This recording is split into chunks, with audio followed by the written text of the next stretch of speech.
We're going to begin the meeting. It is 6 p.m. and I will now call this meeting to order.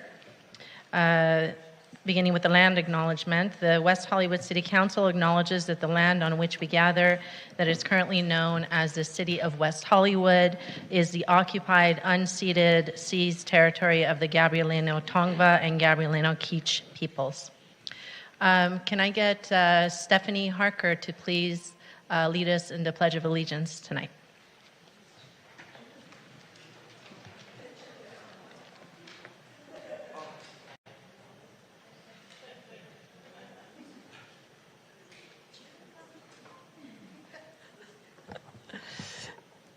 I pledge allegiance to the flag of the United States of America and to the republic for which it stands, one nation, under God, indivisible, with liberty and justice for all.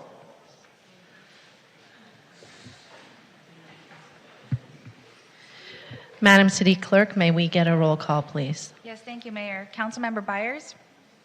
Present. Councilmember Heilman? Here. Councilmember Meister? Here. Mayor Pro Tem Erickson? Here. And Mayor Shine? Present. Madam City Clerk, are there any changes from staff to the agenda? There was a change to item 2B regarding the minutes to better reflect Councilmember Byers' comments. Okay. Do any of my colleagues have any requests for changes to the agenda? Councilmember Meister? Sure. Item 5B, the amendment number 1 to on-call agreement for services with Grimshaw. Item 5C, decorative lighting. Oh, I'm sorry. I should wait till you. No, go ahead. Yeah. Okay. Yes. 5C, decorative lighting on Melrose Avenue in the Design District. Okay. Item 5E, a panel discussion on meth and fentanyl epidemic featuring Sam Quiones. Great. Item 5F, co-sponsorship of the IAWF event in recognition of Nowruz. Yeah, thank you. And item 6A, with the city clerk reading the ordinance into the record, an ordinance to prohibit false and misleading advertising by a pregnancy crisis center. Right. Yes, I just wanted to point out there's a minor typo in section 1I. If that could be corrected, it's not substantive. And that's all I have. Okay. Any other items? I'll try one more. Okay. I'm in support of item 5D, moving to consent. Maybe if my colleagues, it's the advanced public safety technology. It's just general direction with people coming back. But obviously, if there's people that want to talk about it more, we can talk about it more. Yeah, I figured. I think it'll be good to let people talk about it, and if there may be comments and discussion about the item.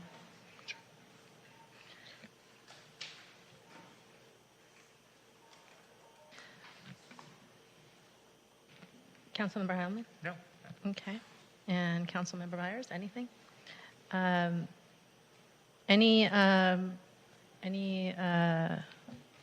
Anyone want to move 5A to consent, the update on capital projects implementation? I would kind of like to leave it on to have discussion, but maybe an abbreviated staff report Perfect. would be great.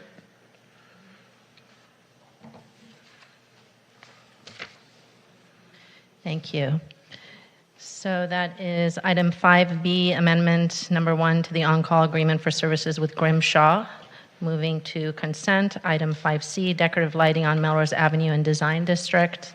Item 5E, a panel discussion on the methamphetamine and fentanyl epidemic featuring Sam Quinones.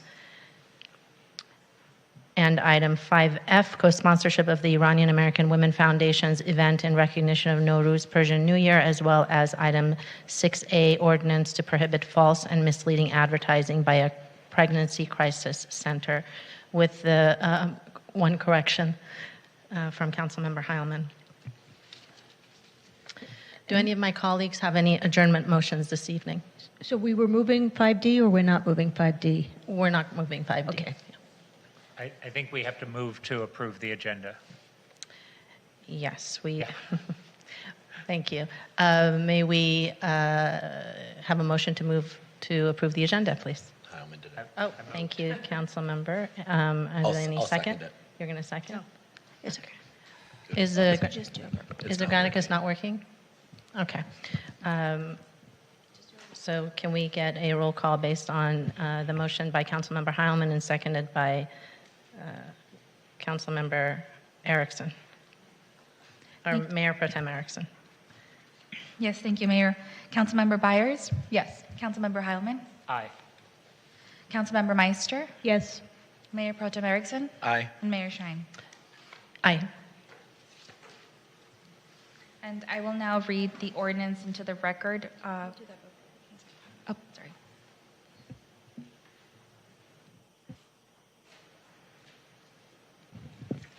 We're good, Mayor. We can move to the next item.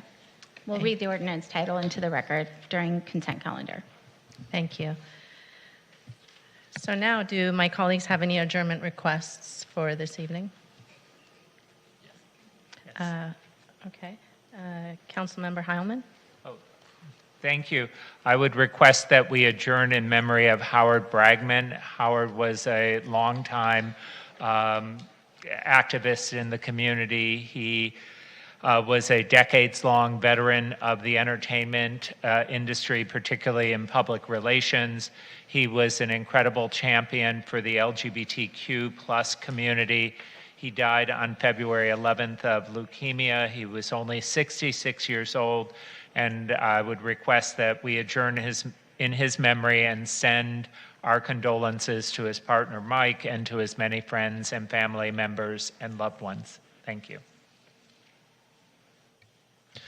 Thank you, Madam Mayor. I would like to adjourn in longtime West Hollywood resident Jeff McKay. He was a WeHo resident in the North Harper Sweetser area, and his loss is being felt by many in the community. Thank you. Thank you. And I would like to adjourn in memory of Alexander Yepremovich Nazarian, who is the father of Assembly Member Adrian Nazarian. Alexander was the father of Adrian Nazarian. Alex was a beloved husband, father, grandfather, and relative. Alex lived a remarkable life after graduating high school in 1947. He came to the United States and started his education in music at Utah State University. In 1949, he enrolled at Fresno State College, continuing his studies in music. He performed piano concerts, and his composition titled Song of Iran was performed by the Fresno State College Symphony Orchestra. After graduating from the University of Washington, he returned to Iran and started his architectural career. In 1971, he was awarded the 25th Centenary Celebrations Medal by the Shah of Iran for his collaboration in the design of Shiraz University. In 1962, due to his yearning to learn more about the history of Armenia and its people, Alex started piecing together individual biographies of notable Armenian figures, history-altering events, and significant geographic regions of current and former Armenia. This would lead to a lifelong endeavor which produced a 3-volume encyclopedia titled Armenia and Armenians, highlighting many significant Armenians who made contributions in all fields throughout the world. Alex passed away on December 10th, 2022, 5 days shy of his 96th birthday, surrounded by his loving wife, Eleonora Nazarian, their children, Audrina, Vartan, and Audrine, and other relatives. Our condolences go to Assembly Member Nazarian and his family during this difficult time.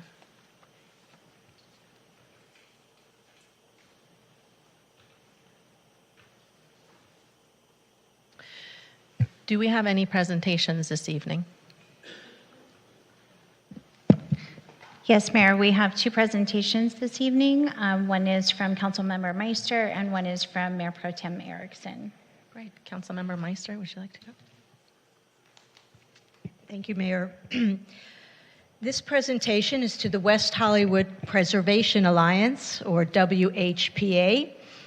WHPA was founded in November 2012 by a group of residents and community members interested in protecting historic buildings in Laurel Park and Plummer Park. Founded by Kathy Blavis and Stephanie Harker, WHPA coalesced into a formal organization to focus on historic preservation throughout West Hollywood. The WHPA's founding board members were Laura Bocoletti, Jennifer Dunbar, Lindia Lowy, Roy Oldenkamp, and Victor Omolchenko, many of whom remain participants today and are now joined by board members Judson Feder, Susanna Miller, and John Ponder. Over the course of a decade, WHPA created a platform for the community to share knowledge and perspectives regarding buildings and objects of historical and cultural significance in West Hollywood, and work to ensure that residents and community members are educated, informed, and equipped with the necessary tools to protect historic sites throughout the city. WHPA has been an instrumental force in protecting, preserving, and promoting many historic and cultural resources throughout the city, including their advocacy on buildings such as Great Hall, Long Hall, the Formosa Cafe, Linnick Weissman Terra House, and the Standard Hotel, to name a few. The City of West Hollywood hereby recognizes the West Hollywood Preservation Alliance on the memorable occasion of its 10th anniversary, and honors the Alliance for its commitment to protecting and preserving West Hollywood's rich and diverse array of significant architectural, historical, and cultural resources. I hope that you'll all join me to present this proclamation.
Stephanie, could you come here and stand with me?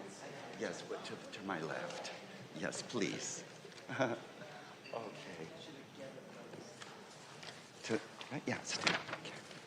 Well, good evening. I'm Victor Omolchenko, here to thank you, our City Council, for recognizing the Alliance with this proclamation, and to thank City staff for its hard work over these many years. You know, the Alliance has had some disagreements with Council decisions, but in the end, I do believe that we all realize the importance of preserving our city's architectural and cultural history, and this recognition from the City shows that we are all fundamentally on the same page. With the adoption of the Vital Cultural Heritage Preservation Ordinance, the City said, in quote, "Structures should be preserved as a living part of community life and development in order to build a greater understanding of the city's past and to give future generations the opportunity to appreciate, enjoy, and understand the city's rich heritage." And that commitment continues to this day, with nearly 100 properties now bearing cultural resource designation and receiving protection as such. And all this, folks, in a city of less than 2 square miles. Name another community or a comparable area with that much preservation going on. I don't think we can. And so the WHPA looks forward to a spring of preservation as city staff brings forward 2 potential designations initiated at council's direction last year. One was for what we call the historic clock building at the corner of Fairfax and Santa Monica, and the other for Plummer Park's Fiesta Hall, where meetings related to cityhood were held. Now here's Stephanie Harker, one of the Alliance's founders, to provide an example of how our preservation community works. Good evening. At the corner of Sunset and Queens Road stands a simple yet almost century-old pillar that served as the entryway to the new neighborhood being built above Sunset and the Hollywood Hills of Los Angeles. The pillar actually stands on the West Hollywood property, the city of West Hollywood's property. As an example of transcending boundaries, Los Angeles neighbors, led by Hollis Brown and assisted by WHPA board member John Ponder, submitted an application of designation to the city staff. Staff recommended approval to the Historic Preservation Commission, which then deliberated and voted to recommend that pillar be formally designated and brought back to the city council. You should be seeing that soon. Under the It Takes a Village category, I'd like to mention a few people who have not officially been members of the WHPA, but certainly have been members who have contributed to the historic fabric of the city of West Hollywood. Allegra Allison, Kate and Edgar and Chrissy Gosney, Lynn Russell, Kim Cooper of Esoteric, the Living New Deal Society, and all of the owners and stewards of residential properties that are historic and who are preserving the fabric and the character of our city. And rest assured that you'll be seeing and hearing from the West Hollywood Preservation Alliance as we move forward. Thank you for your continued support of historic preservation, and we invite all of you and all of the members of the citizens of West Hollywood to join us and keep an eye on those historic buildings. Thank you.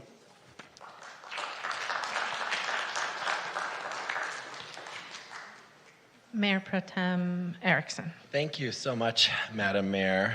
It is a great honor and privilege to present this proclamation from the City of West Hollywood to Diane Warren. And I'm going to go through a list of amazing achievements of Diane, but on here we do mention a song you wrote, How Do I Live, by Leanne Rimes, which was a song that played when my first boyfriend broke up with me. So we're really rechanging the narrative from where we are now. So thank you very much for that. Anyways, I digress. Okay, here we go. Whereas Diane Warren is one of modern music's most celebrated songwriters, penning 9 #1 hits and 32 top 10 hits on the Billboard Hot 100, and is tied for having written the most #1 songs as a sole writer in Billboard history.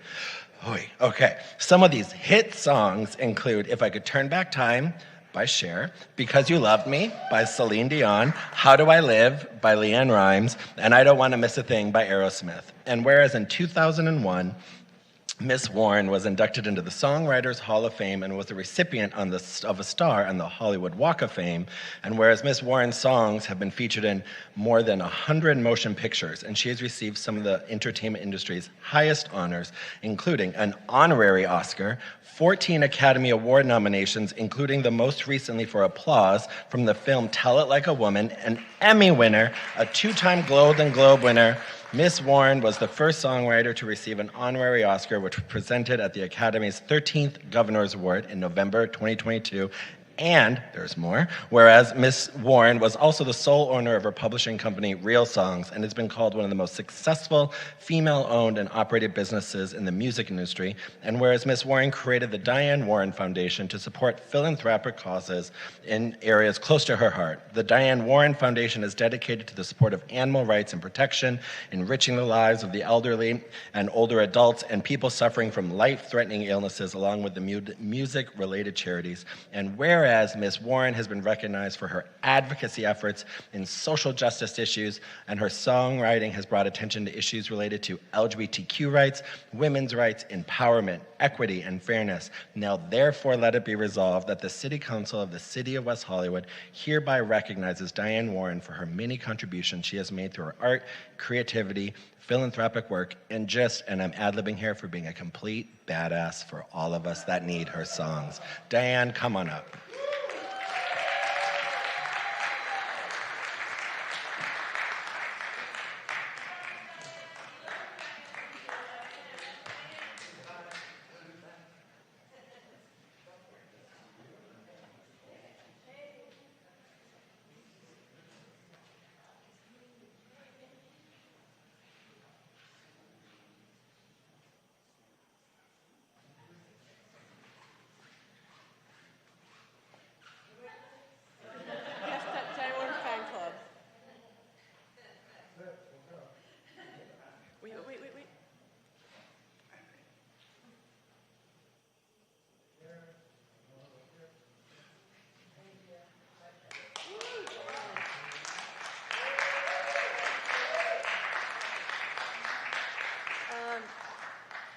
All right. Well, first of all, John, I apologize for How Do I Live.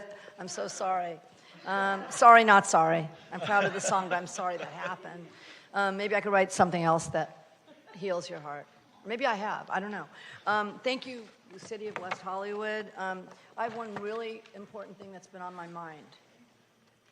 Do I get my parking tickets paid for now? You can see our city manager right there. You? I got some. They're in my car. I'm not lying. Yeah, this is really great, and thank you, John Erickson. Thank you, everybody here. Yeah, I don't know why you gave me this, but thank you. I love what you said, though. I like the badass part. Usually I feel like more the ass than the badass part, but am I supposed to say that in here? I don't know. Okay, thanks.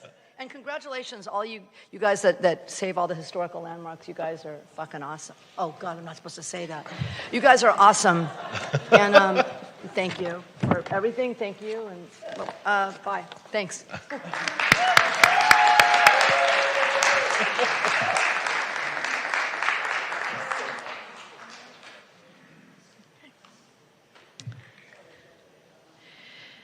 We are moving to public comment now. The City Council values your comments. However, pursuant to the Brown Act, Council cannot take actions on items not listed on the posted agenda. The public comment period is limited to 20 minutes, with 2 minutes allotted for each speaker. This public comment period is to address the City Council on consent calendar items, other agenda items, if the member of the public cannot be present at the time the item is considered, or items of general interest within the jurisdiction of the City Council. Another period is also reserved for general comment later in the meeting for those that could not be heard at this time. Public hearing testimony will only be taken at the time of the hearing. Madam City Clerk, will you please call our first speaker? Yes, Mayor. The first speaker is Annie Jumpison.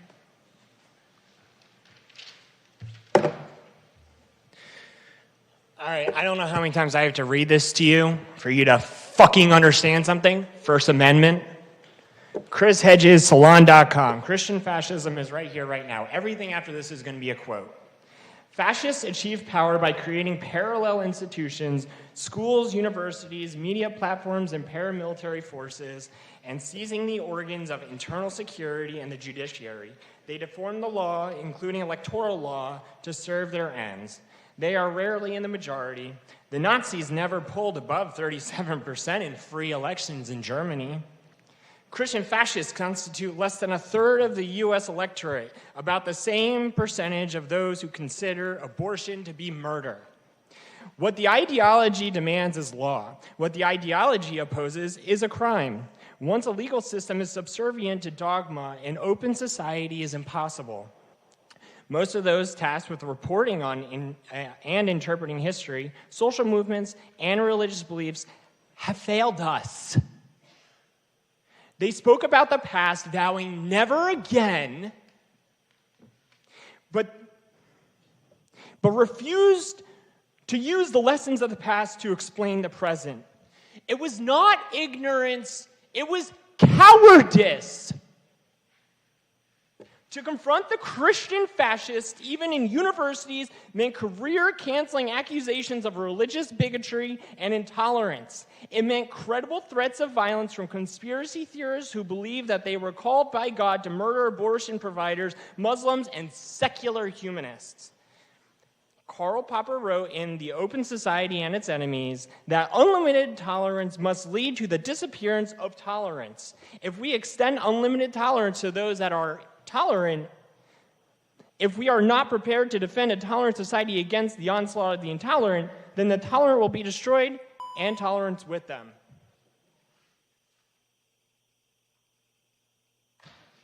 The next speaker is Steve Martin, followed by Alan Strasberg.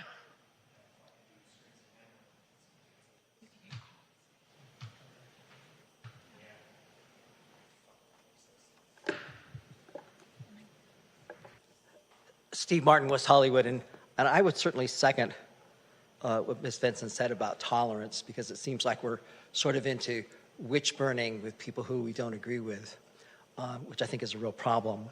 I did have the pleasure of going to the last Public Safety Commission meeting, and I understood that there was going to be a presentation on the feasibility study as to whether or not we get our own police department or whether we stay with the sheriff.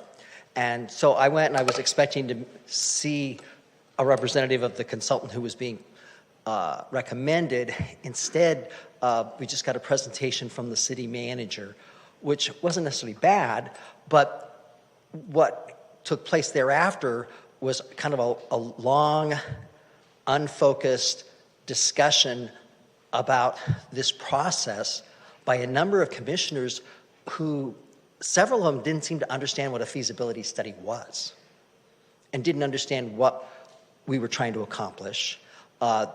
Many of them did say they thought it would be a good idea to put the brakes on the process, which I agree with, so that we can get more community involvement and input so that the consultant can have more guidance. That seemed rational. But there were some people that were mostly concerned that the consultant wasn't going to be, already have a predestined decision for us. And one was offended because the consultant who was being recommended had 4 people on their staff that were formerly law enforcement, which seemed to me, if you're going to ask a consultant to study law enforcement issues, you might want to have people that had law enforcement experience. Anyway, you might want to go back and watch the tape. It wasn't one of the commission's finer moments. But I do think we should have more discussion on this and bring neighborhood groups, particularly the neighborhood watch groups, into this discussion. So thank you.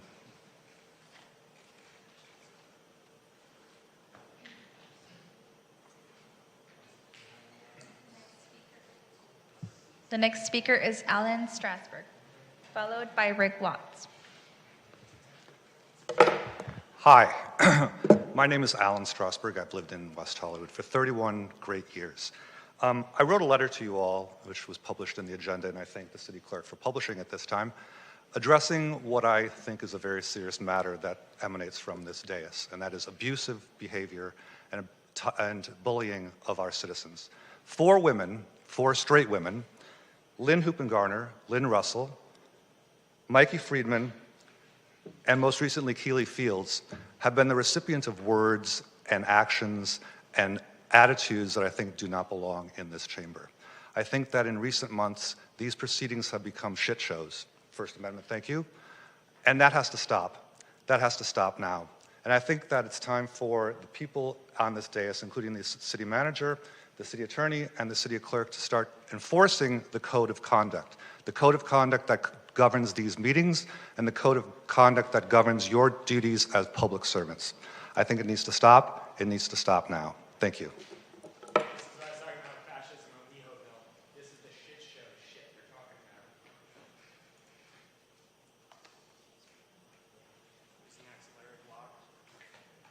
The next speaker is Rick Watts, followed by Stephanie Harker.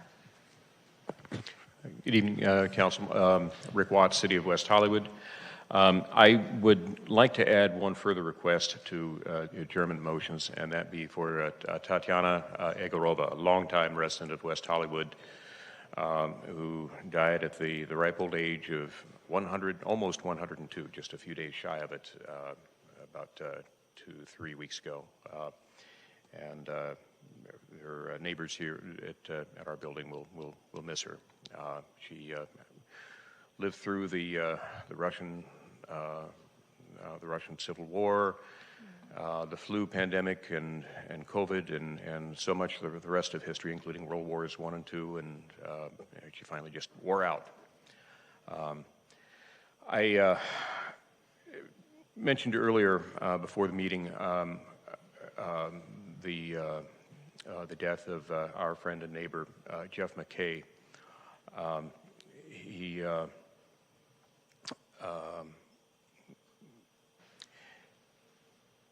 Jeff died about a week ago by his own hand, and he had been suffering from depression for a while, was having difficulty getting his medications, I am told, and compounding things, he recently lost his beloved dog, Willie, that he had to have put down after many years, and it finally was just too much for him.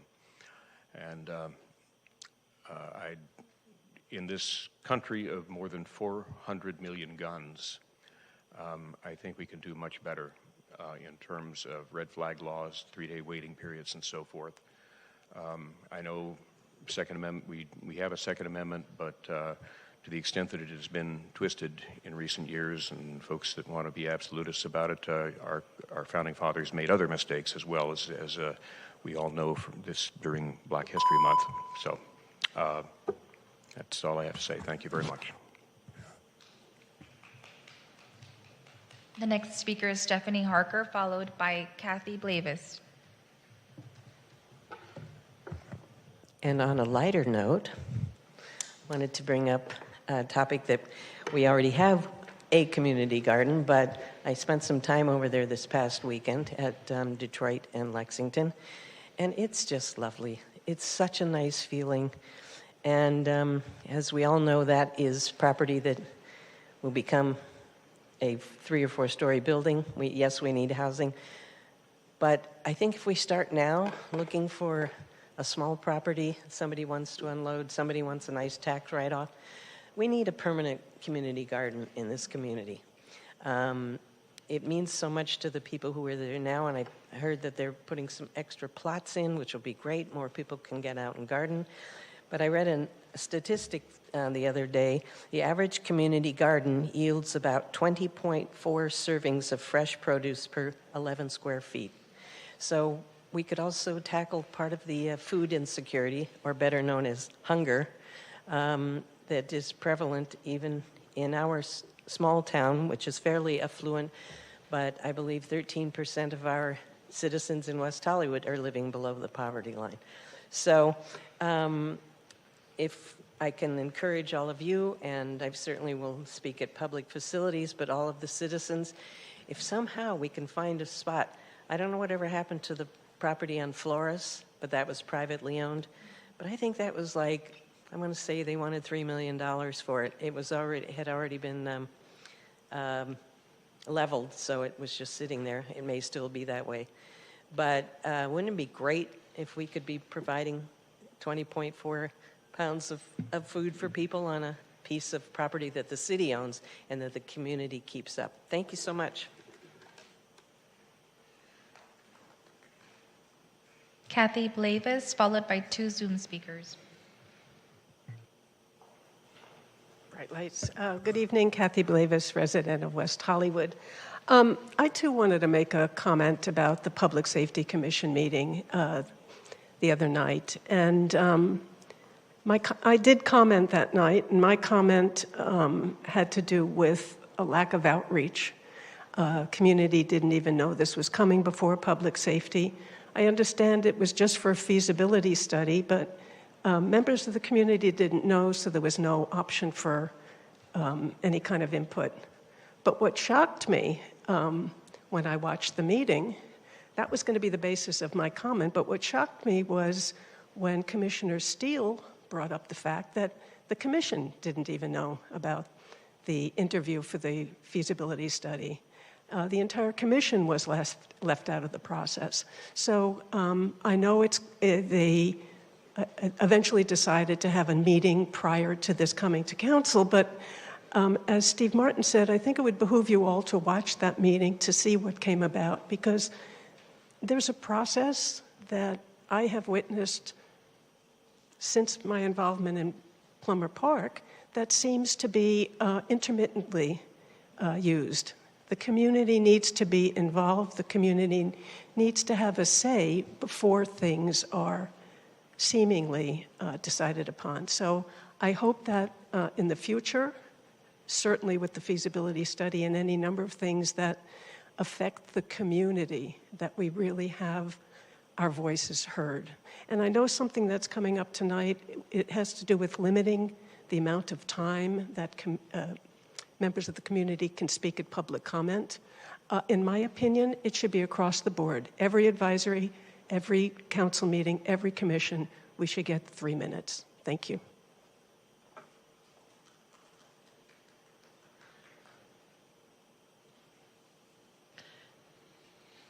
Do we have speakers on Zoom? Yes, Mayor. Our first speaker on Zoom this evening is Wes Sigmiller, to be followed by Jamie Francis. Wes, you will have 2 minutes. Please press *6 to unmute yourself. Hi there. I'm calling about the drone agenda item. So basically, I know that this is part of something that has been in the works for quite a while now, but I'm really disturbed that there's no meaningful evaluation of how similar programs that were introduced nearly 10 years ago, attempts to, further militarize the LAPD, how that actually played out. So, I mean, the stuff that was in the agenda item for this is just really paltry, and I just hope, basically, please give direction to the staff if you're going to go forward with it, that they actively seek out counter narratives to why drones can be a problem, because there's been a lot of work done in the LA region around this issue over nearly a decade. Please start at stoplapdspying.org, and you can find a comprehensive drone report from nearly 10 years ago. Please, council people, look into it. The work has already been done. Thank you so much. Let's not further militarize our law enforcement in West Hollywood. Thank you, Wes. Our next speaker is Jamie Francis. Jamie, you will have 2 minutes. Please press *6 to unmute yourself. Thank you. I just wanted to say to the City Council and new members that I haven't called in before, but I'm just greatly disappointed what I've seen the last couple of months. I will be calling back the agenda items, the housing element, and as well as the commissions and the advisory board. But I just really have to tell you, I have to concur with the previous speaker. I don't know certain things that are going on, and yet when there was an attack in another community, council members were on a platform, they have megaphones, they were able to paint rainbows 3 years ago covertly. I don't like tactics that are happening, or people who are appointed and then inheriting council seats.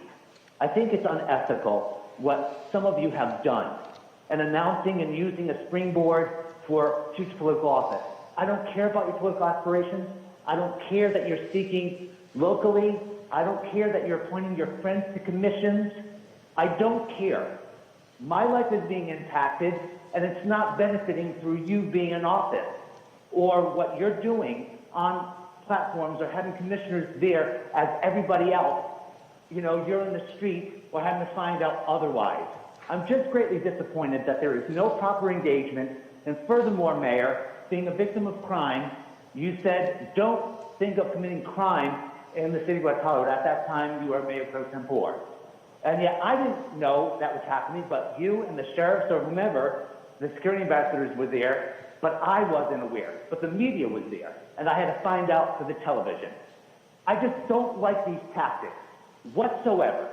I'm disappointed, and I can't believe that people are taking opportunities and being opportunists for their political aspirations or motivations, and then people leaving office and having their friends assume their capacity. I am disgusted. I will be calling back, but I'm Thank you, disappointed. Mr. Francis. Your time is up. Thank you. Mayor, that was our last speaker on Zoom. Thank you.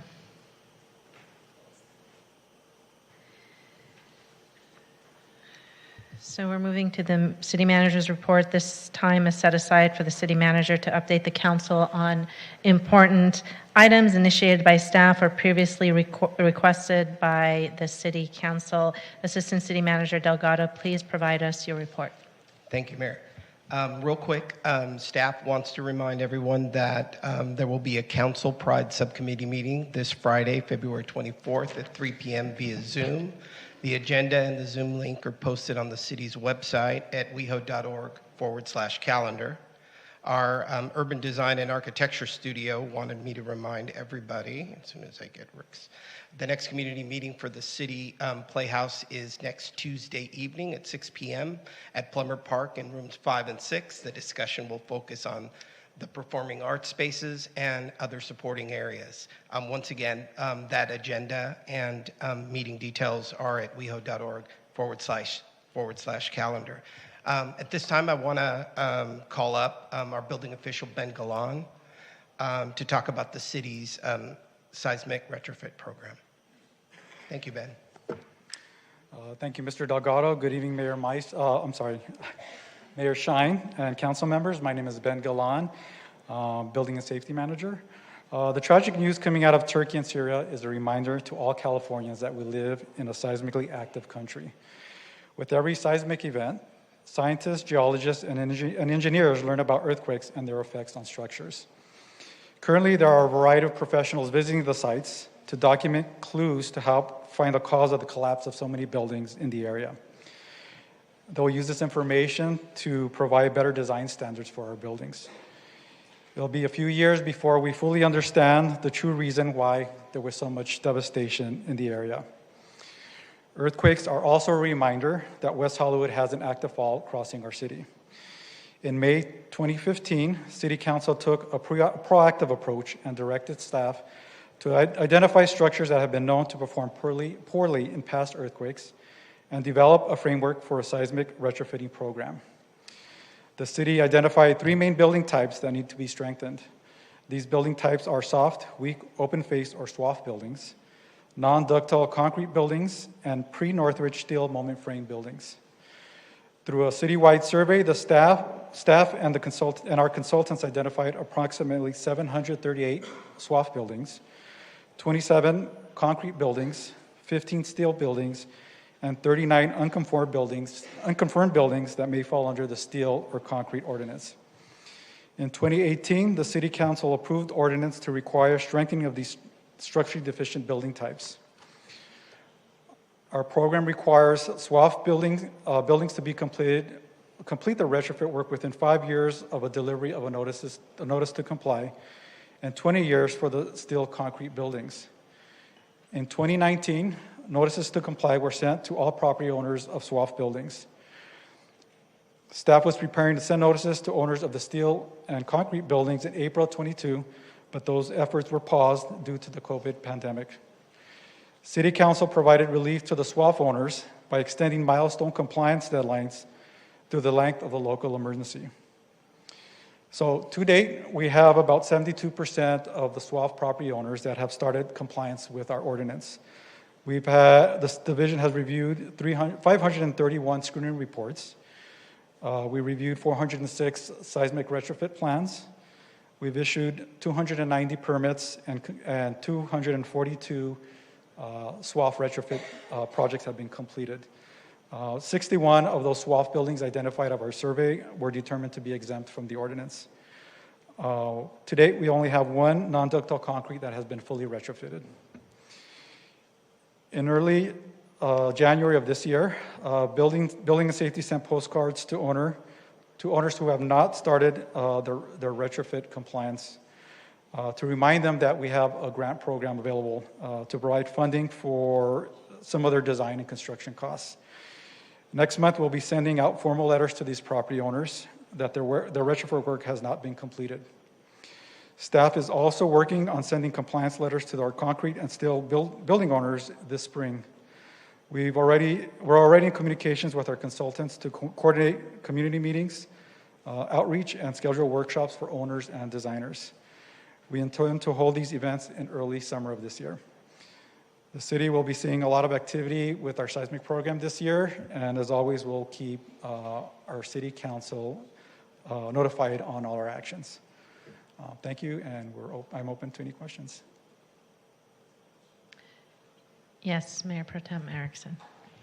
Thank you, Ben. I asked for this presentation based off of everything that's been happening. I wasn't on the council when the seismic retrofitting happened.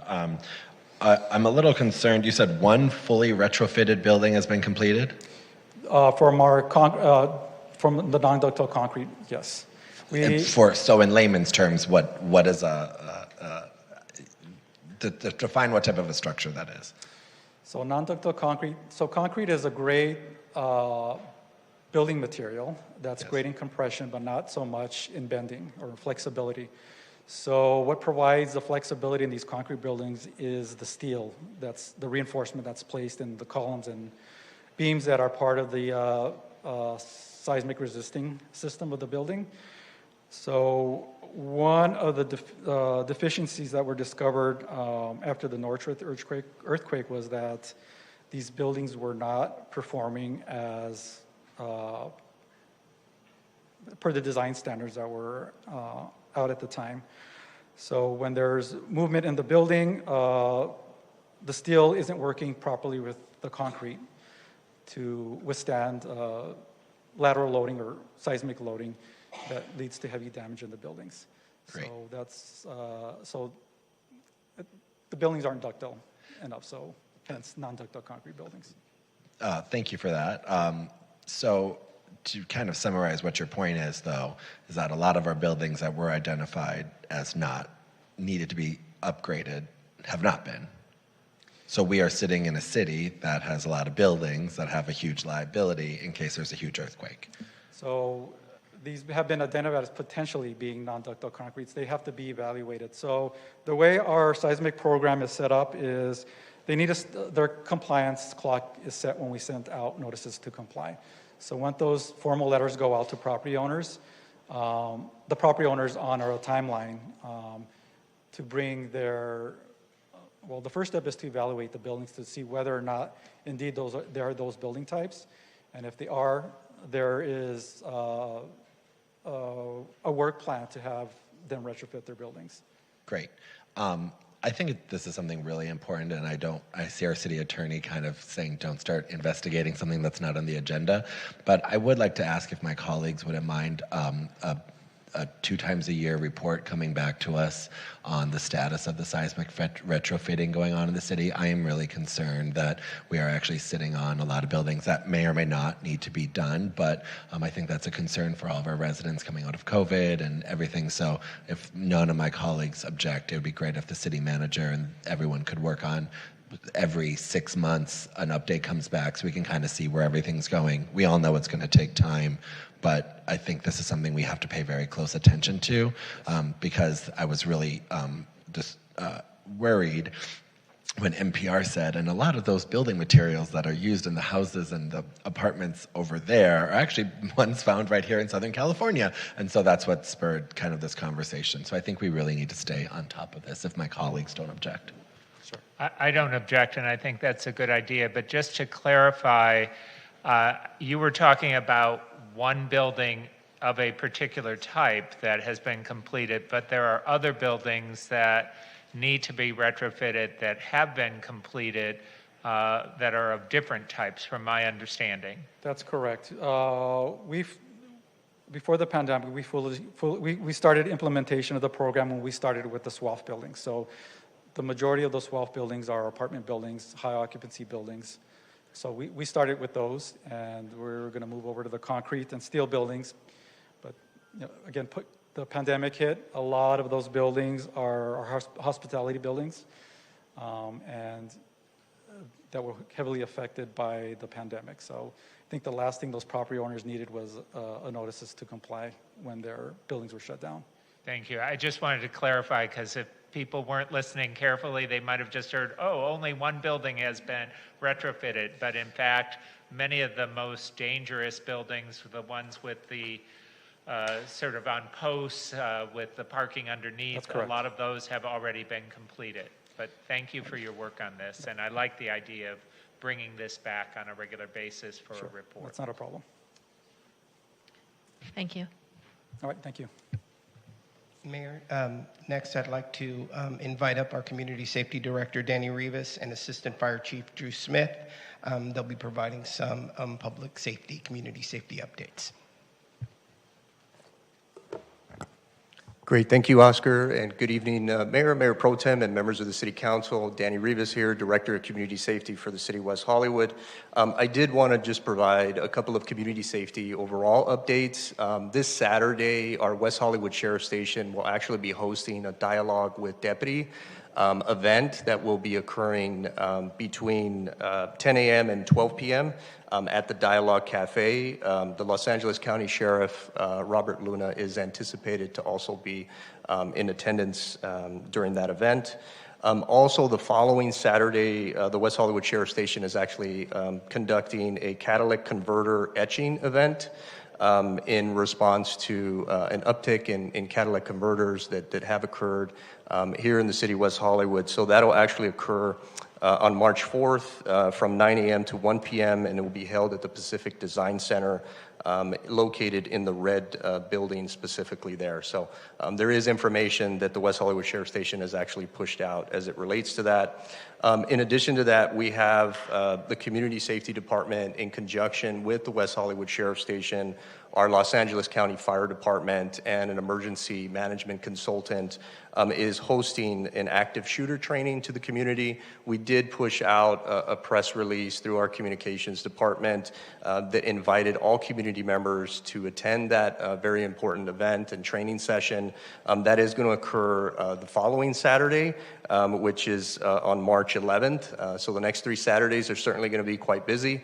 But we certainly want folks to be able to take advantage, again, of this very important active shooter training. It will be held here in the City Council chambers.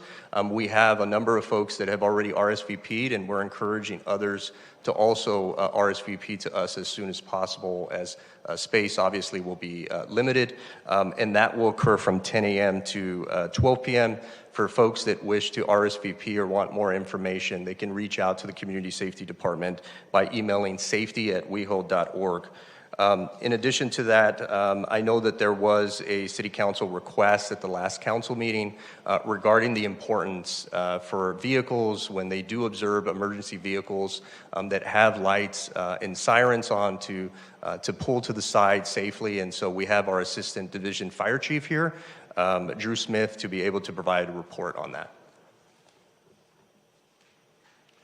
Good evening, Mayor. Nice to see you, and Councilmember Meister, nice to see you again. Thank you for all your support to the Los Angeles County Fire Department and your firefighters of West Hollywood. So just a reminder for our motorists, it is highly important that when you hear red lights and sirens to pull to the right.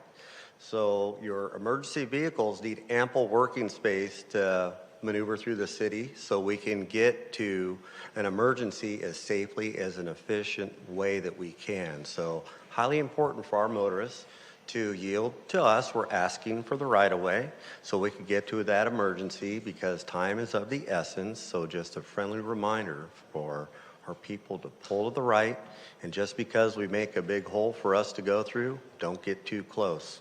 Give us ample working space. Is there any questions for the fire department?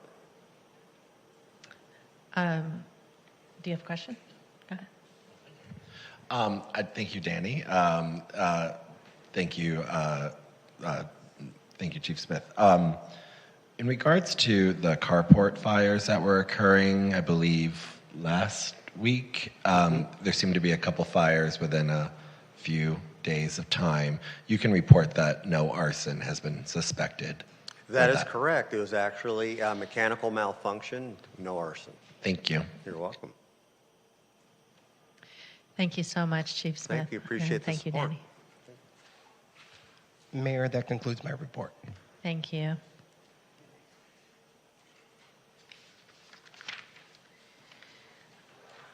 Madam City Clerk, what is the fiscal impact on tonight's consent calendar?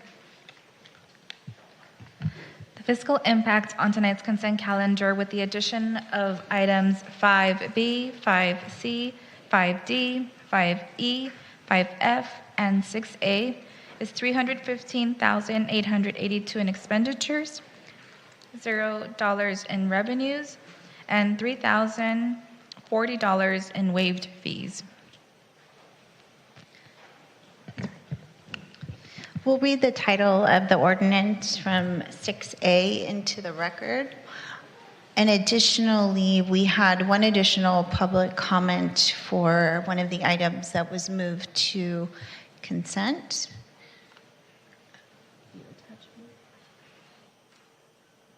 Okay, is the Thank speaker? you. It was an ordinance of the City Council of the City of West Hollywood, California, prohibiting false and misleading advertising by a pregnancy crisis center.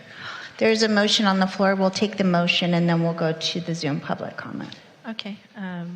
We have a motion by Councilmember Heilman, seconded by Mayor Pro Tem Erickson.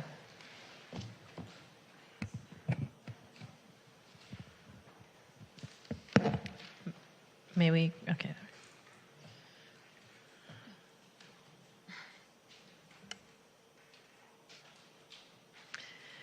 Motion passes. Can we move to the speaker now?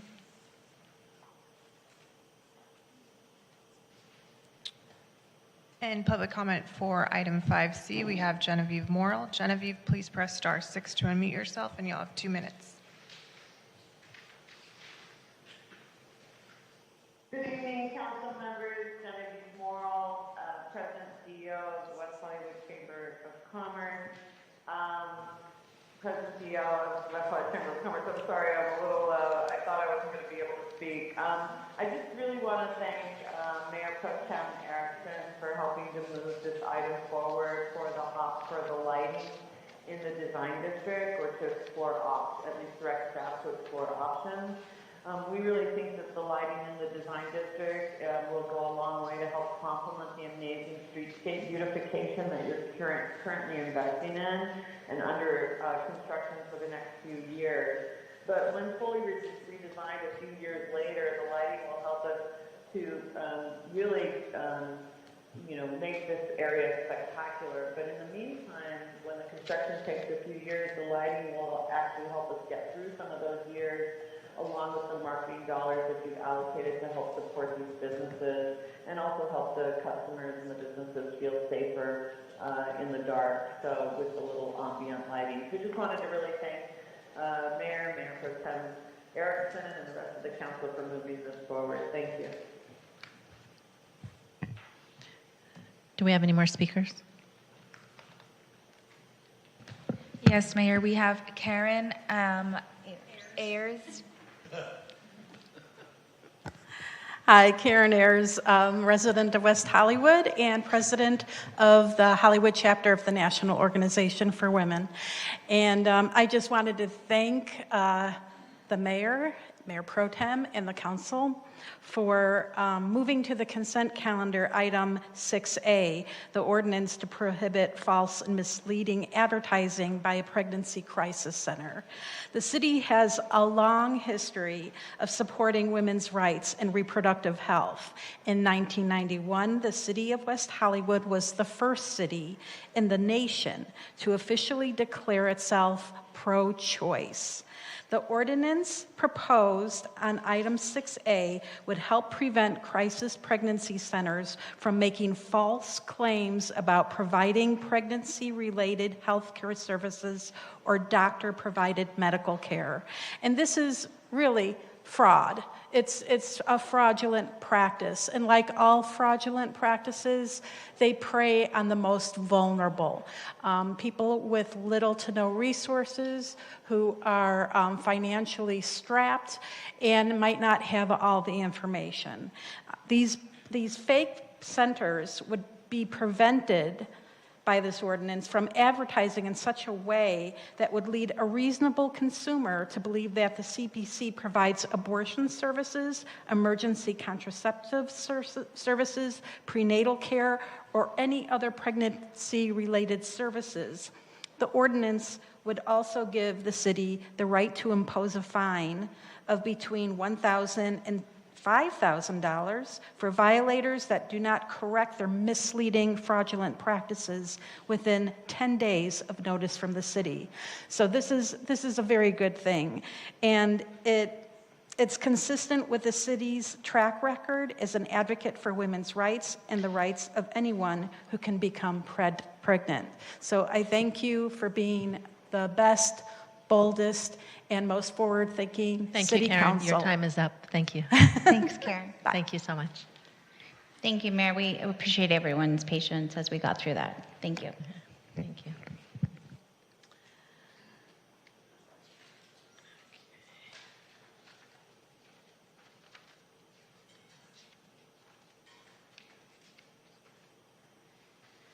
Wonderful. Now we're going to move to public hearings. Item 3A, which is the adoption of the sixth cycle 2021 to 2029 update to the housing element of the general plan and certification of the final environmental impact report.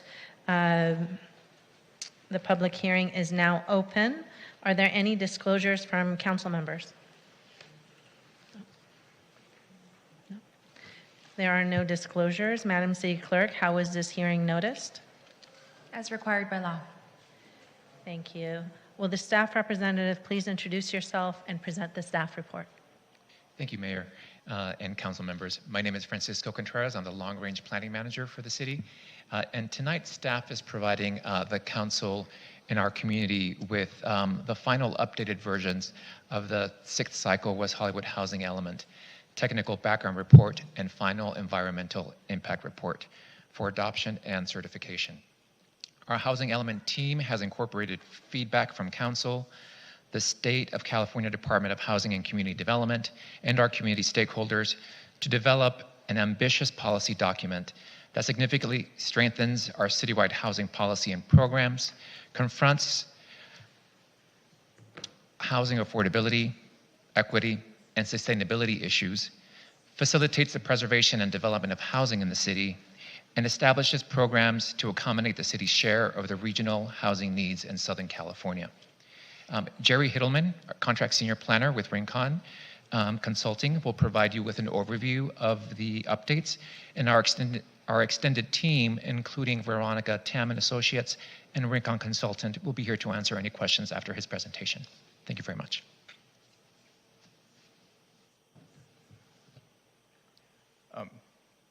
Thank you, Francisco. Good evening, Mayor, Mayor Pro Tem, council members. Just go over a little bit of background on the housing element. The housing element is updated every 8 years. We're currently in the sixth cycle from 2021 to 2029.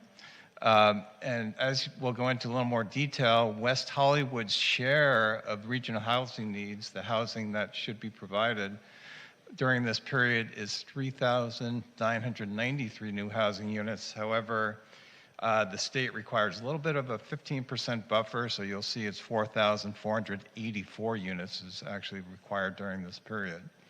And you'll see that the housing element contains goals, policies, and programs to facilitate this number. Been quite a timeline on preparing the housing element. 2021, presented to the Planning Commission, City Council. The EIR was circulated. Then in winter and spring, staff amended the housing element and also presented it to the City Council at that time and received some directives. So we're coming back a little bit less than a year later to give you an update on the housing element and the final EIR. As you can see tonight, the process will be to adopt the housing element, certify the final EIR, and then this will go to Housing and Community Development, the state agency, who will ultimately be responsible for approving the housing element. So we do have various goals. I won't go through all of them, but just to highlight, goal 1 is to provide affordable housing. Goal number 3 is encourage a diverse housing stock to address all the needs of all socioeconomic segments of the community.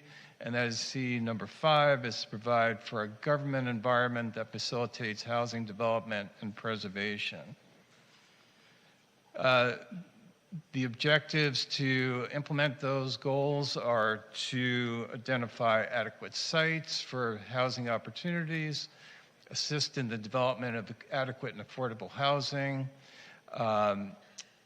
just to highlight it, conserve and improve the condition of housing, and affirmatively further fair housing for all persons. There are some key elements or key programs in the housing element that include, as you were just discussing, implement ordinances to facilitate seismic retrofit,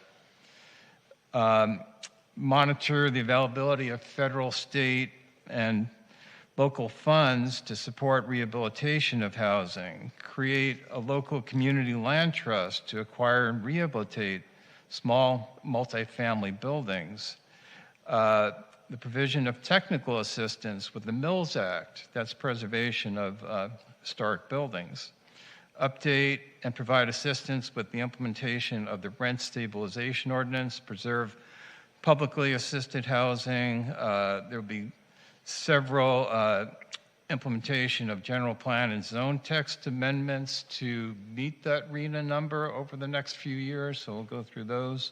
And then update the inclusionary housing ordinance. There's been new state laws, so we have to keep that updated. Now, we did receive some council directives last spring, and those were to maximize the development of affordable and medium income housing, get an extension from HCD to do this, identify ways to rezone and maximize production of affordable and medium income housing, and consider redevelopment and viability of some of the long-standing parcels in the city, and advise, of course, assess the environmental impact of relocating housing across the city. So the final housing element that is before you tonight in response to the directives is to, we amended some of the programs and looked at ways to beef up the housing inventory. So we're looking at amending the zoning ordinance to define co-living, micro-units, and some other new housing types. Amend the zoning ordinance to require replacement units. This has actually been done. If you replace housing, to replace them with same or lower affordability level. Amend the inclusionary housing ordinance, which I mentioned, and revise the mixed-use overlay zone to study increasing allowable densities in some of the multifamily districts. Also, in the final revised housing inventory, we removed some properties that weren't likely to redevelop, such as the Metro, Los Angeles Sheriff Station, and the SoCal gas locations. We also added an update to the public benefits policy to require a majority of residential projects provide a minimum of 60% affordable units to qualify for waivers. And waivers are, reducing setbacks, getting increased height on these buildings, and so forth. So this housing sites inventory looks at recent accessory dwelling unit trends, current projects with pending entitlements, also looks at approved projects, previous housing element underutilized lots that were not redeveloped, and also properties that can be rezoned if necessary in the future. So again, I mentioned the regional housing needs assessment. Those are the numbers that are given to each jurisdiction in the state for what they need to build over the next 8 years. And as you can see, again, we have a total of 3,933, I'm sorry, and the total requirement is 4,284. That includes very low, low, moderate, and above moderate income properties. Just to go into a little more detail, here's a summary of the site's inventory. So again, we looked at, on the left-hand side, approved projects, pending projects, ADUs, city-owned properties, and underutilized sites or opportunity sites. And as you can see, we calculated very carefully, did some mapping, and came up with that ultimate number of 4,284. Of course, environmental impact report was circulated a year or two ago, and it is finalized. It discloses significant environmental effects, identifies mitigation, and it's called the programmatic EIR because it looks at the whole housing program as a whole. There were a few significant and unavoidable impacts for air quality, construction noise, and historical resources. So you'll be asked to make overriding findings tonight. So with that, the housing element, we feel, reflects the community's values, has been prepared consistent with state law. So we recommend that you approve and adopt the revised six-cycle housing element and certify the final EIR tonight. Thank you, and our whole team is here to answer any questions you might have. Thank you. Do my colleagues have any questions for staff? No, he does not. Mayor Pro Tem. Thank you. And Francisco and John, I asked you this question when we met about this, but the last letter we got from HCD was essentially like, you're pretty much almost there at 99%, do this, come back, right? I just wanted to summarize the letter, and if you wouldn't mind doing that for the public. Sure. So the letter from HCD wanted the city, or requested that the city just provide a little bit more additional background, particularly to the programs in the housing element. So they wanted us to expand on some of the definitions. They wanted precise deadlines of when we were going to accomplish certain studies or certain programs. So we went ahead and did that. So did some target dates for when we were going to do those specific projects. And then more or less just refine some of the programs to meet their state requirements. And one more question, if I may, Mayor? Yes. Oh, thank you. New laws that have been introduced, which are most likely to pass at the state, SB4, religious sites being able to be utilized for low income, I think it's only low income housing developments, as well as decoupling rent from parking. I think something that we actually took into consideration here in our housing element. That will only further add to the buffer or the amount of housing stock we're able to capture in the future that we really can't anticipate for right now because we don't know if that's coming or not coming, right? Yeah, that's correct. We can always go above and beyond those numbers, just as much as we can go above and beyond what's within our housing element with regards to programs and future policy direction. Thank you. Thank you. We will now receive comment from any persons in the audience who wish to speak on this matter. Each person may address the City Council for a maximum of 2 minutes, and if you haven't already, please submit your speaker slip to the City Clerk. Thank you, Mayor. Our first speaker is Annie Jump Vicente.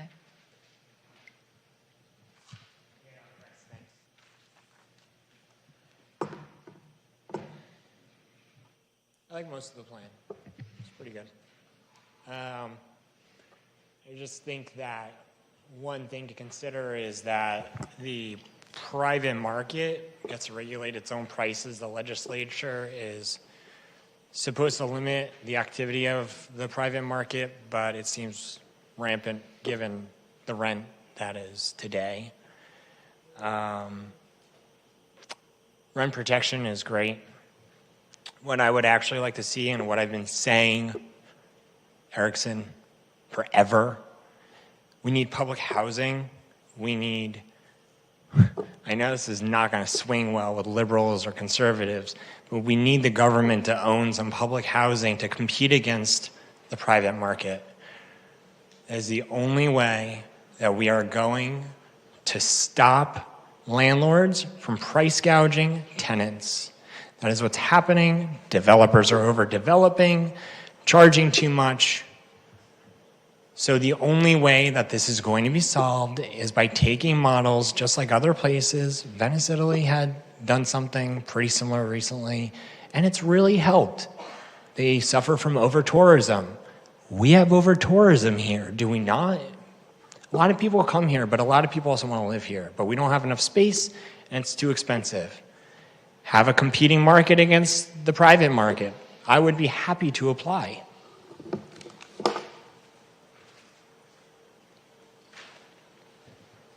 The next speaker is Stephanie Harker.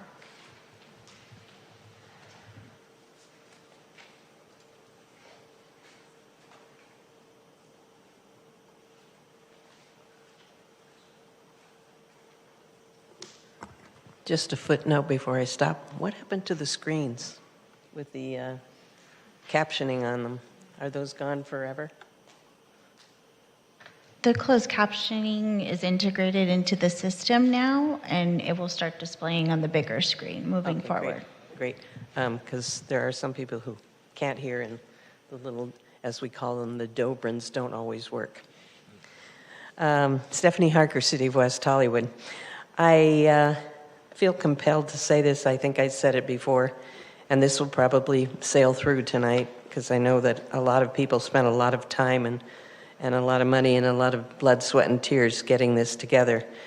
But I just am still baffled by the fact that City of West Hollywood was asked to build close to 4,000 units by the state because we had done so well the last time around.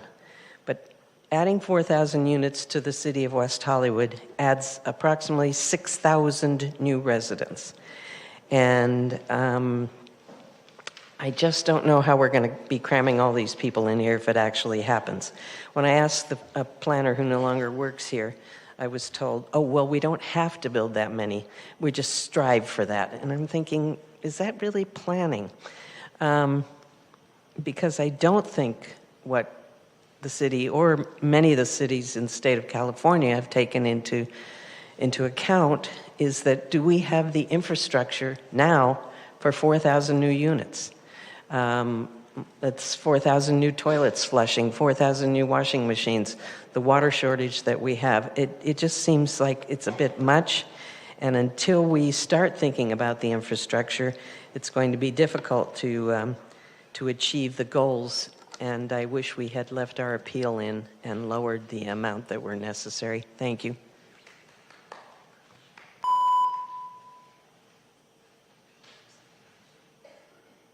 The next scholar is Victor Omelchenko. Thank you. Whoops. Victor Omelchenko again. Hello. This issue, I know it's been worked on for a very long time. And one thing is, I wasn't able to get through the entire report, but it's very lengthy, you know, so I thank you all for preparing the report, for amending it, for working with the state and that. But what would help is, like, for instance, if we're being asked to, how are we going to plan for these 4,484 units, the plan is already 2 years behind. So it would be wonderful to know in the year 2021, which the plan covers, and in the year 2022, which the plan covers, how much, how many have we kind of already gotten into this stock of housing that we're being requested to do. It may be in the report, but I didn't find it. I have to say I get very nervous when you're asked to pass a statement of overriding considerations. This one that says it's finding that there are significant impacts on the environment related to air quality from construction emissions and toxic air contaminants, historical resources, and construction noise that are unavoidable. Well, I did see in the passage there that there were provisions of technical assistance for the Mills Act contracts to owners of historic resources. That's very good. But I also saw mention made of a zone text amendment, which was supposed to have been considered by the Planning Commission last Thursday, and which was abruptly pulled at the last minute as I and others in the neighborhood and in the city were looking at the replacement units by developers who tear down residential units and then don't replace where the housing that has been lost. Yes, they may pay an Ellis Act eviction, but it was not being recommended by city staff at that time to a committee of the Planning Commission. And this was an item that Mayor Shine and that Councilmember Meister had asked the city to Thank you, look Victor. at. Your time is up. So thank you. And maybe I can talk further in public comment on that item? At the end, yes. Thank you. Thank you. The next speaker is Steve Martin.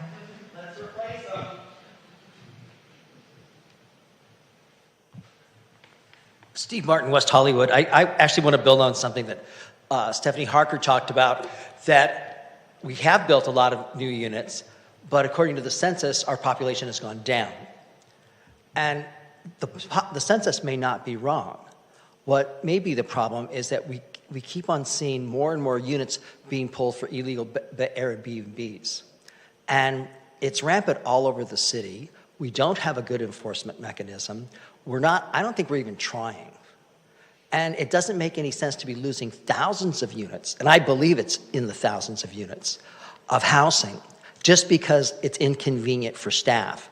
I mean, we could hire interns to do investigations because these people are advertising, and they may not be advertising on Airbnb, but they're getting their people in there somehow. And they're dislocating West Hollywood residents. And I know, Chelsea, you were walking precincts, and you must have seen a lot of it because I did too. So that would be one thing. The other is maybe we need to look at our mixed-use ordinance, because perhaps retail is becoming passé with Amazon and things like that. Maybe the whole first floor doesn't have to be dedicated to commercial use. Maybe we can lower the percentage that's used for commercial use so that there could be housing on the first floor or amenities that would be for tenants on the first floor. Maybe some open space. But I think we need to be more original because, frankly, yes, we have a lot of empty storefronts, but I don't think it's just because of rents. I don't think there's the interest. I know we would like to think otherwise, but I don't think that's the case. So anyway, those are just my thoughts, and thank you.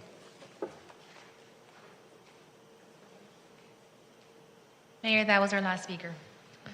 Thank you. And we have one on Zoom. Oh, we have one on Zoom. Okay. On Zoom.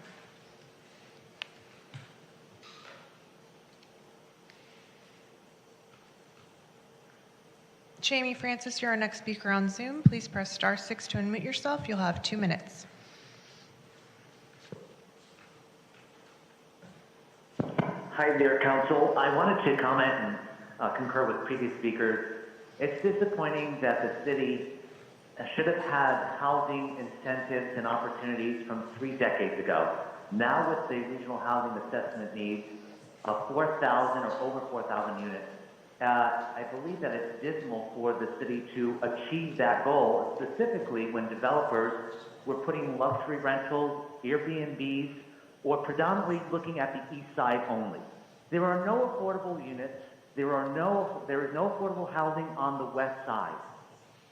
And the objective is to sustain people who are already in this community, but they get displaced because of the higher rent increases, as well as being displaced if there's demolition.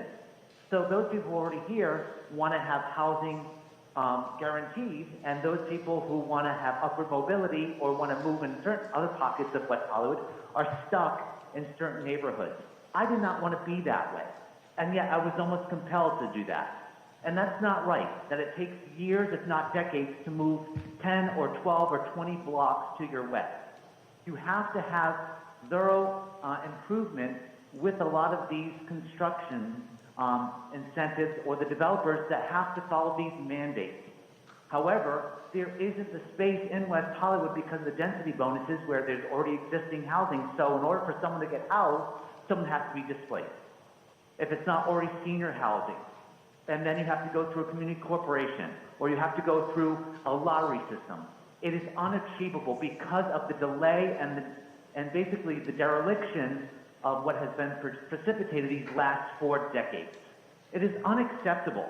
The state is saying that the county with cities of West Hollywood, Beverly Hills, Malibu, other places that were unincorporated did not have housing opportunities.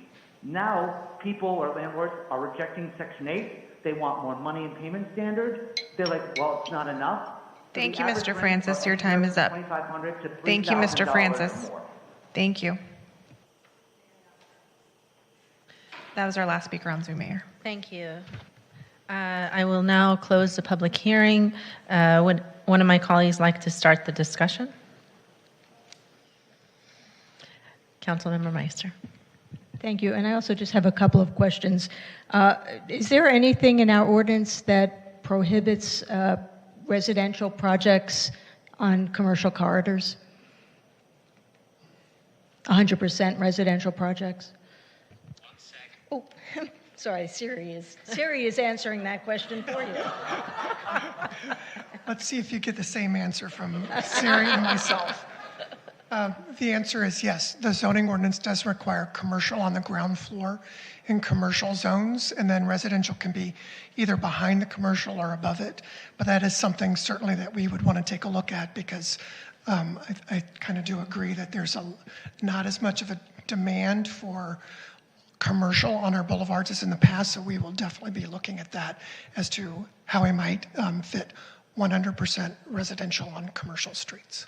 Great. And we're also looking at the potential of conversions if a commercial building wants to include residential and can meet codes.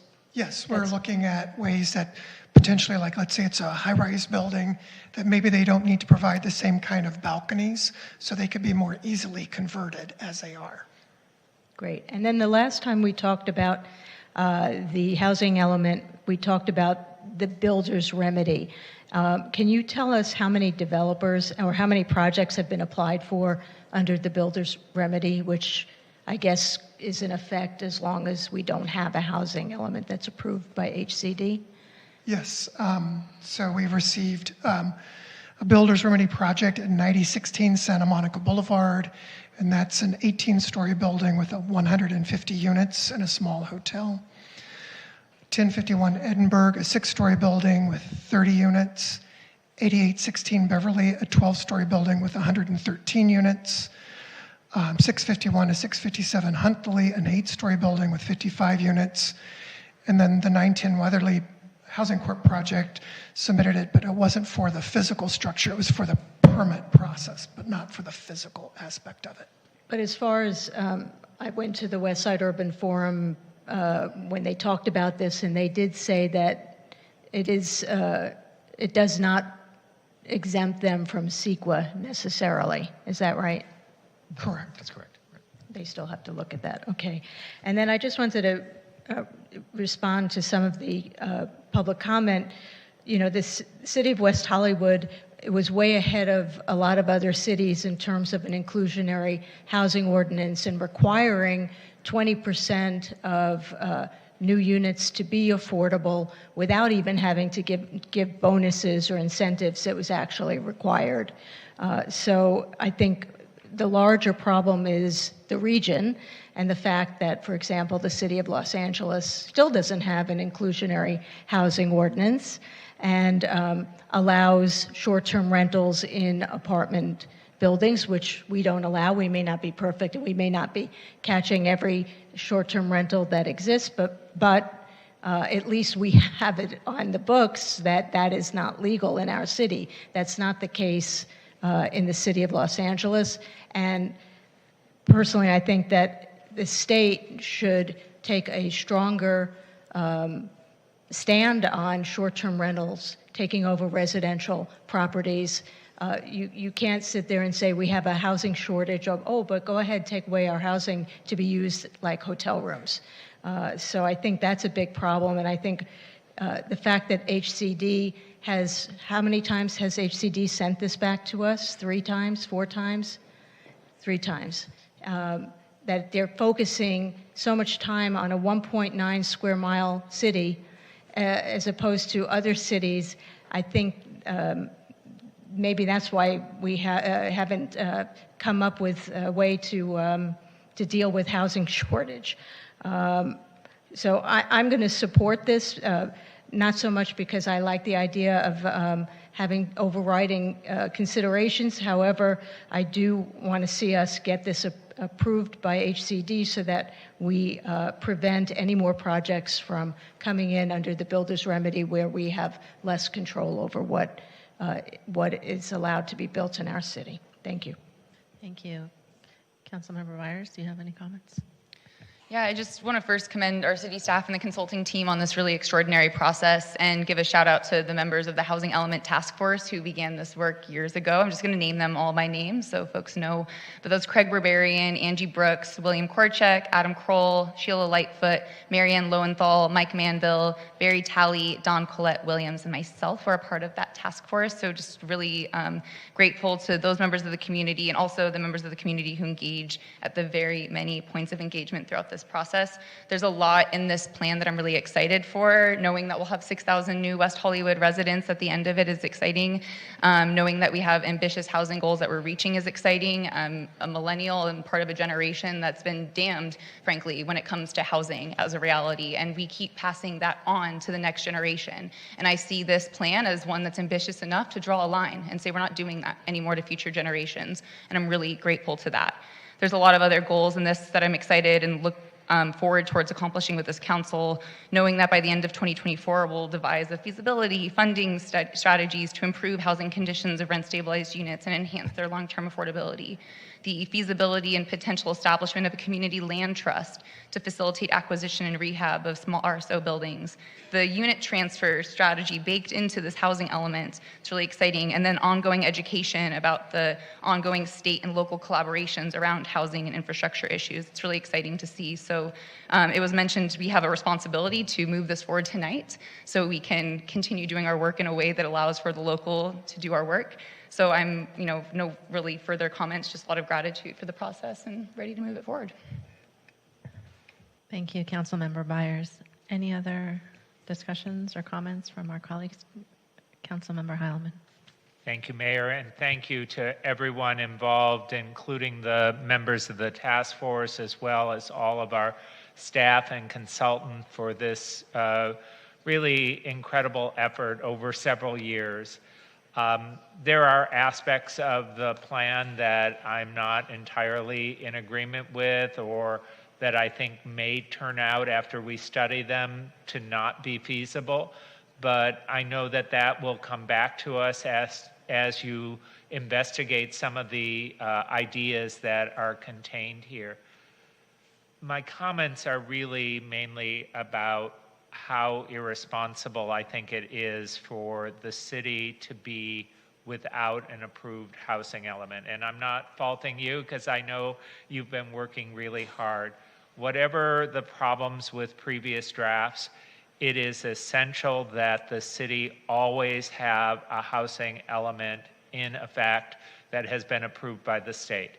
Because otherwise, as Councilmember Meister pointed out, we are at risk of developers exercising their rights under state law to demand this builder's remedy. And just to let you know, Santa Monica is in the same position. They've had over 4,500 units that they have to approve under state law based on this builder's remedies. 10 of the buildings are over 10 stories. Many of them are in residential zones where the average height of buildings may be 3 or 4 stories. And, for us to now have buildings that could potentially, under this builder's remedies, be built at the height that have been proposed, I mean, we're all going to have a very difficult time explaining to the members of the public that it was our own fault for not having the housing element and not getting a housing element to the state and getting it approved. I know that there were various reasons why the council wasn't willing to approve the previous draft, and obviously there were issues with it from the state standpoint. But I think going forward, we all have to make a commitment that it is essential that we have an approved housing element at all times. We cannot let our community be at risk in the way we currently are because of this. That's it. Thank you. Mayor Pro Tem. Thank you so much, and thank you to staff, and thank you to my colleague and my former appointee to the Housing Element Task Force, Councilmember Chelsea Byers. I kind of want to reframe the conversation a little bit, is that what we originally saw in the earlier drafts was not meeting the bar of what was expected. I've said this publicly before during several public hearings, I think during the first one, and how I was disappointed because I felt like you were bringing us a housing element that matched the qualities of South Pasadena versus the city of West Hollywood. So we went back. We came back, we were there a little bit more, but I also think the HCD department recognized that. I do also want to reframe the conversation and additionally say that we were trying to sue the HCD department and, say we shouldn't be building housing or there's too much housing that we have to build when we could have just been doing that originally and putting this forward. So we've delayed some, we've delayed more. Previous versions of these councils delayed and caused things to move forward or slowly, but also the state is also at fault for moving slowly as well. They are dealing with a number of cities that are not compliant and are getting pinged by the HCD and the Attorney General's office under their new powers. The city of Huntington Beach is one of those specifically, South Pasadena, and many others. I think my colleague, Councilmember Meister, is extremely correct with her rent stabilization ordinance comment for the city of LA, and as well as I am concerned about the Airbnb issue that I believe Steve Martin raised, and I know my colleague Mayor Shine brought an item forward 4 or 5 meetings ago about the issues with Airbnb in our city that I know our city attorney is looking into with the false advertising of their properties at someone's house that actually then when you show up you wonder why they're there.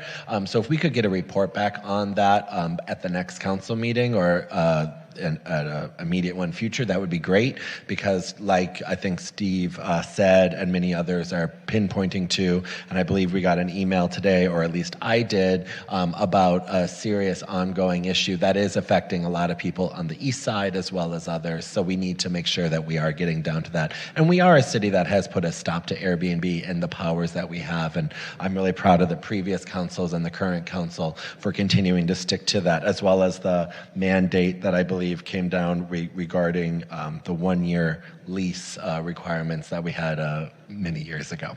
But additionally, I too, like Victor, would love staff to explain the unit replacement for the public that is kind of being talked about from the Planning Commission standpoint. What's going on there? I was a little concerned when I was rewatching meetings and just wondering why things happen. So any way that we can clear up confusion would be helpful. And then additionally, I don't like overriding statements of consideration, but I'm going to be approving this item tonight and voting for it. I believe HCD will approve this when we send it up to them, and I think we will finally have a compliant housing element, and it will be good. And I do understand what my colleague, Councilmember Heilman, said in regards to some of the buildings that have been proposed. We're going to have to deal with that down the road, but in the future, maybe city staff could come to us in the next 10 years in the 7th cycle, maybe we start a lot earlier so that way we avoid these types of issues happening, especially given the amount of fights that the state is seeming to go under with a lot of with a lot of cities. I think it's causing a lot of backlog, and then I think cities like West Hollywood to comment on with what Councilmember Meister said, which do its job, are kind of seen holding the bag at the end of the night. I don't think that's fair to cities like us when we do things that I think set us apart. So that's all my comments, Mayor. Thank you. And I actually don't have many comments because everybody said everything that bits and pieces of things I was going to say. So to move things along, may we get a motion? There we go. Councilmember Heilman, seconded by Councilmember Byers for a vote.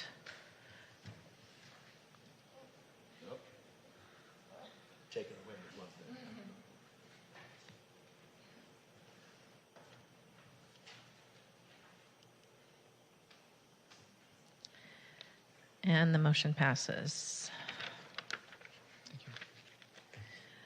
All right, we are going to move along to item 3B, the zone text amendment to require multi-stall gender-neutral restroom facilities for all commercial bathroom remodel projects and commercial building renovations during a building permit. The public hearing is now open. Are there any disclosures from council members? Nope. I don't have any either. Madam City Clerk, how was this hearing noticed? As required by law, Mayor.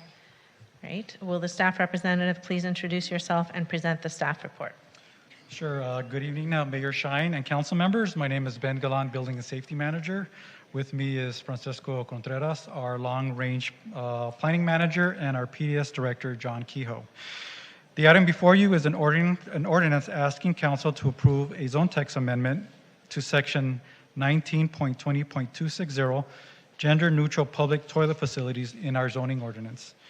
On December 5th, 2022, City Council approved an ordinance that requires multi-stall, gender-neutral restroom facilities in all new privately owned commercial buildings and major commercial remodels as defined in the zoning ordinance. Although the intention was to include tenant improvements, the text was not included in the ordinance. In December, City Council directed staff to return with an item to further clarify the ordinance to include these additional scopes of work.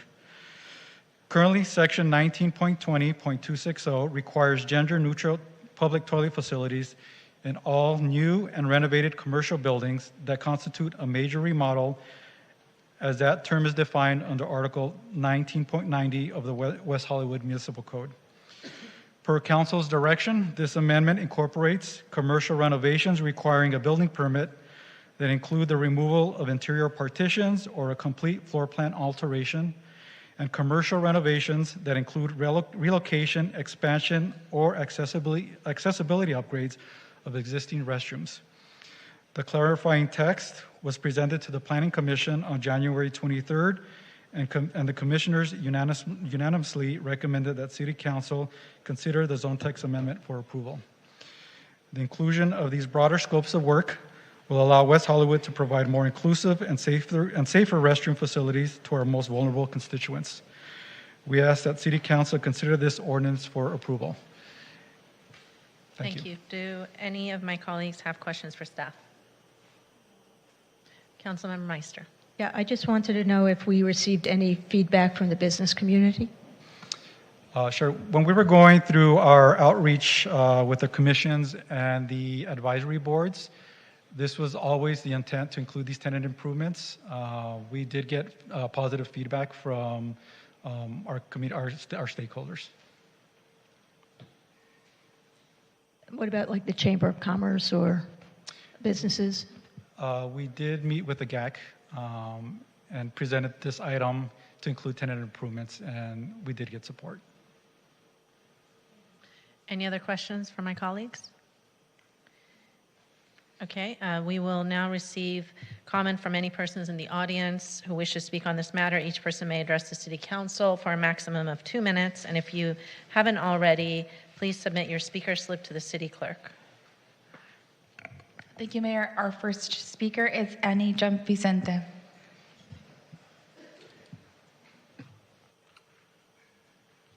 I said this last time, I'll say it again.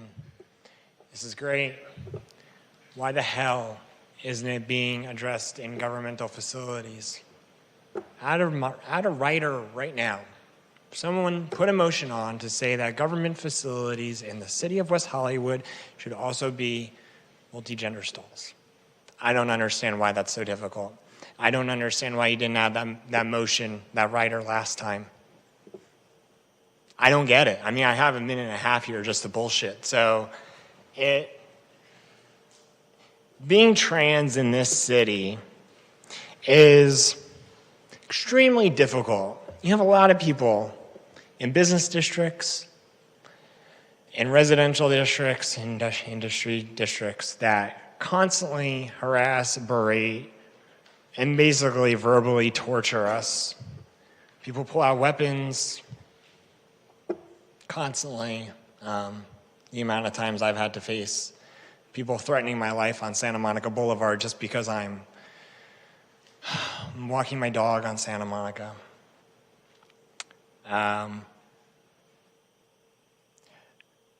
There needs to be a reason. There needs to be pushback against constant transphobia. This is great. Add a writer for governmental buildings. Tell people, tell the world, the city of West Hollywood stands behind trans people and their rights. Add a motion or a writer, whatever the hell you want to call it, today.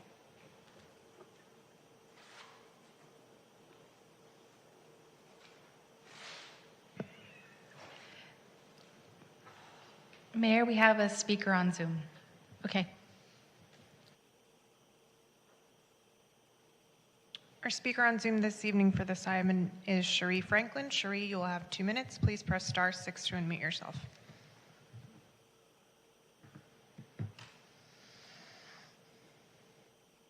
Good evening, Mayor Shine and City Council. I wanted to thank the city for moving forward with a gender-neutral bathroom. My company is Global in partnership with Danny Shaker. We're a cannabis company, but we're also building a restaurant.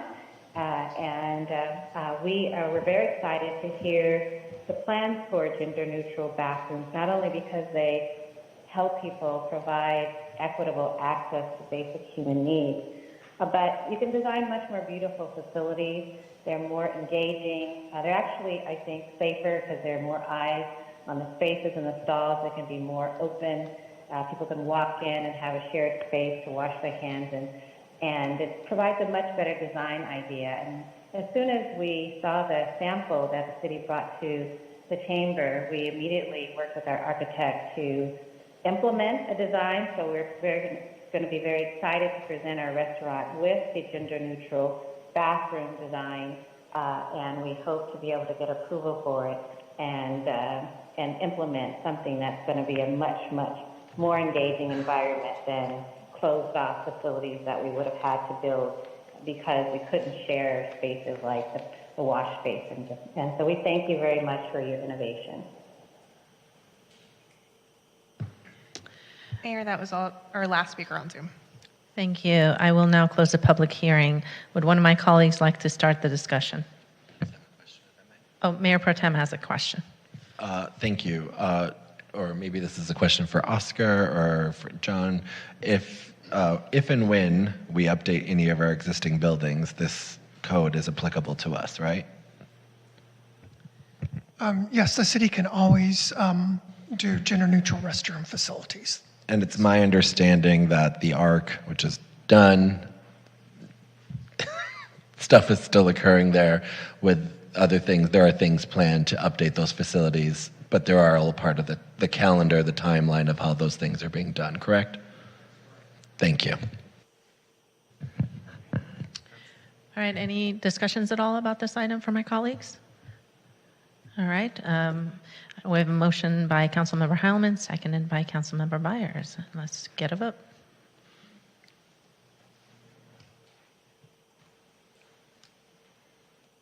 Oops.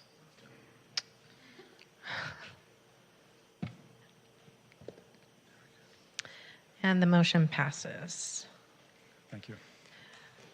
Let's take a 12-minute break until 8 p.m. and then we adjourn.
Please take your seats so we can continue the meeting.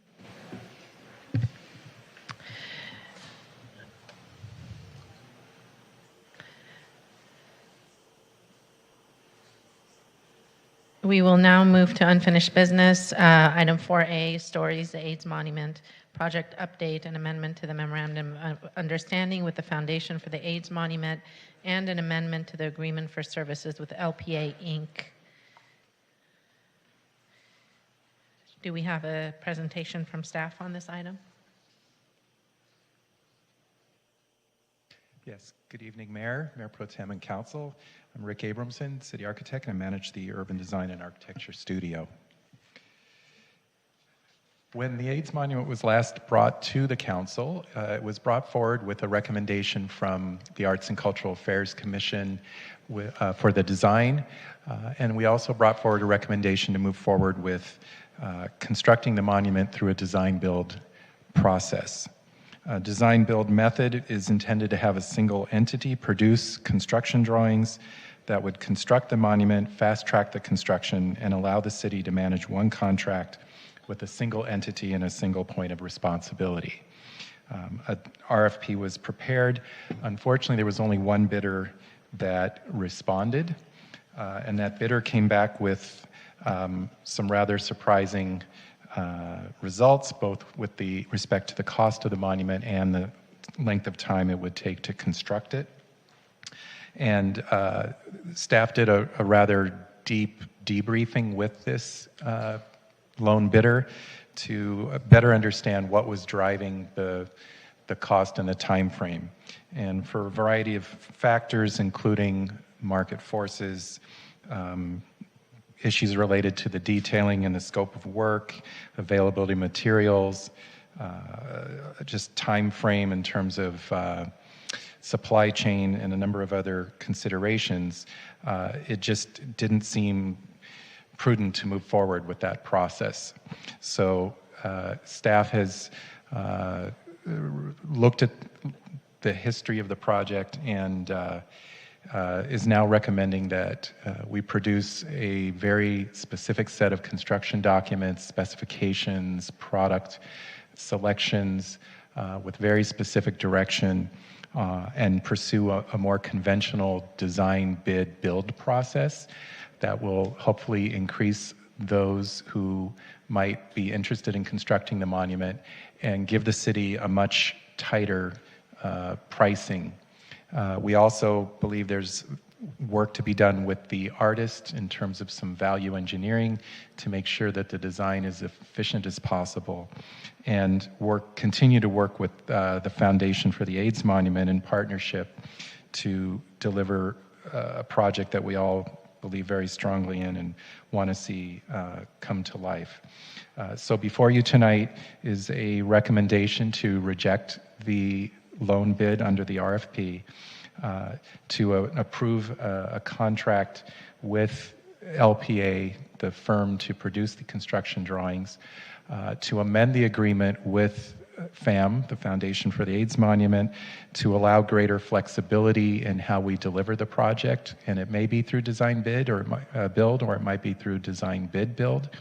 And then lastly, we would be going back to the council subcommittee to continue working on the project and getting guidance before we come back with hopefully a much better story about building the monument.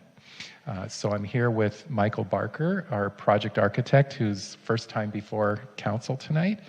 And he's a staff member in our urban design and architecture studio, as well as Helen Collins, our facilities and field services manager. So with that, I will take comments or questions. Thank you. Do any of my colleagues have questions for staff? Mayor Pro Tem Erickson. Thank you. Thank you so much for this. In terms of a general timeline, what are we looking at here? I know COVID kind of threw some stuff into disarray, as it did with everything. But let's say we approve this tonight. What are some milestones that we as a council and we as a city can look forward to in regards to this really important project? I think we're anticipating a 5 to 6 month process now for the construction drawings and the design professionals to work with the artist together to come up with a revised design and that good set of documents. Then we're looking at approximately another 3 months to put out a bid package and get results. So I would say we're looking at anywhere from 8 to 10 months, hopefully, to come back to council with some updated news on the bid process. And then after that, where do we go? Then we would hopefully get a bid awarded, execute a contract with the construction entity, and start construction. That would take probably another 2 months or so to do that. And then construction, depending on the scope of it, will probably be somewhere in the, let's say, 10 to 14 month range for actual construction. Great. Thank you. Okay, if there's no more questions, are there any public comments on this item?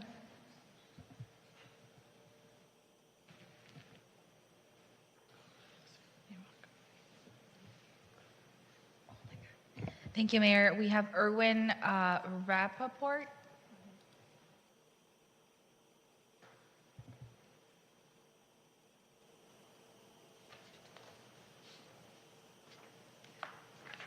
Good evening. I'm Erwin Rappaport. I'm the board chair of the Foundation for the AIDS Monument, and I just really wanted to come and thank you for your continued support on the council and on staff. Everyone has been working really hard to figure out a way to jumpstart this project again. I know it's taking longer than any of us had wanted, but we're all still very committed to it in terms of the importance of it, in terms of the design. We're excited that Dan Tobin, the artist, is back in the game, working with LPA to come up with some value engineering options that can hopefully save us some money and get this sucker in the ground.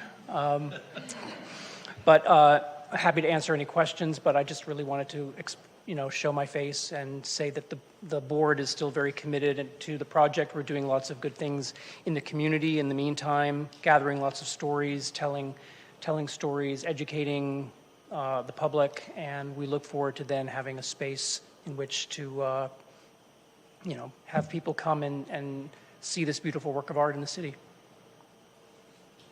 Thank you. Any other speakers? No, Mayor. Okay, do my colleagues have any comments? Councilmember Heilman. Yes, Mayor, and thank you to our staff, and thank you, Erwin. I think it would be important, you shared a timeline with us. I think it probably is important for the foundation to also have that information. They've had a number of people who've made significant donations who are really anticipating and eager for this to happen. So if we could share that information with Erwin and the foundation so that they can share it with their donors, just so everyone knows that we still feel the sense of commitment to this project, that we're eager to see it in the ground as well. But there are delays, but we will carry on, and I thank you for laying that timeline out for us. All right. Councilmember Meister. Thank you. I just want to say I know that this is an incredibly important project for the city and for the community. Originally, it started out, I think it's important for the community to understand that the original budget was what? When it first came to council? I believe at its earliest stages it was around 2.5 million, but most recently there was a commitment of a $5 million project. Right, and that's when the city sort of took over and said, we're going to, I think I was on council at that point, and we said we want to close that gap. And but it really is a big difference from 5 million to 14 million. And I think people have to understand that what we don't want is a money pit. where it just keeps growing and growing and growing into something that we just never anticipated. We committed to do this, but we committed to $2.5 million to close the gap for a $5 million project. So I really appreciate staff sort of saying, hey, wait, we can't just move forward with this, with what's coming back to us, and to make some adjustments in order for us to have the project we want, but also that's affordable. So thank you. All right. Mayor Pro Tem. Thank you so much. I just wanted to thank Erwin and the board and staff. I know this is something that I'm very much looking forward to. And I just wanted to also say if there's a way that our city arts department could further highlight, especially maybe during One City, One Pride, I think a lot of the digital assets that the monument is doing to keep that ongoing investment in communication and further amplifying their work to keep that visibility going, it would be great. I know that they're telling many great stories, and if there's any way that the arts department could put that into there at any point, given it to further amplify and just make sure people know that it's still going on. I think that's another way to keep the communication, the channel going. Yes. Whoops, a follow-up question for Mr. Rappaport. Is he still here? Erwin, I'll wait till you get up there.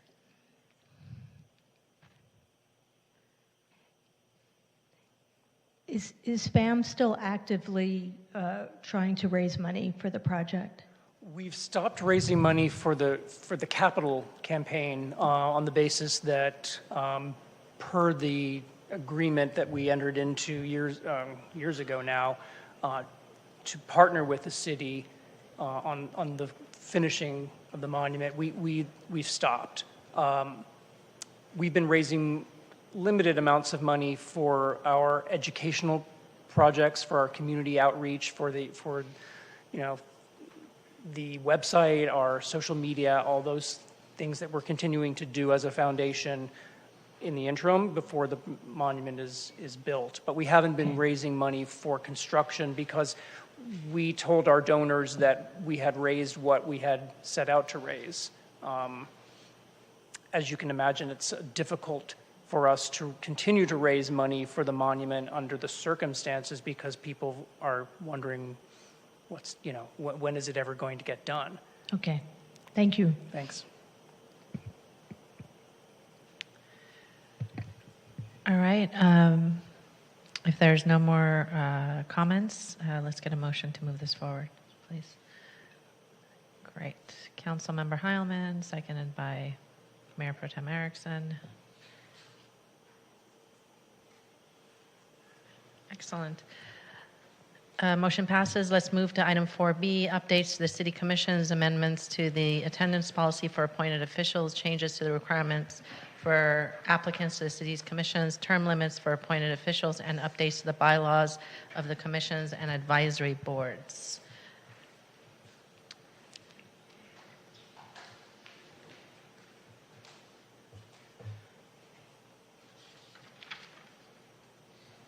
Do we have a staff presentation? Thank you, Mayor.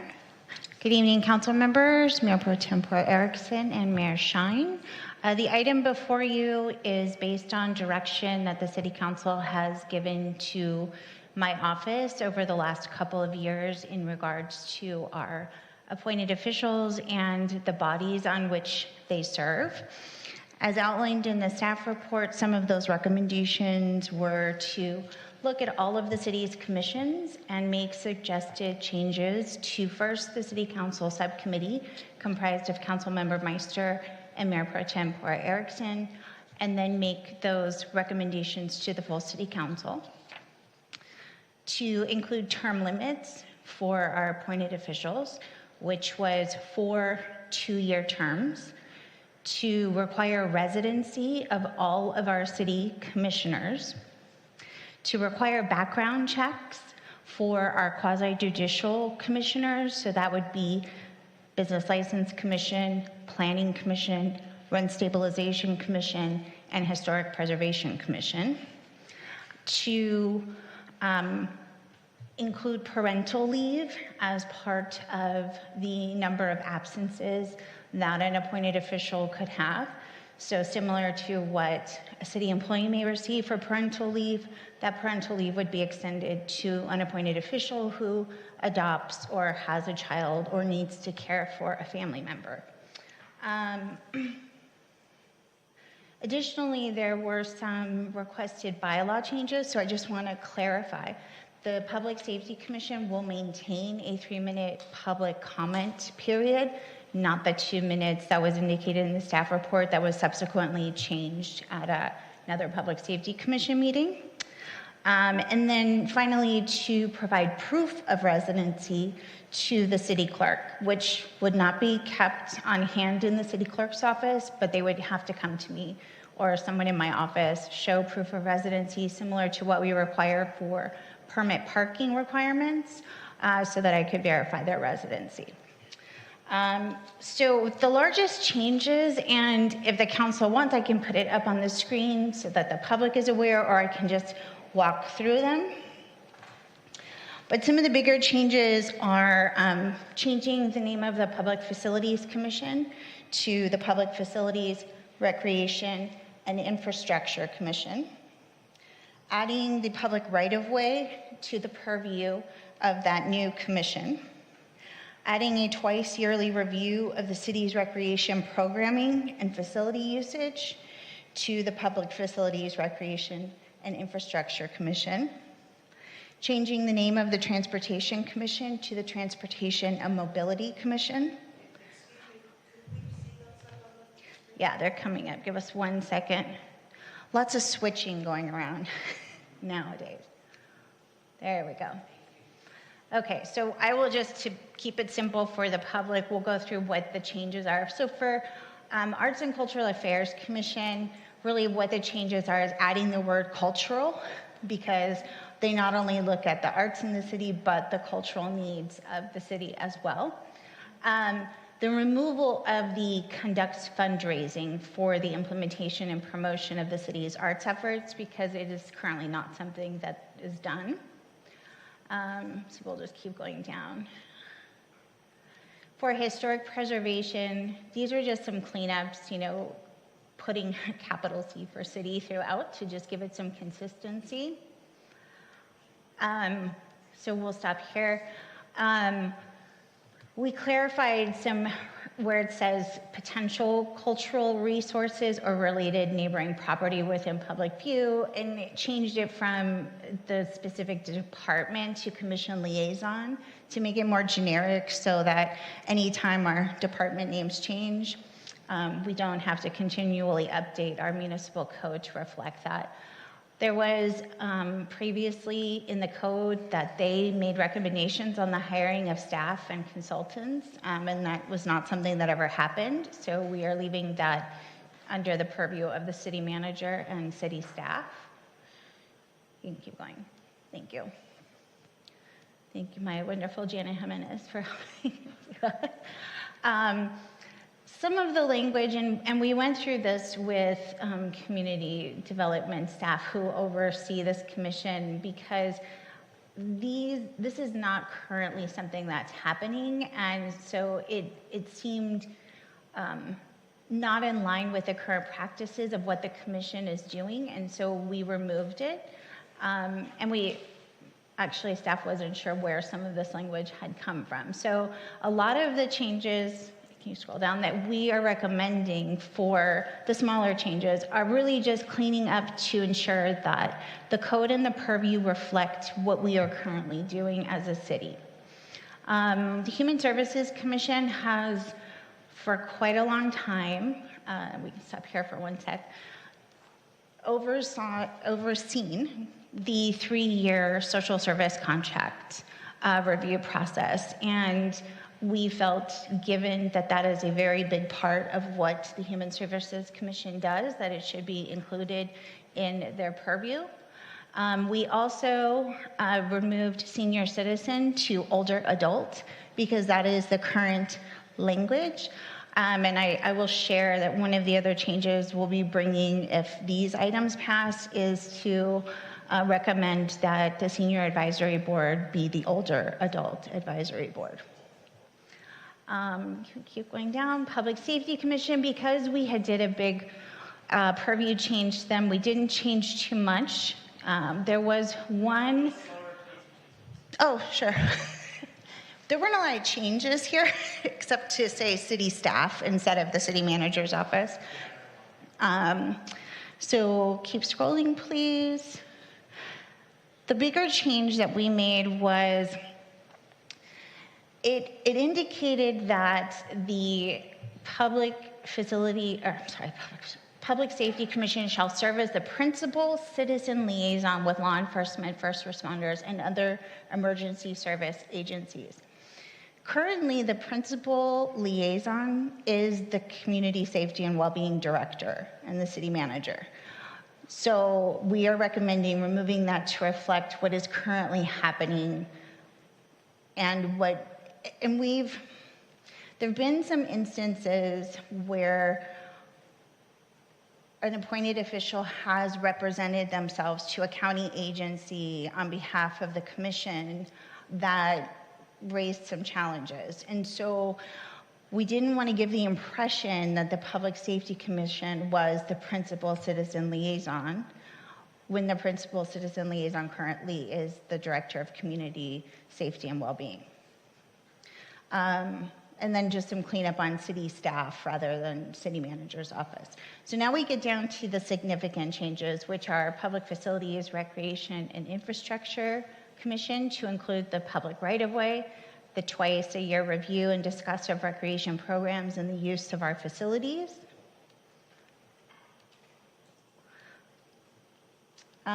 Transportation and Mobility Commission, adding mobility in the public right-of-way.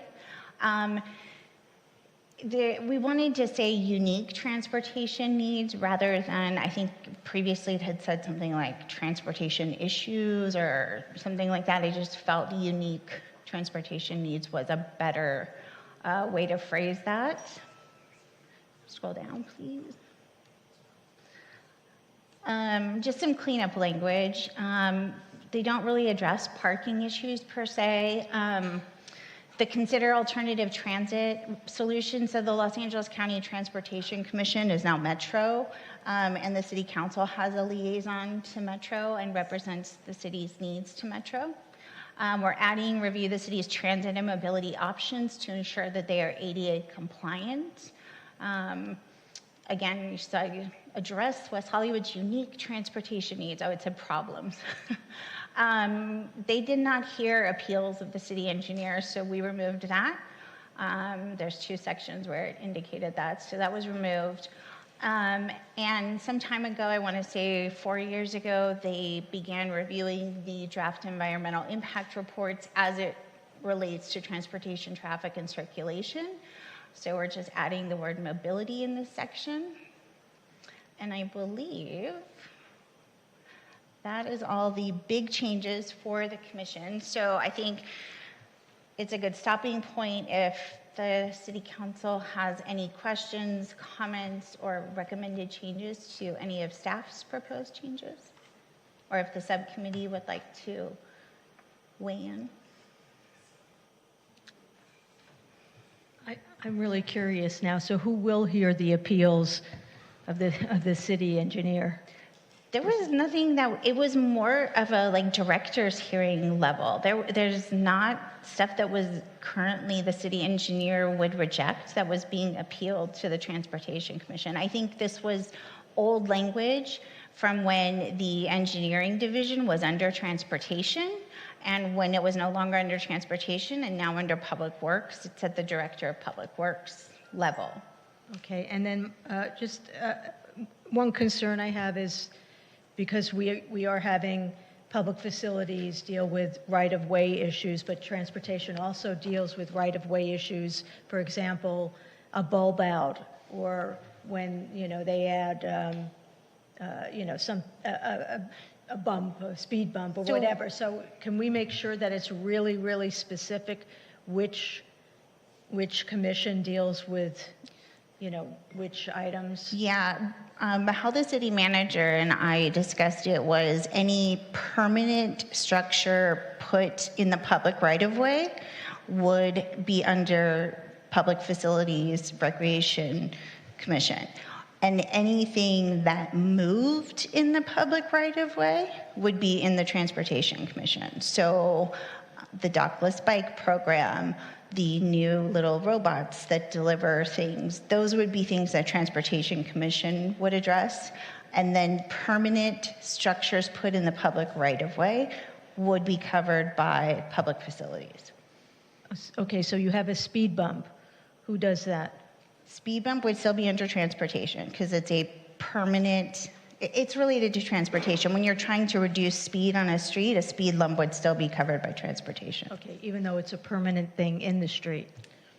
Yeah, when I'm thinking, I think more of like the sidewalk, right, the parkway with the trees, those areas. Okay, but yeah, we can, I just want to make sure it's really clear to both commissions what their purview is. Yeah, we can clear it. Okay, thank you. Sure.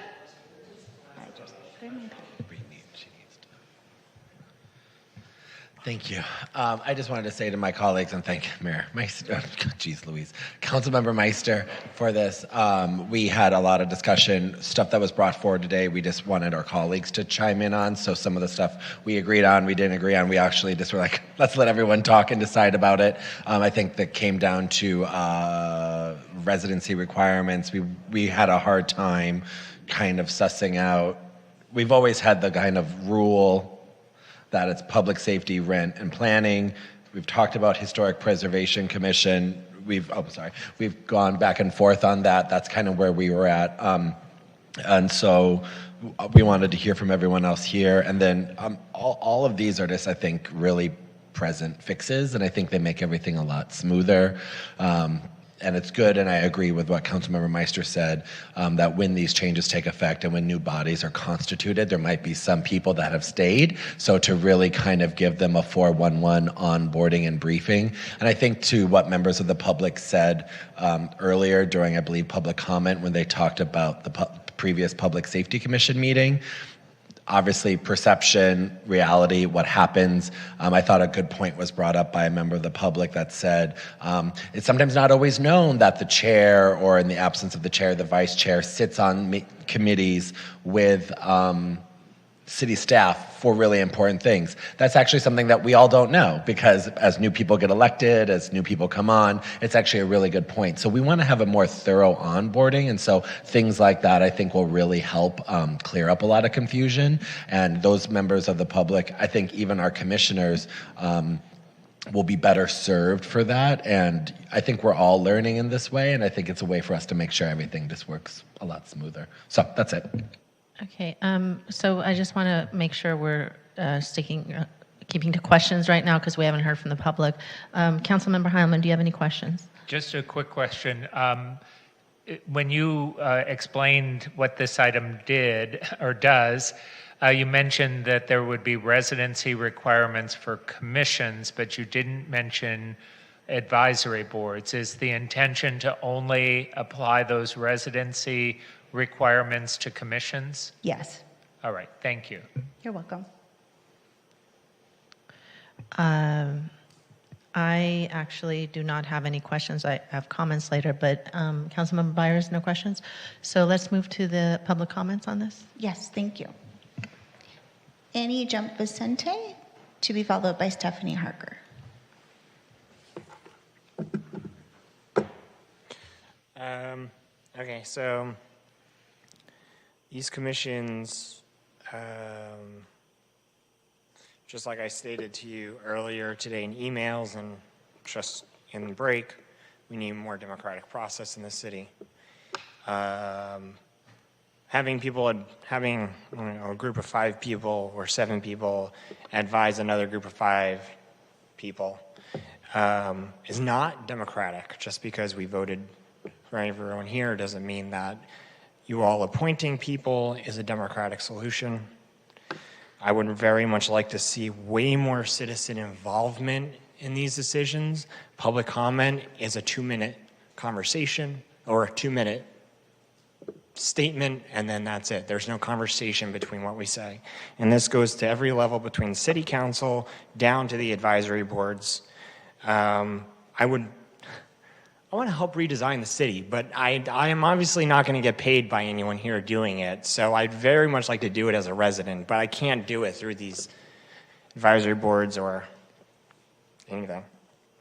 I noticed something about taking away archaeology out of there. I would very much recommend this book called The Dawn of Everything by David Graeber and David Wengrow.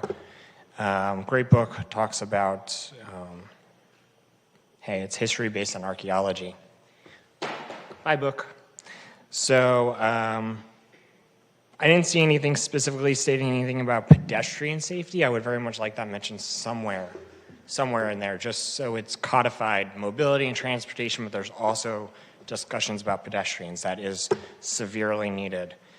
All right, I think I hit all my points. Thanks.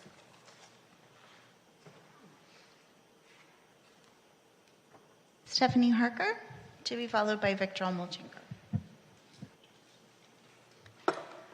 Stephanie Harker, City of West Hollywood. I just had 2 comments on this item. One, the term limits for commissioners and advisory boards.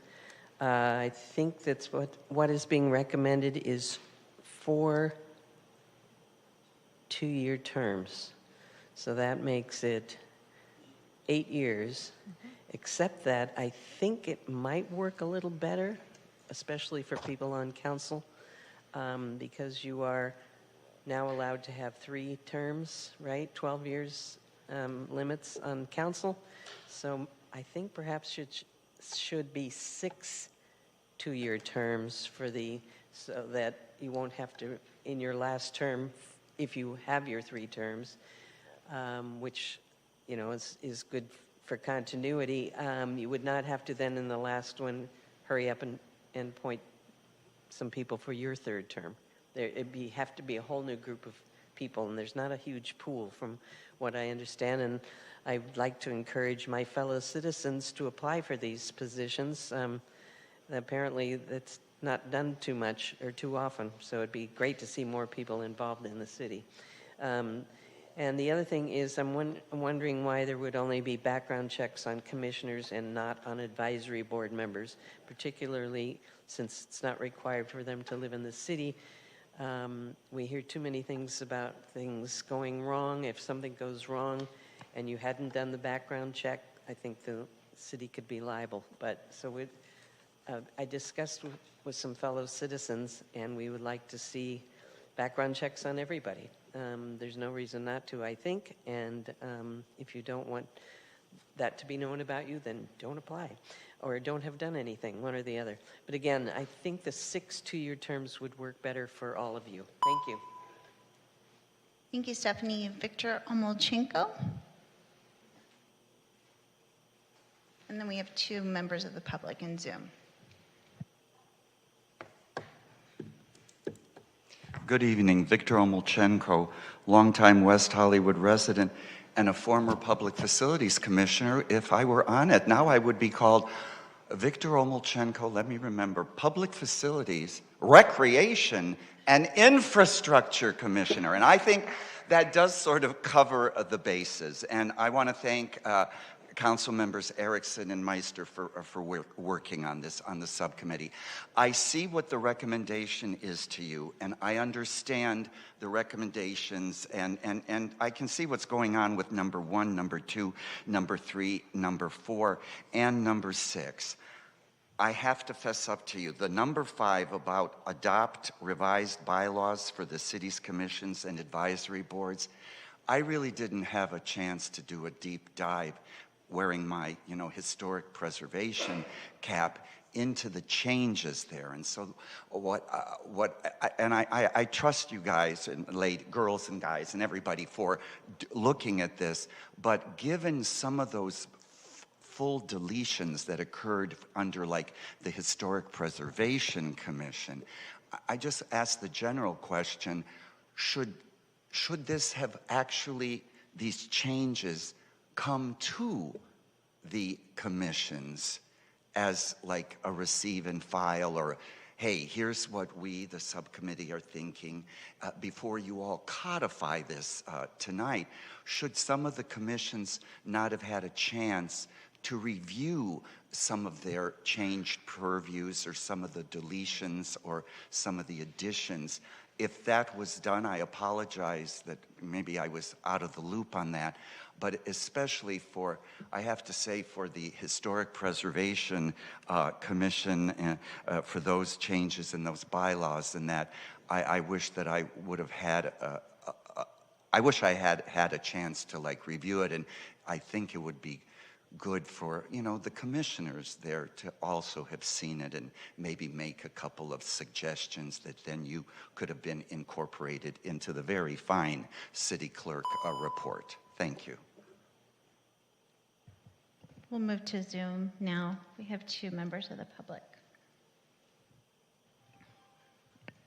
Our first speaker on Zoom this evening for this item is Jamie Francis, to be followed by Mikey Friedman. Jamie, you will have 2 minutes. Please press *6 to unmute yourself.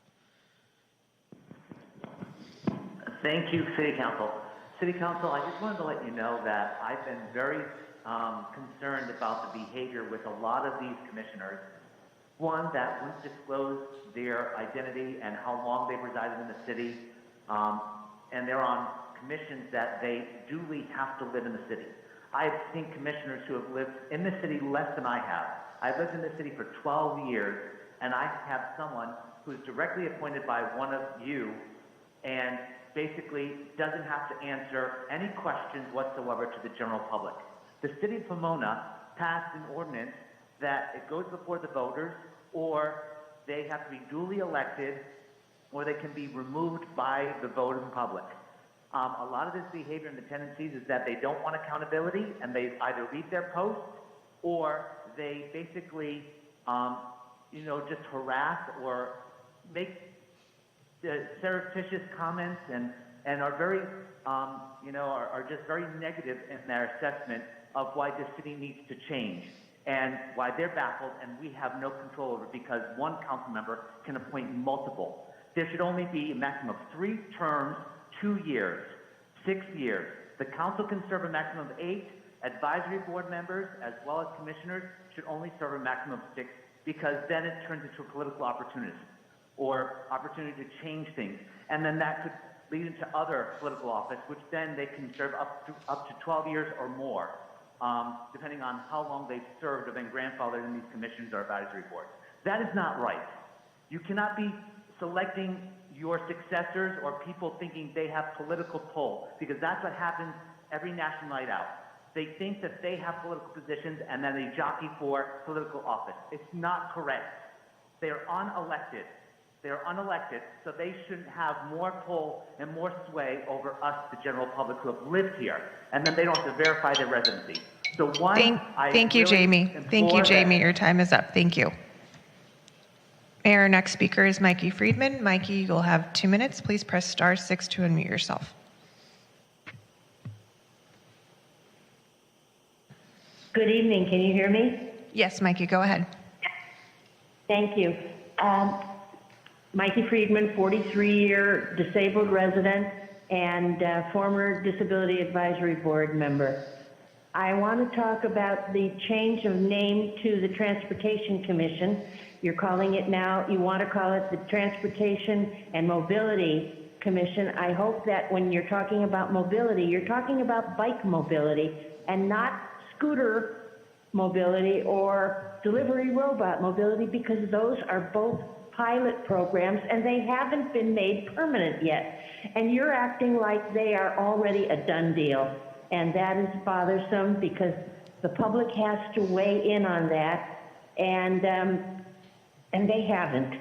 And also, I wanted to ask if there has been any progress on the request I made to Mayor Shine about having a poll of our West Hollywood residents and businesses as to whether or not they want to ban the scooters or to keep them. And I have gotten no update, and it's been over 6 weeks since I broached that to her and she promised it to me. The last thing I'd like to talk about is I would like to invite all the listening audience in the chambers and at home to please sign my petition through change.org to ban dangerous e-scooters in West Hollywood. Please join the almost 400 people who have already signed my petition. These scooters are dangerous, and they not only hurt people with disabilities and seniors and people walking with strollers and people with animals, but they hurt regular pedestrians. And if you put that under the purview of the Transportation Board, who is really going to monitor that? Please don't change the name until you decide whether or not these are going to be permanent. Thank you very much. Thank you, Mikey. Mayor, that was our last speaker.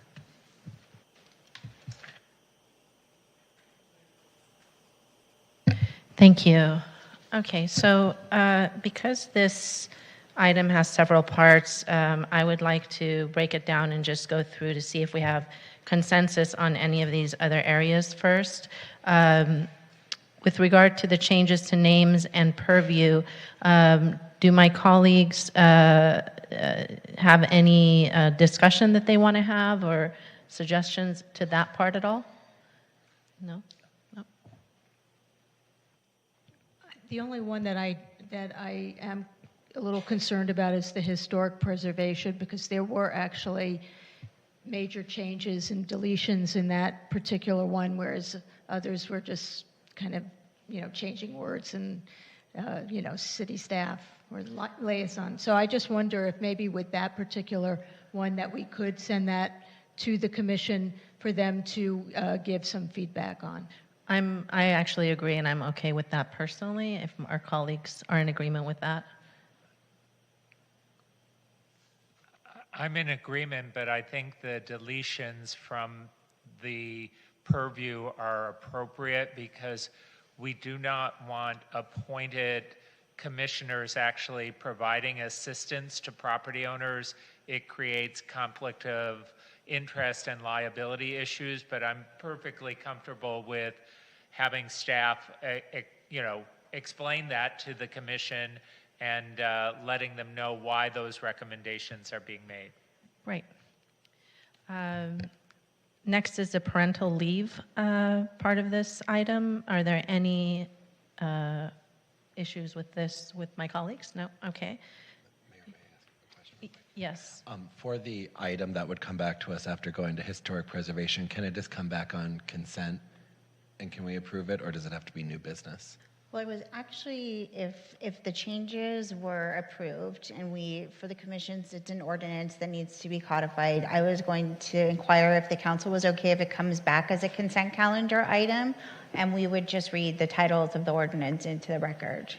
I'm fine with that. Right. Okay. So no issues with the parental leave part? Okay, great. Any need to discuss the term limits?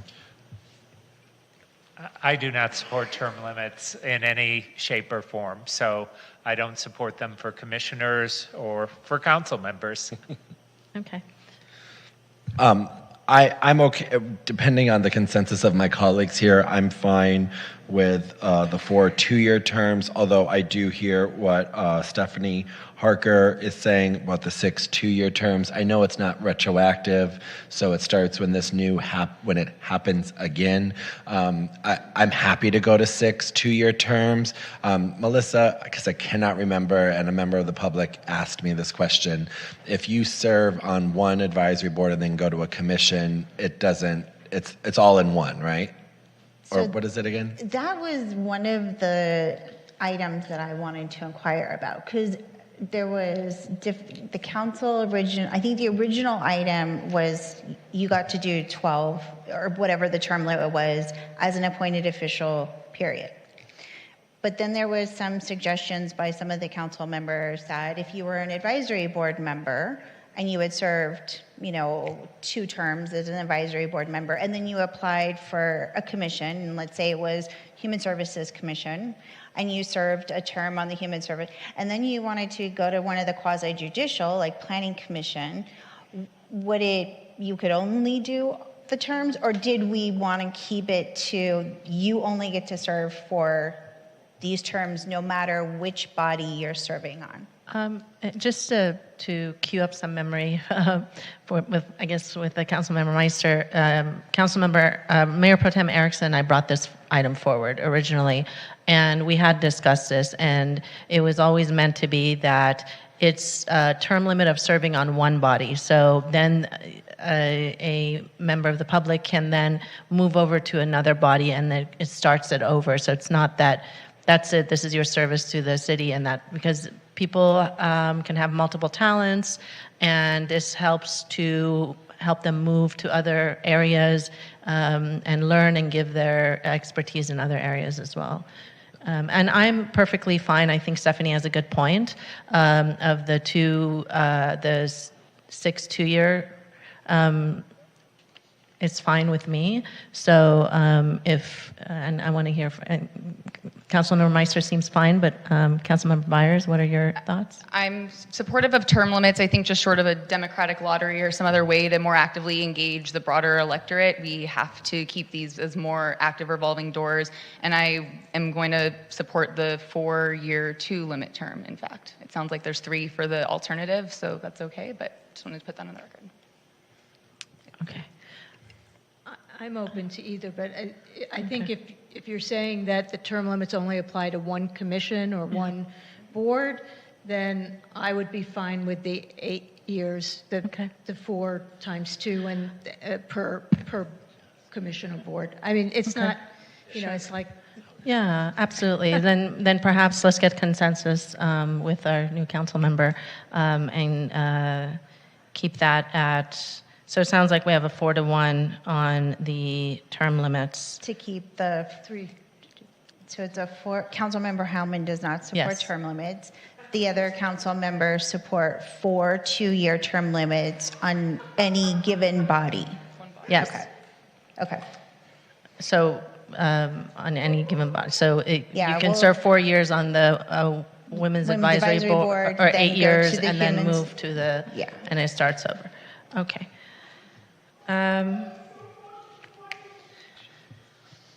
Great. So the next is the background checks. Are there any issues that my colleagues have with the background checks? So right now it's only the quasi-judicial commissions. I mean, I'm open to everyone getting one, to be honest, even boards. I'm not against that. I mean, if we want, I mean, if everyone just wants to limit it to the quasi-judicial commissions, that's fine, but I don't see why. Well, that's what we had originally when Councilmember Erickson and I brought it forward, and it got changed by. Yeah, and the reason for quasi-judicial, ultimately, in terms of liability, those are the 3 commissions that would have any involvement with stuff that development agreements, you can name other items that they would see forward, but that's when we talked, that's where we kind of kept with it. Right? 4 commissions. It's not For just those- quasi-judicial, though. 4 commissions, sorry, yeah. HPC, BLC, planning, and. Yeah, I'm sorry, for the commissions, yes. Yeah, so the background checks would only be for the quasi-judicial commission, and we set that threshold because of the authority that those commissions have, whereas some of the others don't have the same authority. As the city clerk, I wouldn't recommend doing it for advisory board members. They serve in an advisory capacity. There was a suggestion by one of the council members at one time to potentially add a line on the application that says, is there anything in your background that could be an embarrassment to the city? And that was maybe that is what we include for advisory board members, to simply acknowledge that. I think process-wise, it would be challenging to background check all of our appointed officials. And I also think that it would limit the pool, especially on our advisory boards, of who would apply to those boards.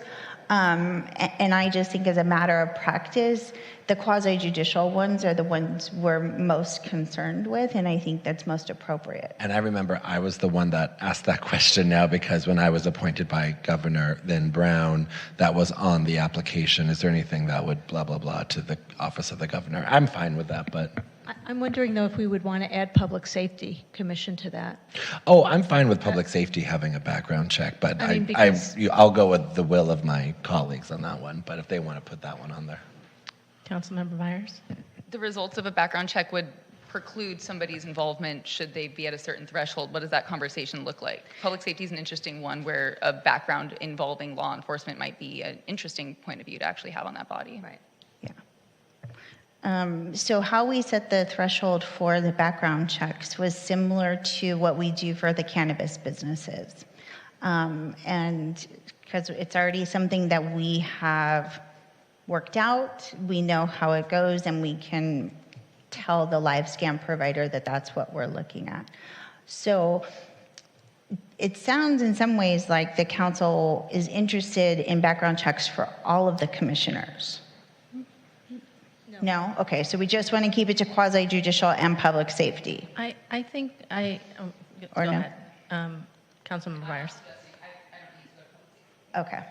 Yeah, I'm also not interested in adding public safety. I do think that the reasoning for the quasi-judicial is for liability purposes, and it makes sense for having that, and it's limited to the 10 years and just the Part 1 crimes. But the other commissions, I don't, yeah. Okay. Yeah.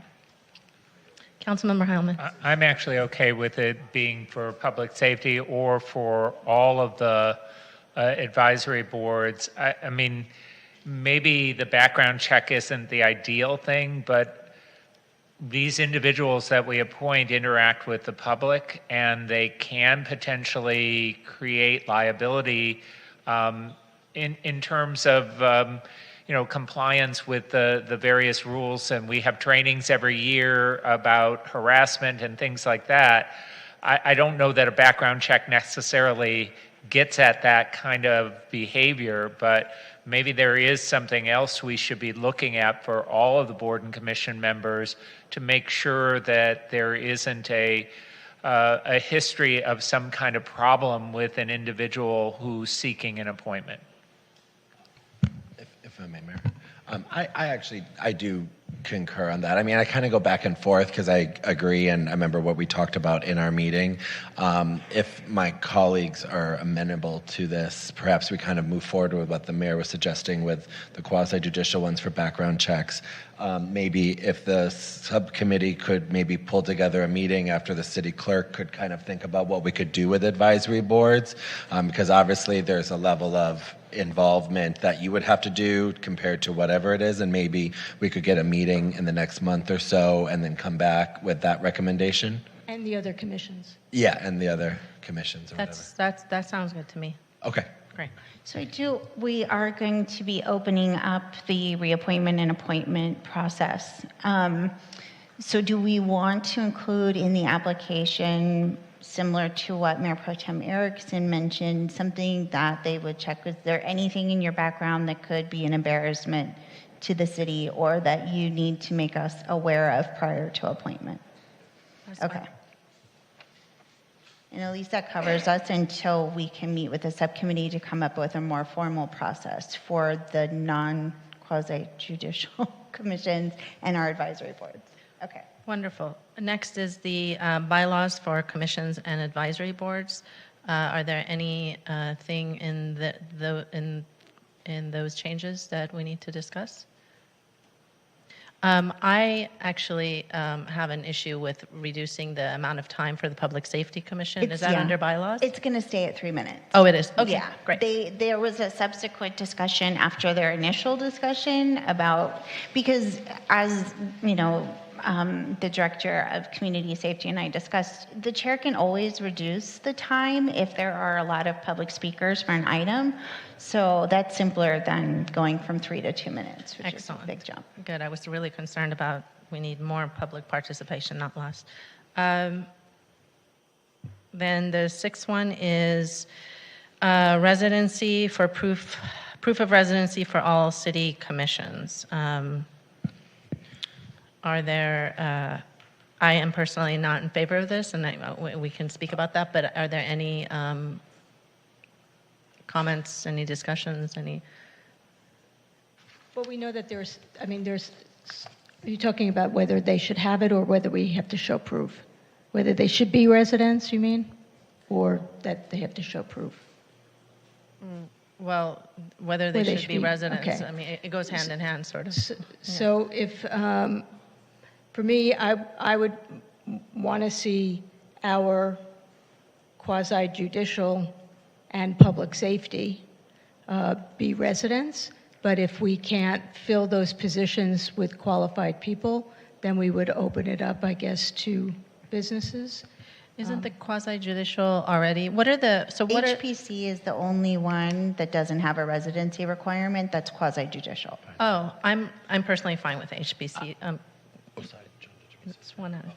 Yeah, we kind of went back and forth on this because we just appointed, I'm not going to name the person, but we appointed someone who has a great qualification that is not a resident but is very involved in the city stuff. And so I'm actually fine with the everyone but HPC requiring, but not Historic Preservation Commission. They're the only one that does not have residency requirement. Right, so not everyone, so That only would the quasi-judicial. maintaining the status quo. Yeah.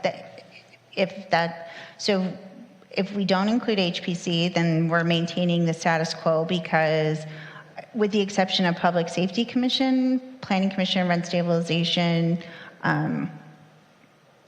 require residency, is that 1, 2? BLC? And the business license. No, Yeah. it's not business license. I think, Melissa, Mayor Pro Tem says he's fine with HPC being included. No, I'm sorry. No? I apologize, Mayor. I think keeping the status quo of where we're at is fine by me. I do not want to include HPC, and it's not included currently. No. Thank you. Sorry. And question, is public safety included? Public safety currently has a residency requirement. So it sounds like we want to maintain the status quo of the commissions that currently require residency. Councilmember Byers, do you have any input?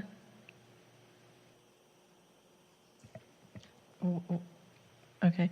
Question? What about our other commissions? Because we didn't discuss it really. I personally am not in favor of having the other commissions. I think that the other commissions, there's actually a need, for example, the LGBTQ Commission, the Arts and Cultural Affairs Commission, the Transportation Commission is a region, really there's regional issues involved as well. And drawing in from a pool of really diverse candidates, the fact is that sadly, a lot of our very talented commissioners aren't able to always live here anymore. The Arts and Cultural Affairs Commission has our first transgender appointee who does not live here but has done a remarkable job, Lindsay Deaton, who is Mayor Pro Tem's appointee. A lot of trans folks and the lesbian population is also reducing greatly in the city of West Hollywood because they're being priced out, can't always live here. And so I'm not in favor of that.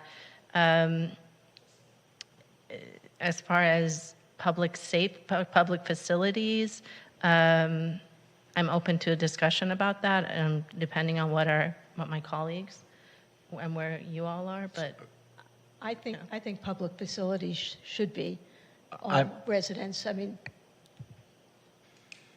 I'm happy to add public facilities to that. I do think that what Councilmember Meister and I discussed, it was not too long ago, but it feels like a while ago, was that dealing with our city parks, our city streets, people with, I think, a very close connection to that would be better served by having residents on it. So I am comfortable adding, I cannot remember what Victor Omenchenko said, the Public Facilities, Recreation, and Infrastructure Commission to that list. And I think that would make it then Public Safety, Business Planning, Rent stabilization. Rent stabilization, and then what I just said for the other one. Business License Commission, There isn't a residency requirement. do we want there to be one or no? I think business license, we may want to, my thoughts are that if not all our business owners live in the city, and perhaps we may want to have appointed business owners on that commission, and then all of a sudden, we're not able to. That may present an issue. But those are just my thoughts. I think maybe perfect is the enemy of the good here. I think what we've presented is a really good, feasible solution. So I think we just, if my colleagues agree, move forward with those, with the status quo plus the one addition. I'm sorry if I'm confusing you with all the additions, Melissa. So for the ones that do have a residency requirement, do you want to have them provide proof of residency? Yes, goes hand in hand. Is there a way to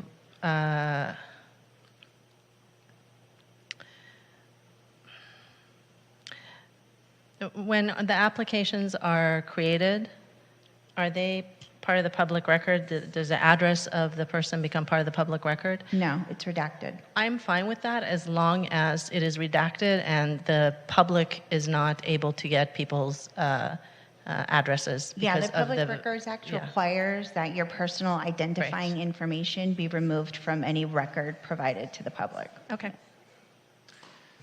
Melissa, would it be possible for you to go through each commission one by one and tell us what the current rules are and what the recommendation is, so that I'm clear that we're all in agreement on what is being approved tonight? Yeah, so the Business License Commission, we're not making any changes to their purview, and the 7 members shall have a significant interest in the city, such as residency, business, or residential ownership, economic involvement, or some other valid link to be determined by the City Council to the purpose of the commission.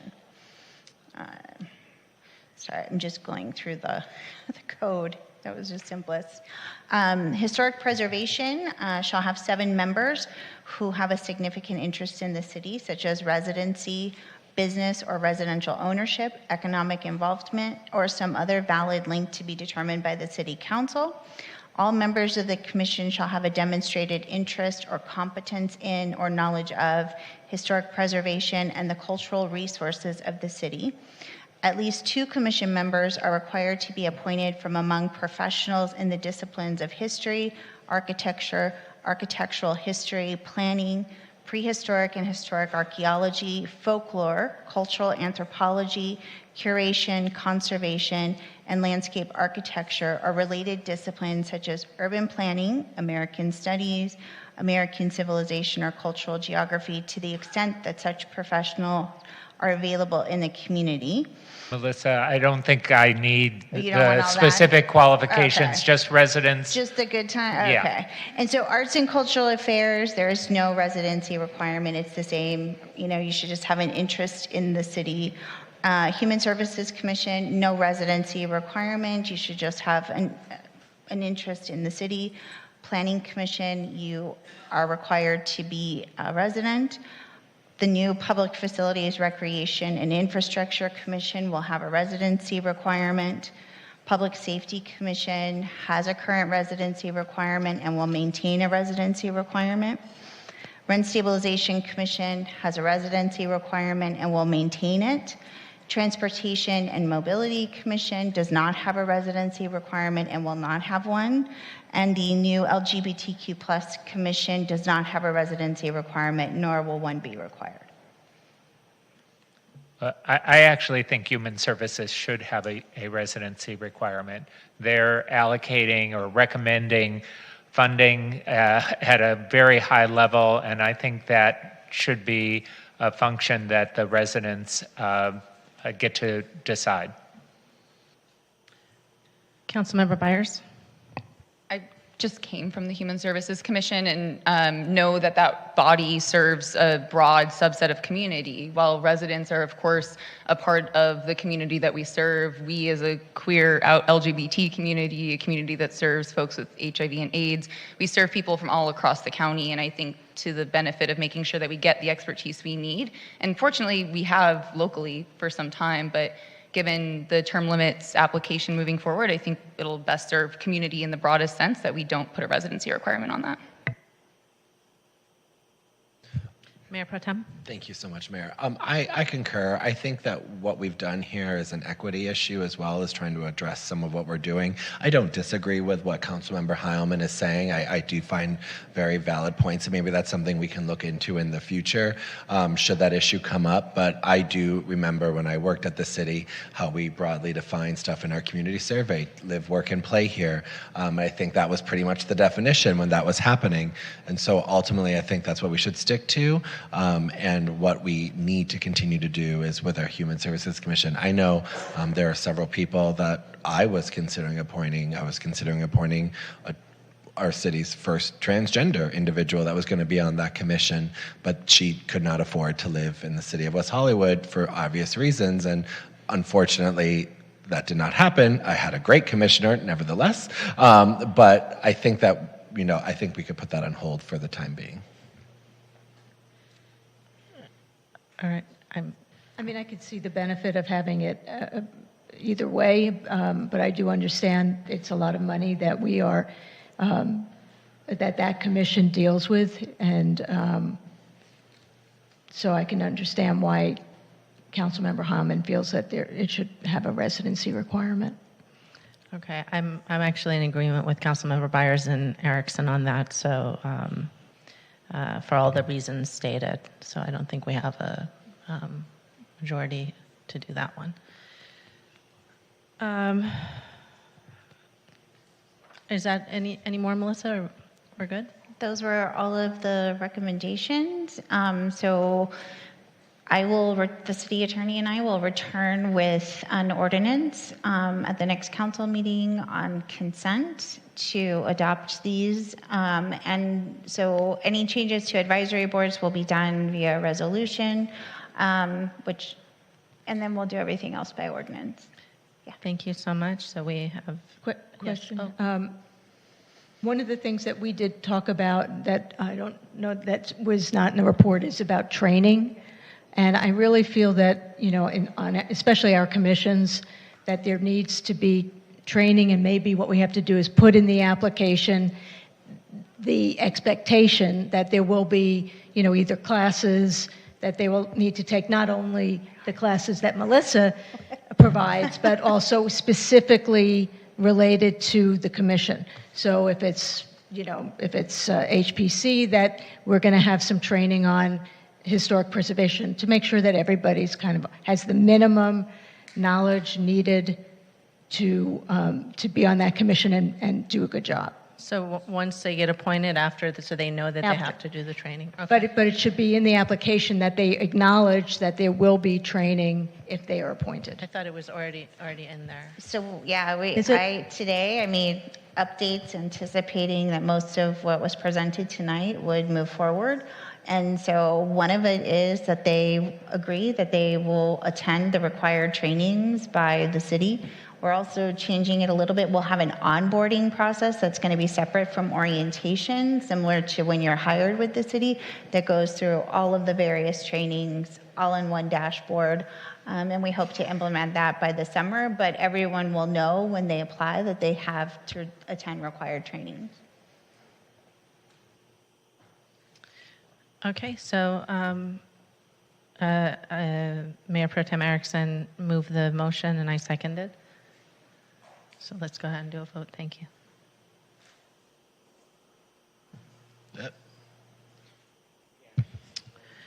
Wonderful. Let's go ahead and move on to new business. We had asked for a brief presentation on the update on capital projects implementation, which is item 5A.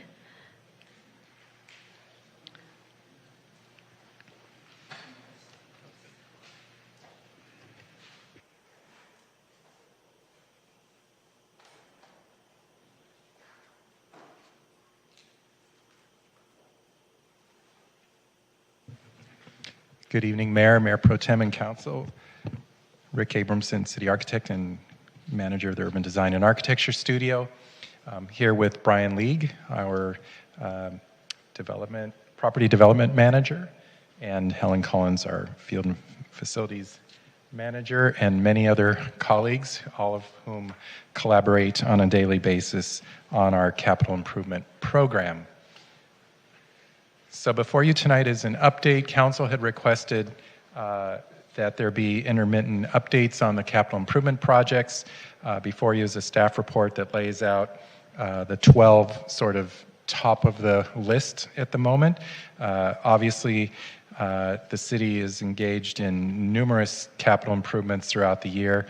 The staff report really focuses on those that are in city-owned properties and parks. The staff report itself has some updates on each of the 12 with current status. So we're here to answer questions if you have any on the state of the capital improvement projects. Thank you.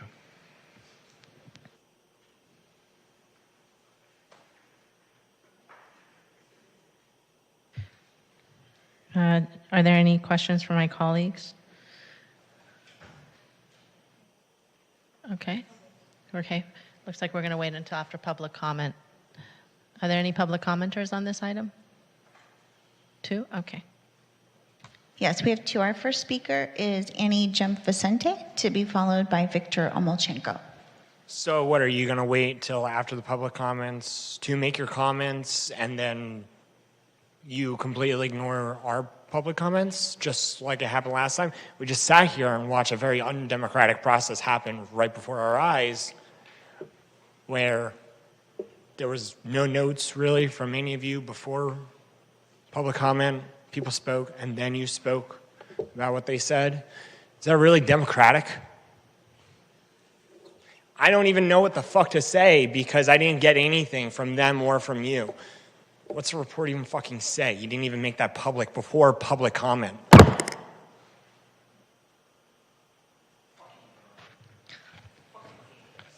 Our next speaker is Victor Omolchenko, to be followed by Stephanie Harker.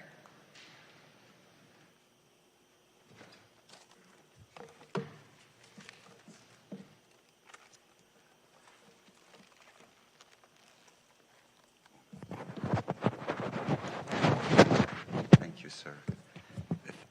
Victor Omolchenko, longtime West Hollywood resident.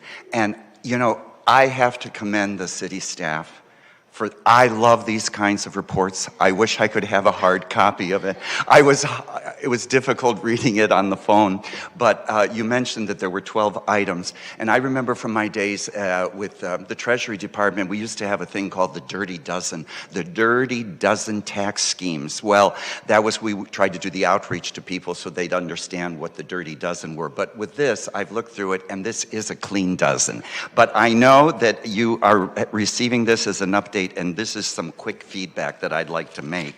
Regarding Hart Park, yes on the enhancements to the dog park, yes on the enhancements for the ADA improvements, but please, there's an AIDS monument there already. If you haven't all seen it, it was developed a long time ago. I know some of the council members will remember it, but it's in a state of dishevelment, and it's the first one, and I know that we're working on the newer one in WeHo Park, but I think that needs some attention, and I wish that it had appeared in the report.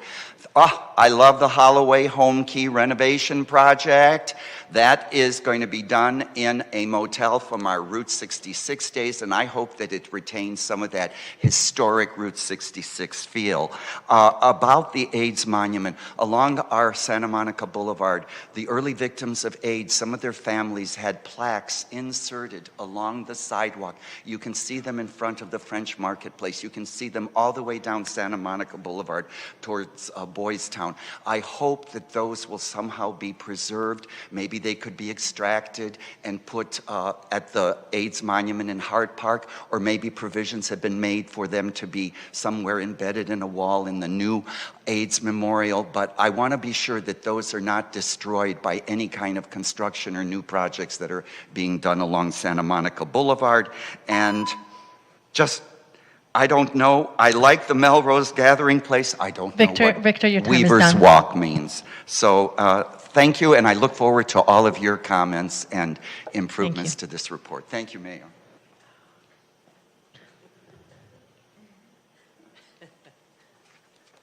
I was going to get the hook for you. Just kidding. I love you. Well, of course, the capital projects implementation is always an exciting thing for the community because it looks like more things will be getting done. However, I'm just a little concerned about several of them.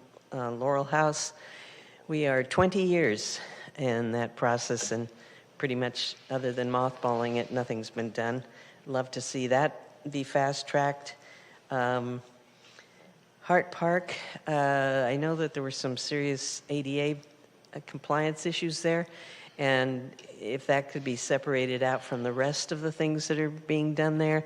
I think there is the lack of a railing along a very, very steep walkway. It's beautiful, but it's a little rickety, and if we could do some of the ADA compliance on these projects first, then go back and worry about how beautiful they are. And certainly on Plummer Park, that's been 12 years now, and we haven't had a new plan. And Kathy Blavis and I were wondering if the prior council, prior to you guys, had decided to form some kind of a design steering committee with members of the community and members from the commissions and any involved boards. If that's going to be taking place again, and if we could fast track that, at least get the design, that group going with the public involved for Plummer Park's new plan. And last but not least, I really wanted to attend the Playhouse. I know there's another one coming up, but I wanted to attend that meeting, and if staff could be a little more mindful of important holidays, like it was Valentine's Day, the last one, that's why I didn't come. But I said, oops, no romantic dinners for you guys. Thank you. Thank you, Stephanie. Mayor, we don't have any other speakers in chambers or Zoom. All right. Do my colleagues have any feedback for staff? Councilmember Meister? Yeah, I'm just wondering with Plummer Park if there's any space at all for community gardens there. And that's something just to think about, as long as we're not, I mean, it's going to take quite a while till we go through the visioning process. And I know we're going to be working on the dog park, but if there's any even temporary community garden space, I think that we see that there is a demand for it, and it would be great if we would be able to include it somewhere in the park. I do want to address Annie's question about how we work things, and the way it works is that there's a staff report, council asks questions, then we hear from the public so that we can hear from the public before we actually make comments and ask final questions.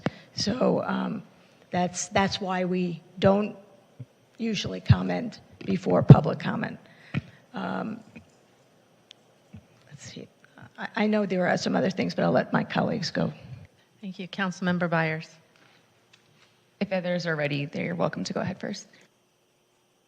Councilmember Heilman.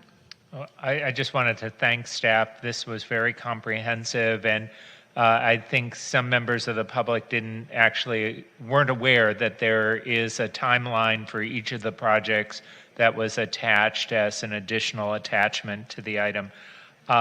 The one item that I do have some concerns about is the Crescent Heights and Santa Monica project, which we had acquired, and it was at one point supposed to be a surface parking lot, and we did a lot of work to try to make it a surface parking lot temporarily, and that hasn't happened, and that's created a great deal of frustration in the community who thought we were doing something, and now it hasn't been done. And then there was a discussion of having it be used for housing, affordable housing, and now it's morphing into some kind of city hall annex or something. So I'm not really supportive of the direction that's going in, and I really think we need to go back to what we had originally planned, which was temporarily surface parking while we're actually developing the plans to put permanently affordable housing there and housing-related services there. So that's my feedback on that. Yes, Mayor Pro Tem Erickson. Thank you so much. This is a great project. I actually agree with Councilmember Heilman on that aspect. Helen, when I was on the Planning Commission, when I was then Councilmember Heilman's Planning Commissioner, that was the second item I approved. I do think that we did promise the community a temporary lot there in a way that was happening. I know there's been environmental mitigations that need to occur, but I do think as we continue the community envisioning process, that's something that we really should look into. We've already approved it, or maybe you're going to tell me, something didn't happen. But I do think we need to have a revisit of that conversation. As we all know, my colleagues, although we probably don't want to admit it, it's going to take a long time to decide whatever goes into that lot. I may or may not still be here. So that is something that I think we should do. But nevertheless, one thing that I saw and that I know we've been talking about, Helen, is the entrance to the library. And that was something I would like to see added to this list. Many of the librarians and members of the public who sit right in that front area are very cold. I've spoken with them. I know you already are handling this with Steve and the team, and you're working on getting that done. But the library is beautiful. I'm not going to, saying the library isn't, but a way in which we could figure out a way in which we could help improve that for those librarians, and however that will come back to us, I would like to see that kind of added. And then Rick, I do believe at our last Plummer Park subcommittee meeting, and correct me if I'm wrong, Councilmember Meister, we were going to be starting a process of meeting up again and having that, and to, I believe, Stephanie Harker's comment about a committee being formed. I do believe that is in the plan, or we are looking to get to that. I just don't know if you have an update on that timeline, because I think that's to the public. We have been talking about Plummer Park for a while, and we need to think, I think, comprehensively about it. So if you could provide that update. Sure, Mayor Pro Tem. I think the plan is that the full process will begin in the latter part of this year, but precedent to that, we plan to convene the subcommittee to talk about the nature of the outreach, what kind of structure makes sense, if it is a steering committee, how that might be composed. So we do have some items to discuss with the subcommittee before we go full-fledged with a consultant. Thank you so much. And the last thing is I just want to highlight what Victor did say, because I remember he mentioned this on one of our bike rides once, was the placards along the trees or the monument at Hart Park, right? Victor, sorry, thank you. If public facilities could go around there and maybe assess what's going on and provide us with an update if it needs to be tended for or anything like that, and maybe a long-term plan down the road for how we maintain and preserve those important moments of our history. You mean the AIDS monument up at Hart Park? Or? At Hart Park. Yes. Yeah. Okay. Thank you. Councilmember Byers, did you have? Yeah, thank you. Just wanted to add, I appreciate the comments from Councilmember Heilman and Mayor Pro Tem Erickson regarding the opportunity to sort of use the space in between. Perfect example of learning from my colleagues who've been here before, and I really appreciate hearing that. This is just tremendous and truly overwhelming to sort of think about the next 5+ years in the city and what will become open, what will become the city's assets. And it's really moving. I'm with you, Victor. I want this in my hands as a document. I just want to also make a note. I received a postcard from somebody in the community marked 1925.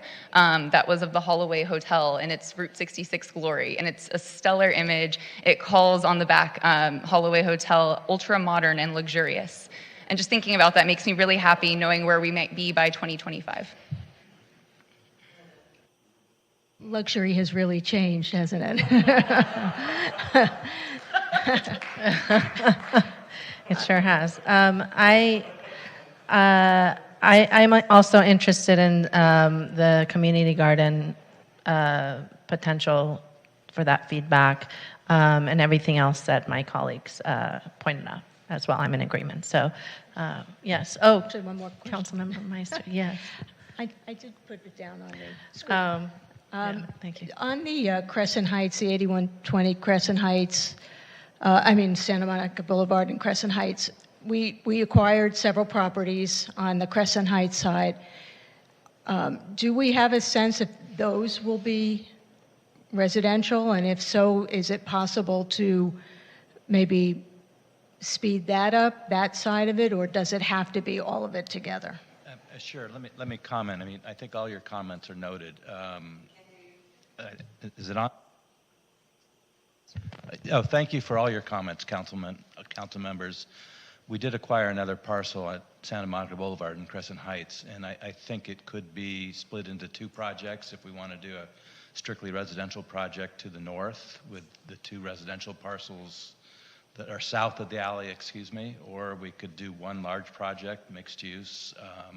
The consultant we're hiring is going to give us feedback on density, massing, and capacity for that site and the site across from City Hall. So to your question, I think anything's possible at this point. We'll be looking for further direction.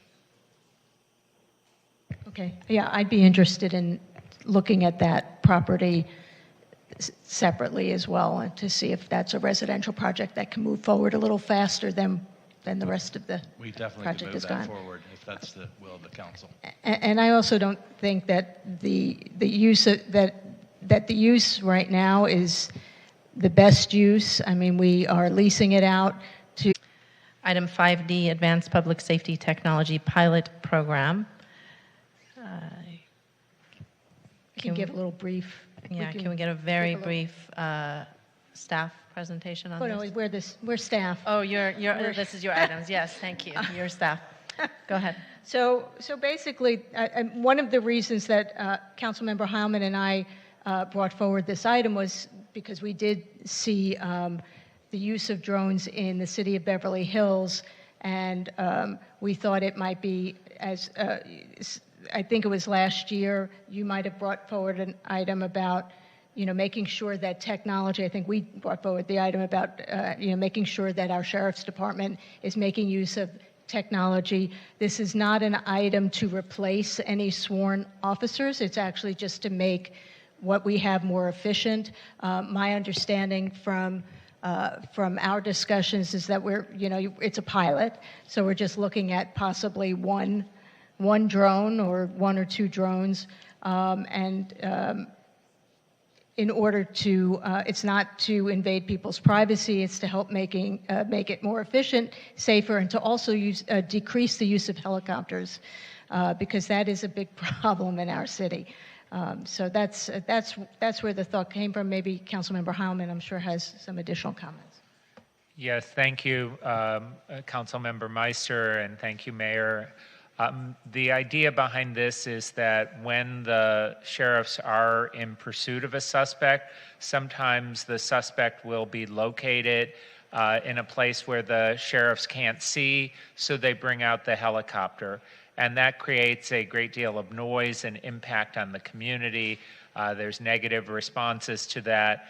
The use of a drone would at least reduce the need for helicopters in those instances, probably increase safety for the sheriffs responding, but also increase safety for any individual who might be in a location where a suspect is located. The exact parameters of how this would be used, I think that's something that we would rely on the city manager working with the sheriffs to bring back those parameters. But this was not intended as the use of drones for general surveillance of the public. Perhaps they might be appropriate where we have our big special events, such as Halloween, where it is difficult for the sheriffs to respond quickly. Having the ability to use this kind of technology may make it easier for the department to pinpoint the exact location where a fight is occurring or where somebody is in distress and needs medical attention. So that was the thinking behind this item. Okay. Are there any questions, or should we go to public comment? Okay. I just had one Yeah. question. In the report, it was mentioned that in the last year, you just mentioned this too, Councilmember Meister, the 5-year safety technology upgrade plan. I was just curious about the status of that upgrade plan in general. I've only had 5 meetings here. That's a great question. I don't have an update. I assume that we could get something from our community safety division in the next month or so. Was that an item, you and I brought forward a training item, and that had a little technology in there, but then Councilmember, or now Board of Supervisors, Lindsay Horvath, did this 5-year safety plan for city facilities. I think I'm melding the two. Which one? No. She and I did an item for a 5-year plan to make sure there's safety in city properties. And so I think, and then you and I did this other one, so it kind of, but yeah, I think that's a fair question. I don't want to go too much into discussion about it, but. Yeah, I would just say that we asked staff to bring it back when they can. Yeah, bring it back, a full item for us to review. And, okay, so let's go to public comment then. I think we have one public commenter. Thank you. Go ahead, Annie. You will have 2 minutes.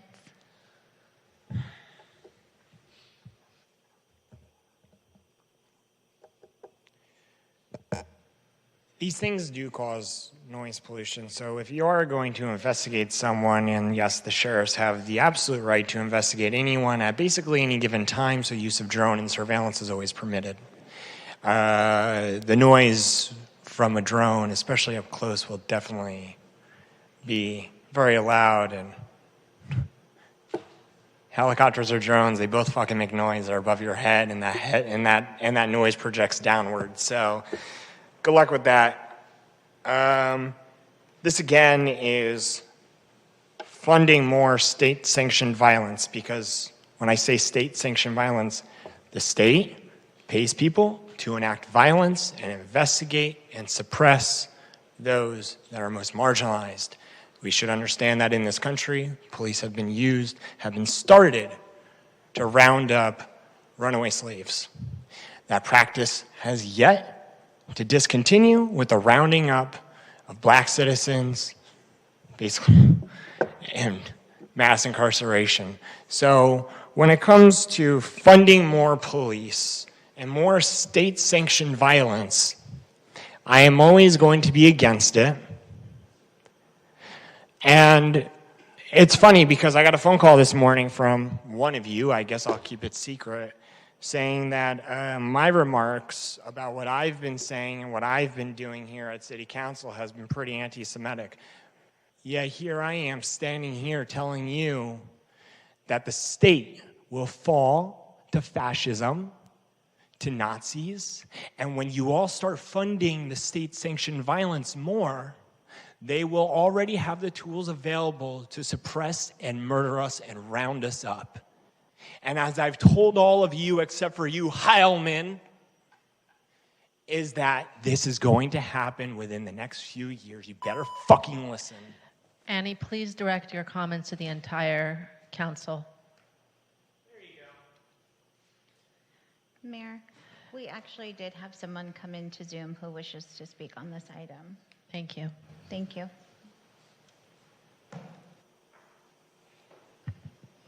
Our next speaker is Jamie Francis. Jamie, you will have 2 minutes. Please press *6 to unmute yourself. Thank you. I wouldn't comment as much today, but it's been several months. I'm sorry, I have to say that it is really bad that you can have a speaker incessantly interrupt and always speak on topic matters and always delay the city council. This is hijack. This is hijacking the council meetings, and it's not appropriate. And using vulgarity and swearing and offending us other speakers who take and wait our time and is always the first one to speak and the last one to speak. I'm just frustrated. That's why I don't speak before the city council, because of this one individual. It's not appropriate. And then we get sidetracked and delayed on talking about important matters of public safety because this person feels it's their duty or their right to speak on everything pertaining to only them. I'm disappointed that the City Council hasn't brought any action or isn't at least penalizing or reprimanding this individual. I'm sick and tired of hearing this individual incessantly at every council meeting, on every subject matter, on every agenda item. It's ridiculous. Thank you. Thank you, Mayor. That was our last speaker for this item on Zoom.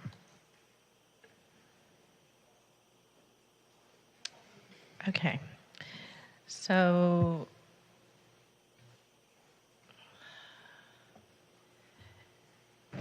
Councilmember Byers, would you like to start?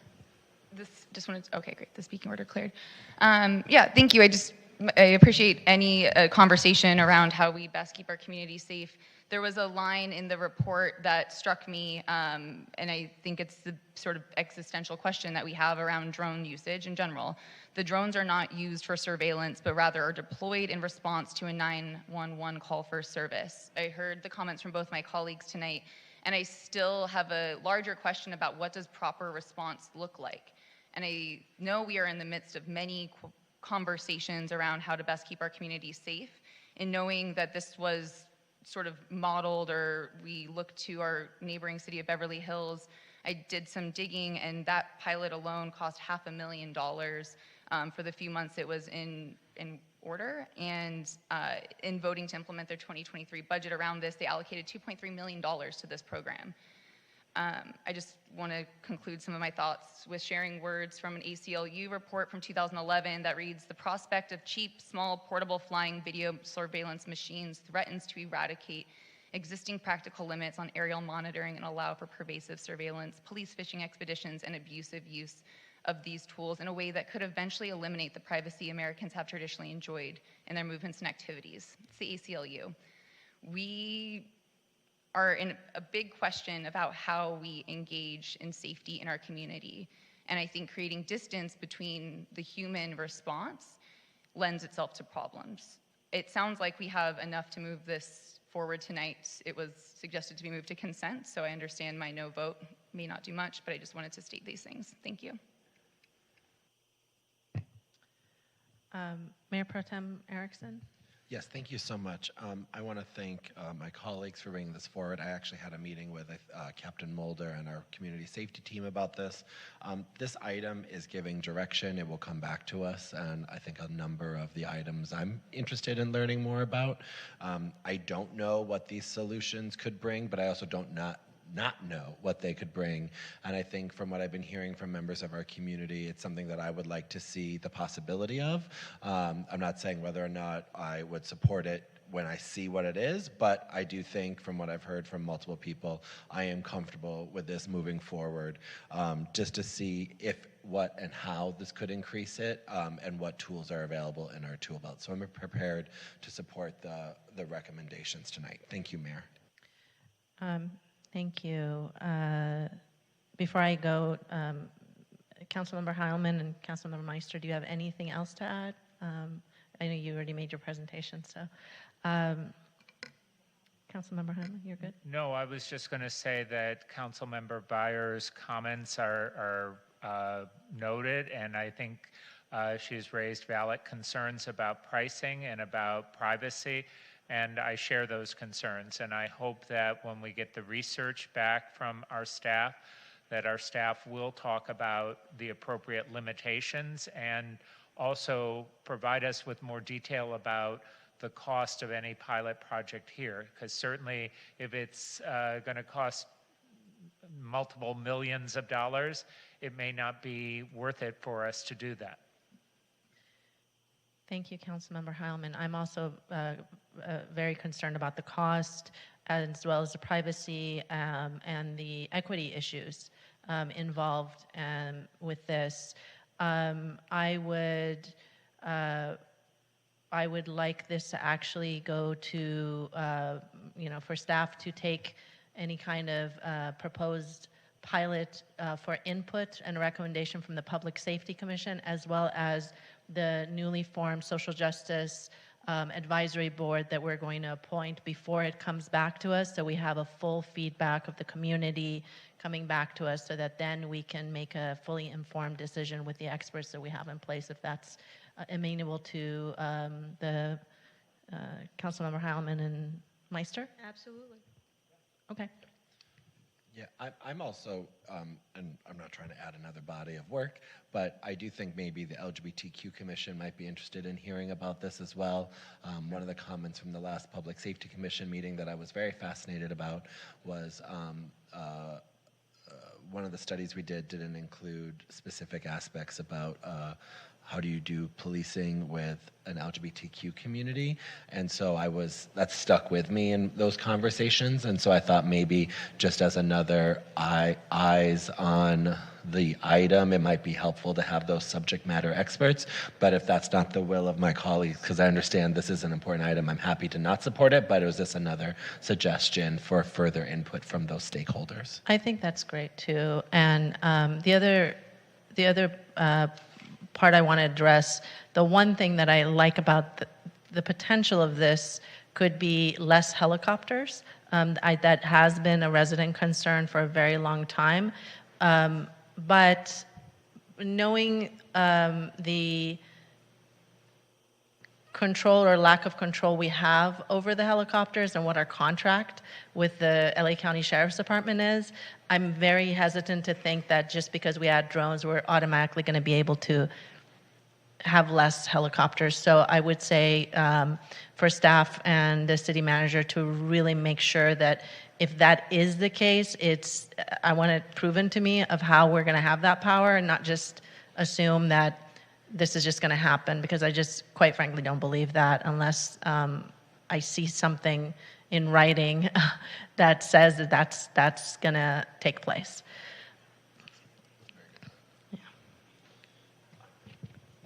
I had, sorry. Councilmember Byers. There was one other item that was folded into this, that if we're taking this to commissions to have their feedback, I think this would be an appropriate opportunity to go to the Human Services Commission. The specific piece around the LA Found Project Lifesaver, this is a program meant for people living with disabilities, older adults, people who go wayward or go missing, having people tracked with a bracelet under the Sheriff's Department versus perhaps a social service program. That could do something similar. If there is a need, I think the Human Services Commission is the appropriate body to determine whether or not or in which way this is conducted in our community. So if we're taking this to commissions, I would politely ask the Human Services Commission be involved as well. Okay, great.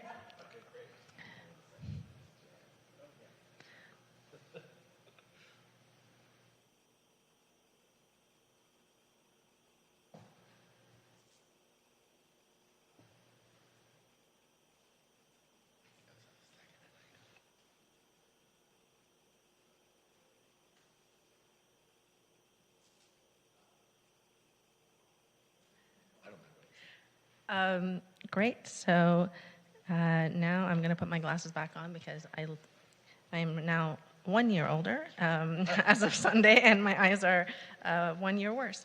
So we are moving on to 6B, an ordinance of the City of West Hollywood amending the West Hollywood Municipal Code to allow and regulate temporary cannabis events. Can we get a brief staff report, please?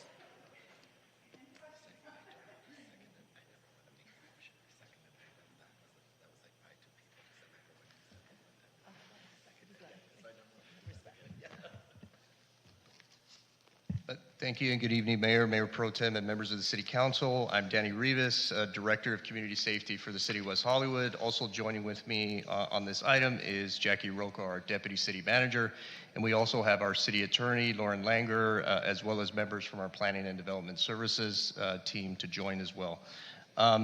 So the item before you is an introduction on first reading to adopt an ordinance of the City of West Hollywood Municipal Code related to regulating temporary cannabis events.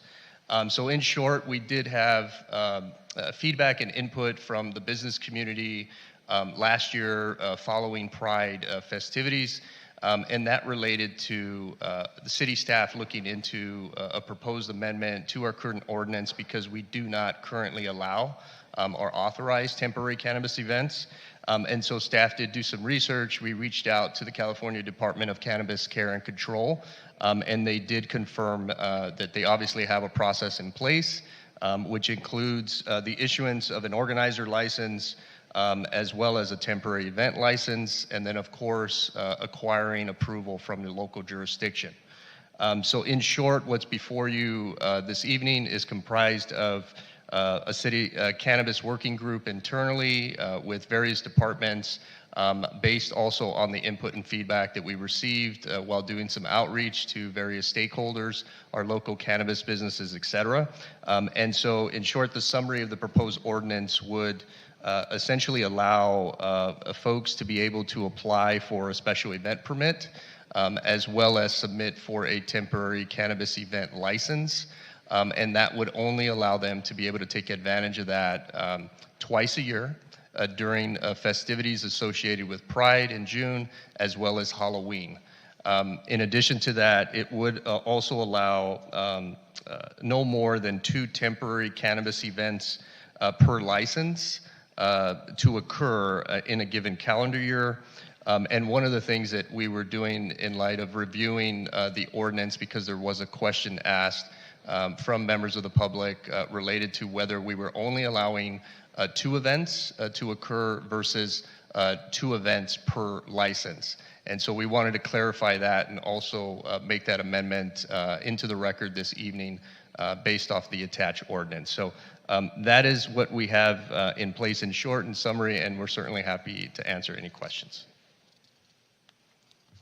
Any questions from my colleagues? All right, no questions. Any public speakers on this item? Yes, we have 1 speaker in chamber and 2 in Zoom. Scott Schmidt, you will have 2 minutes to provide comment.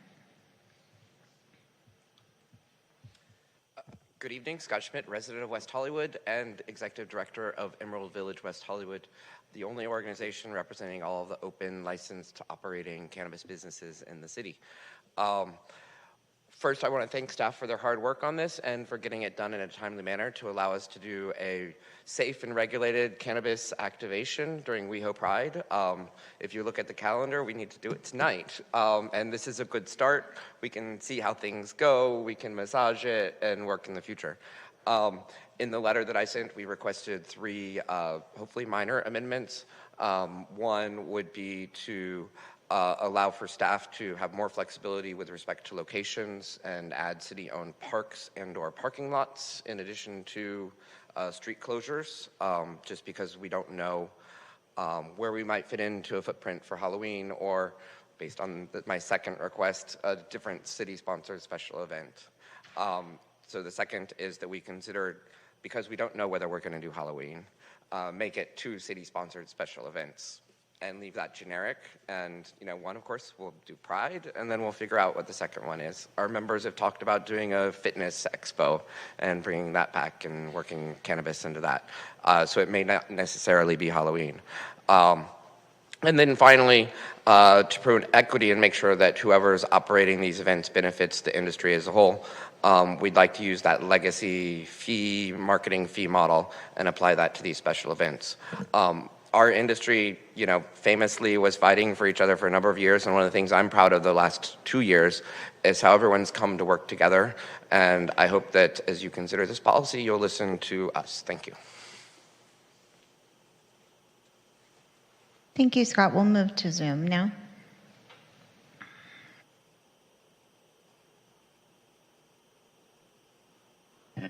Our first speaker on Zoom is Cherie Franklin, to be followed by Jackie Subek. Cherie, you will have 2 minutes. Please press star 6 to unmute yourself.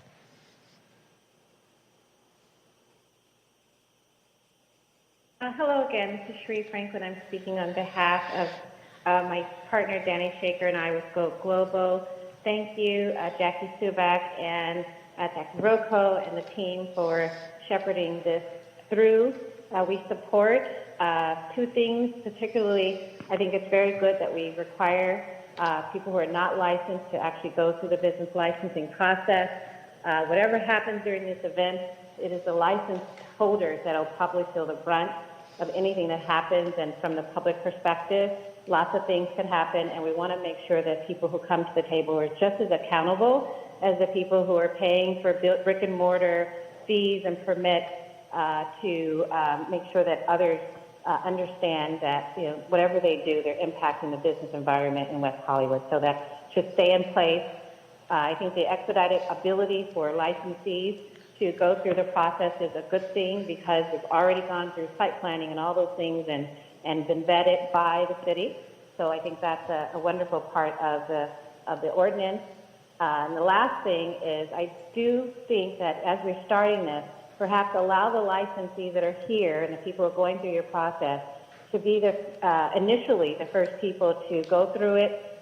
It'll also give the city an opportunity to understand this process. I have held an event organizer's license, and it's no joke to go through it. And also for the cities, there are only a few cities that have, been through this experience. So I want to make sure that we have the capacity and we're not overwhelmed, even though it's only for twice a year. It will be a lot to plan, and hopefully there's some preference to have presence for the licensees at those events. So no matter what happens, if we get band together and make sure that the existing licensees are very well represented during those events and they have an ability to do so and they're not pushed out by other people. Thank you. Thank you, Sherry. Our next speaker is Jackie Subek. Jackie, you will have 2 minutes. Please press *6 to unmute yourself.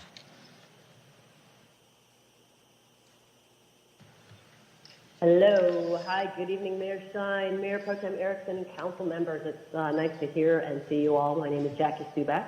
I'm a cannabis licensee here in WeHo. I've invested nearly a decade in this industry as an advocate to helping shape the policies that allow us to operate legally and safely. Tonight, I'm speaking on behalf of myself.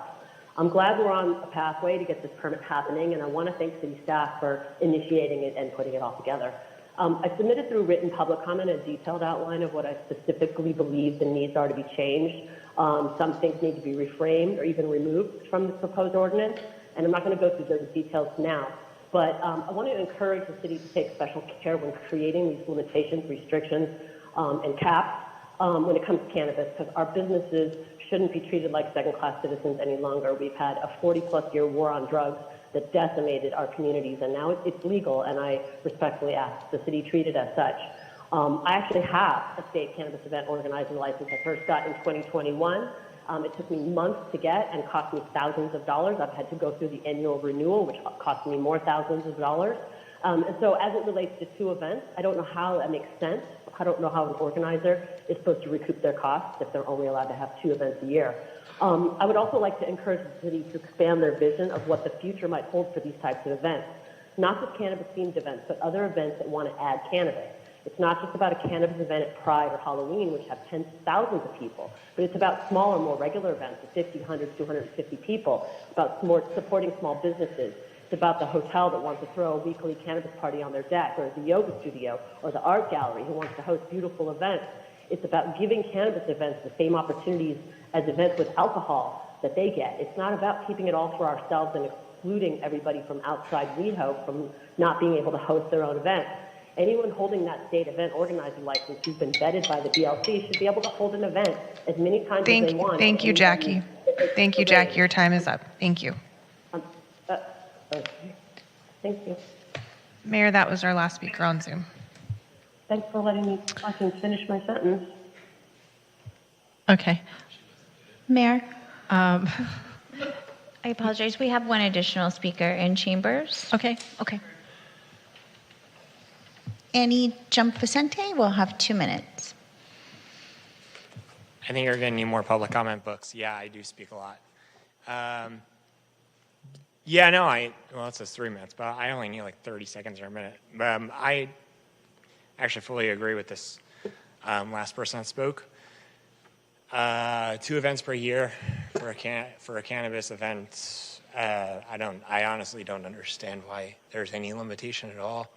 If a merchant wants to hold a everyday event for 365 days and wants to just get people high in the back room, like, who cares? I wasn't going to speak on it until she started speaking, and I thought it made a lot of sense. I'm not down for big corporations, but I am down for individual merchants to take this on. So I just asked to waive the 2 event limitation and just let it be unlimited. Thanks.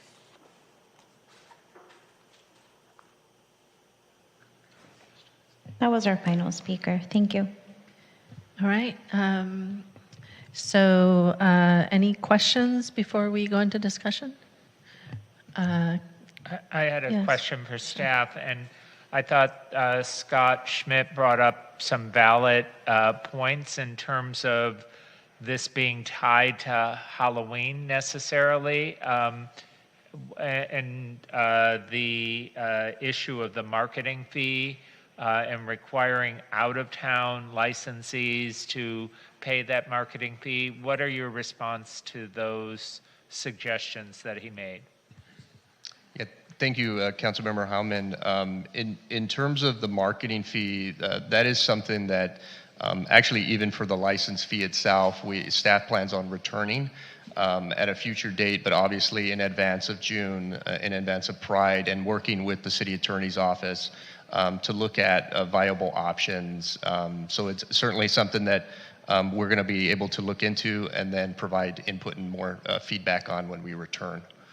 As it relates to the activities or festivities tied to Halloween and Pride, that was based off of the input and feedback that we had received from the businesses last year, and obviously with some of the conversations that we've had this year leading up to it.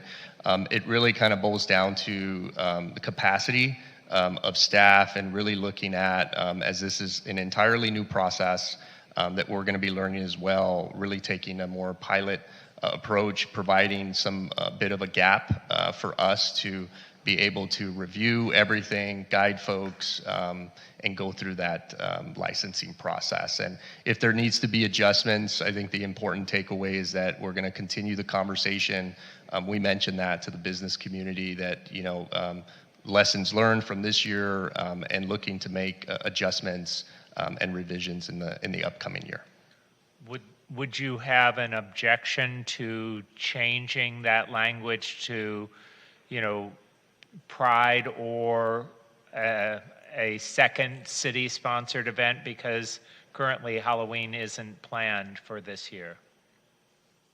That is true, and that's why we reference in the ordinance festivities. We didn't call it out as an event specifically, but if there are street closures, which is reflected in the ordinance, then that would allow a footprint or a capability, right, for folks to be able to take advantage of that.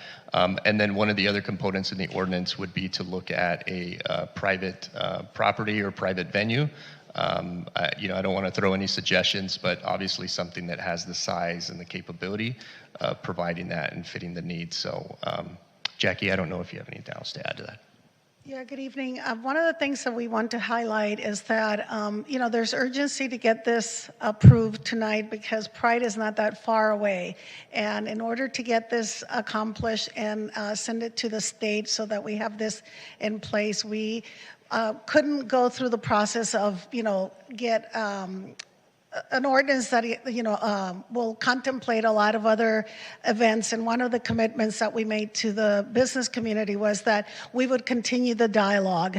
We want to focus on Pride because this is what's really coming soon, and we wanted to have this in place. So the other thing that we also want to highlight is that, you know, the comment has been made about, you know, the types of events, and keep in mind that unlike, you know, like alcohol, I mean, cannabis also has some very stringent regulations at the state level in terms of, you know, what is allowed in public, what needs to be, you know, where it can't be close to children, and those types of activities for youth. And that's one of the reasons that we didn't include parks and city properties, because there are a lot of multiple uses going on in our parks and public facilities. So in order to allow for this to move forward, you know, those facilities were not contemplated at this time. But I just, again, want to stress that we will continue the dialogue with the cannabis businesses to fine-tune this. We will learn from Pride as well in terms of how these events are carried out, and that will help us, continue to fine-tune and return with other possibilities. Yes, thank you. I'm really grateful to you all for working so quickly on this item. I totally understand the limitations that you're putting in place to move this specific conversation by the Pride timeline.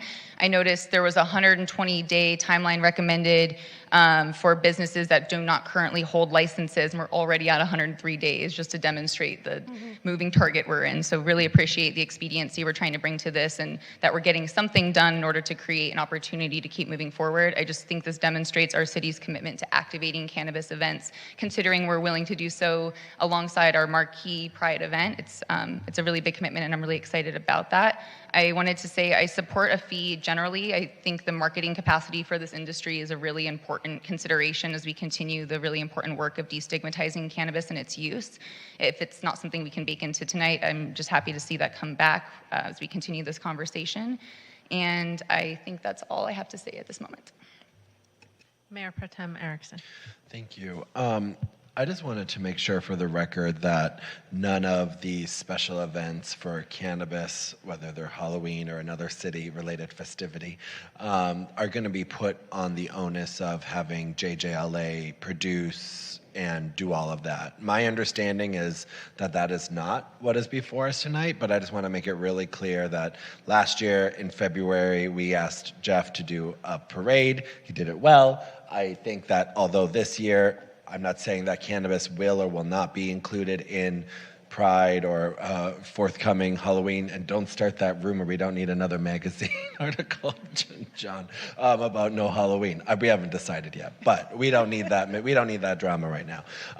But nevertheless, what I mean is, I just don't want Jeff and the team at JJLA to be further burdened with having to put on another event. So I want it made very clear that these events, there are many event producers in the city and Los Angeles that can do this, that are very skilled. I just don't want this put on Jeff. Next year, when they look at the footprint for Pride, they can have that conversation. But I think we're the cart's too far down the hill right now to then say, hey, Jeff, can you do all this? Is that true, or am I just... No, that is correct, and we actually already met with Jeff and with our events team, and we've talked about this, that there is no expectation that they're going to have to do build-outs or have to do all the programming for these events. And then I think the larger conversation, and one that I can already feel the city attorney's eyes looking at me, is about really what is the status of our cannabis businesses in the city of West Hollywood. I do know COVID stopped a lot of forward progress for build-outs, finding buildings, et cetera, capital flow. But right now we are looking at our pre-cannabis businesses that have been in the city for a long time, pre-license application and then post. And what we see here post is a few that would really be in the mix for this actual application. So at a time in the future, I do think this body needs to really have a very serious conversation about the public benefits that were agreed to when these processes were made way back when, because I think that change is not being met and we are actually not getting the full public benefit. And to quote some of what residents have been saying to me is that they were sold one bill of goods, they feel like they're maybe being sold another. But what we do need to do as a city is making sure that we do reevaluate whatever public benefits we were guaranteed under those licenses. And if 5-6 years later, none of them are open, and from what I understand, some of them are not going to ever open. I won't name names. We do need to have that conversation as a city because we want businesses opening here in the city along this lines, especially with new state legislation coming and how we can bring in that revenue. But that's a conversation for another day. All right, thank you. Councilmember Meister. Thank you, Mayor. So I want to thank staff for this report, and I think it's really important that what you have in there about the business license, existing or specifically for the event, because we want to incentivize West Hollywood cannabis businesses and not necessarily incentivize non-West Hollywood businesses, because we went through such a thorough vetting process with the businesses that have the license. I mean, from everything from, from the very beginning, the design, the creativity, the responsibility, the background checks, everything. And I think it's just very, very important that they have to go through that business license commission part of this if they don't already have a West Hollywood business license. They're also going to obtain a permit specifically for the event, is that right? That is correct. Okay. So that will cover code compliance and everything else that goes with that. In terms of the events, I mean, I'm fine with saying Pride and one other city-sponsored event is instead of specifically saying Halloween, since we don't know if it will be Halloween or it will be a wellness event, if that's possible. And, in terms of the percentage for the marketing, I think as long as marketing is being provided and the city is happy with that marketing, then that's fine with me. I don't know what the right percentage is, and I'll leave that up to all of you to figure out. And regarding, I agree about not having it in our city parks or city parking lots, especially not this first time. Let's see how it goes. We just don't have enough planning time to even have to worry about that. And I do think that we have, as Councilmember Heilman said, we have multiple, we have all different people using the parks, and we should make sure that since there is such stringent rules on cannabis use, that if we don't need to do it, then we shouldn't. So I'm supportive with the one change of the the one event being sort of left open-ended, if that's possible. And that's it. Those are my comments. All right. Mayor Pro Tem Erickson. Thank you so much, Mayor. I'm going to move the item with, if I can pull this up quick enough, the consensus of what my colleagues were saying in the recommendations. And I just pulled up the, so moving recommendation, introducing the ordinance on first read, being, I don't think we need to make any changes because you already said festivities in the event. I'll probably change one quick thing. Let me finish your motion and then I'll clarify the language. Okay, so I'm going to just introduce the motion as the recommendation provided in the staff report and leave it at that.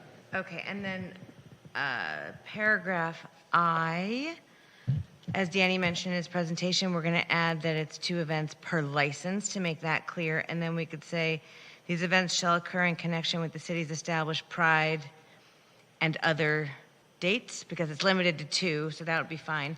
And I just want to be clear that for the marketing fee, we have to do a little bit of research on that, because Prop 26 is pretty clear on what's considered a fee versus a tax, and so we'll report back on whether we think that's feasible or not. But there will be a fee for the license and the special events permits as well.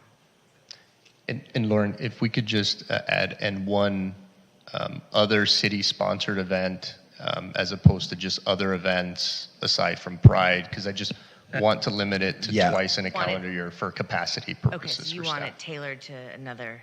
We want to tailor the language tailored to Pride and one other city-sponsored event. Okay. To be named at a certain time. That's good. Wonderful. The motion passes, and now we will move to our last public comment period of the night. This time is set aside for the public to address the council on any item of interest within the subject matter jurisdiction of the council that could not be heard under item 1 at the beginning of the meeting. Thank you, Mayor. Our first speaker under the second public comment period is Annie Jump Vicente, to be followed by Victor Omolchenko.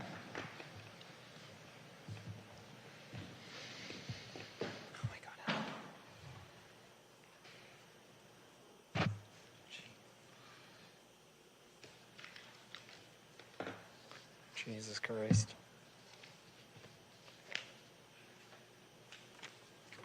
Please, 1 second.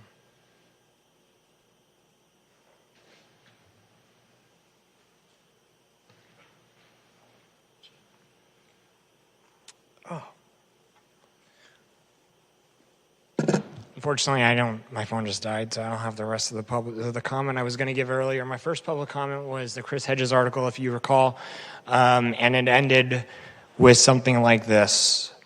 Even the liberals had to choose between protecting the trade unionists or siding with the Nazis over private property.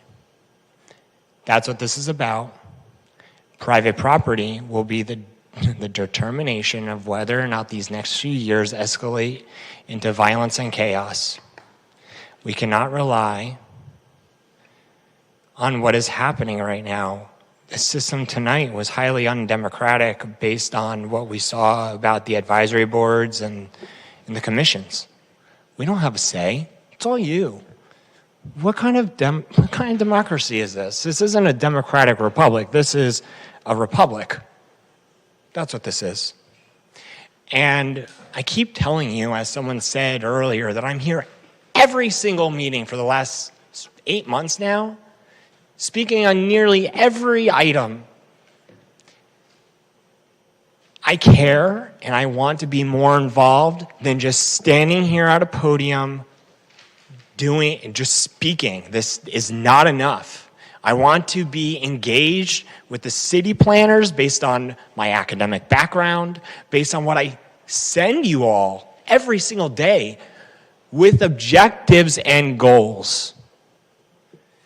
I really want to be way more involved, but this system is not democratic and does not fit the needs of people like me, or actually literally anyone else in this audience. It's all you. You five have the legislative power to do anything in this city. We do not. That's not equal power. That's not democracy. Thank you. Our next speaker is Victor Omolchenko, to be followed by Nick Roybal.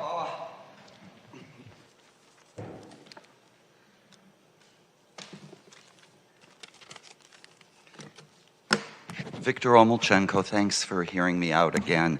Longtime West Hollywood resident.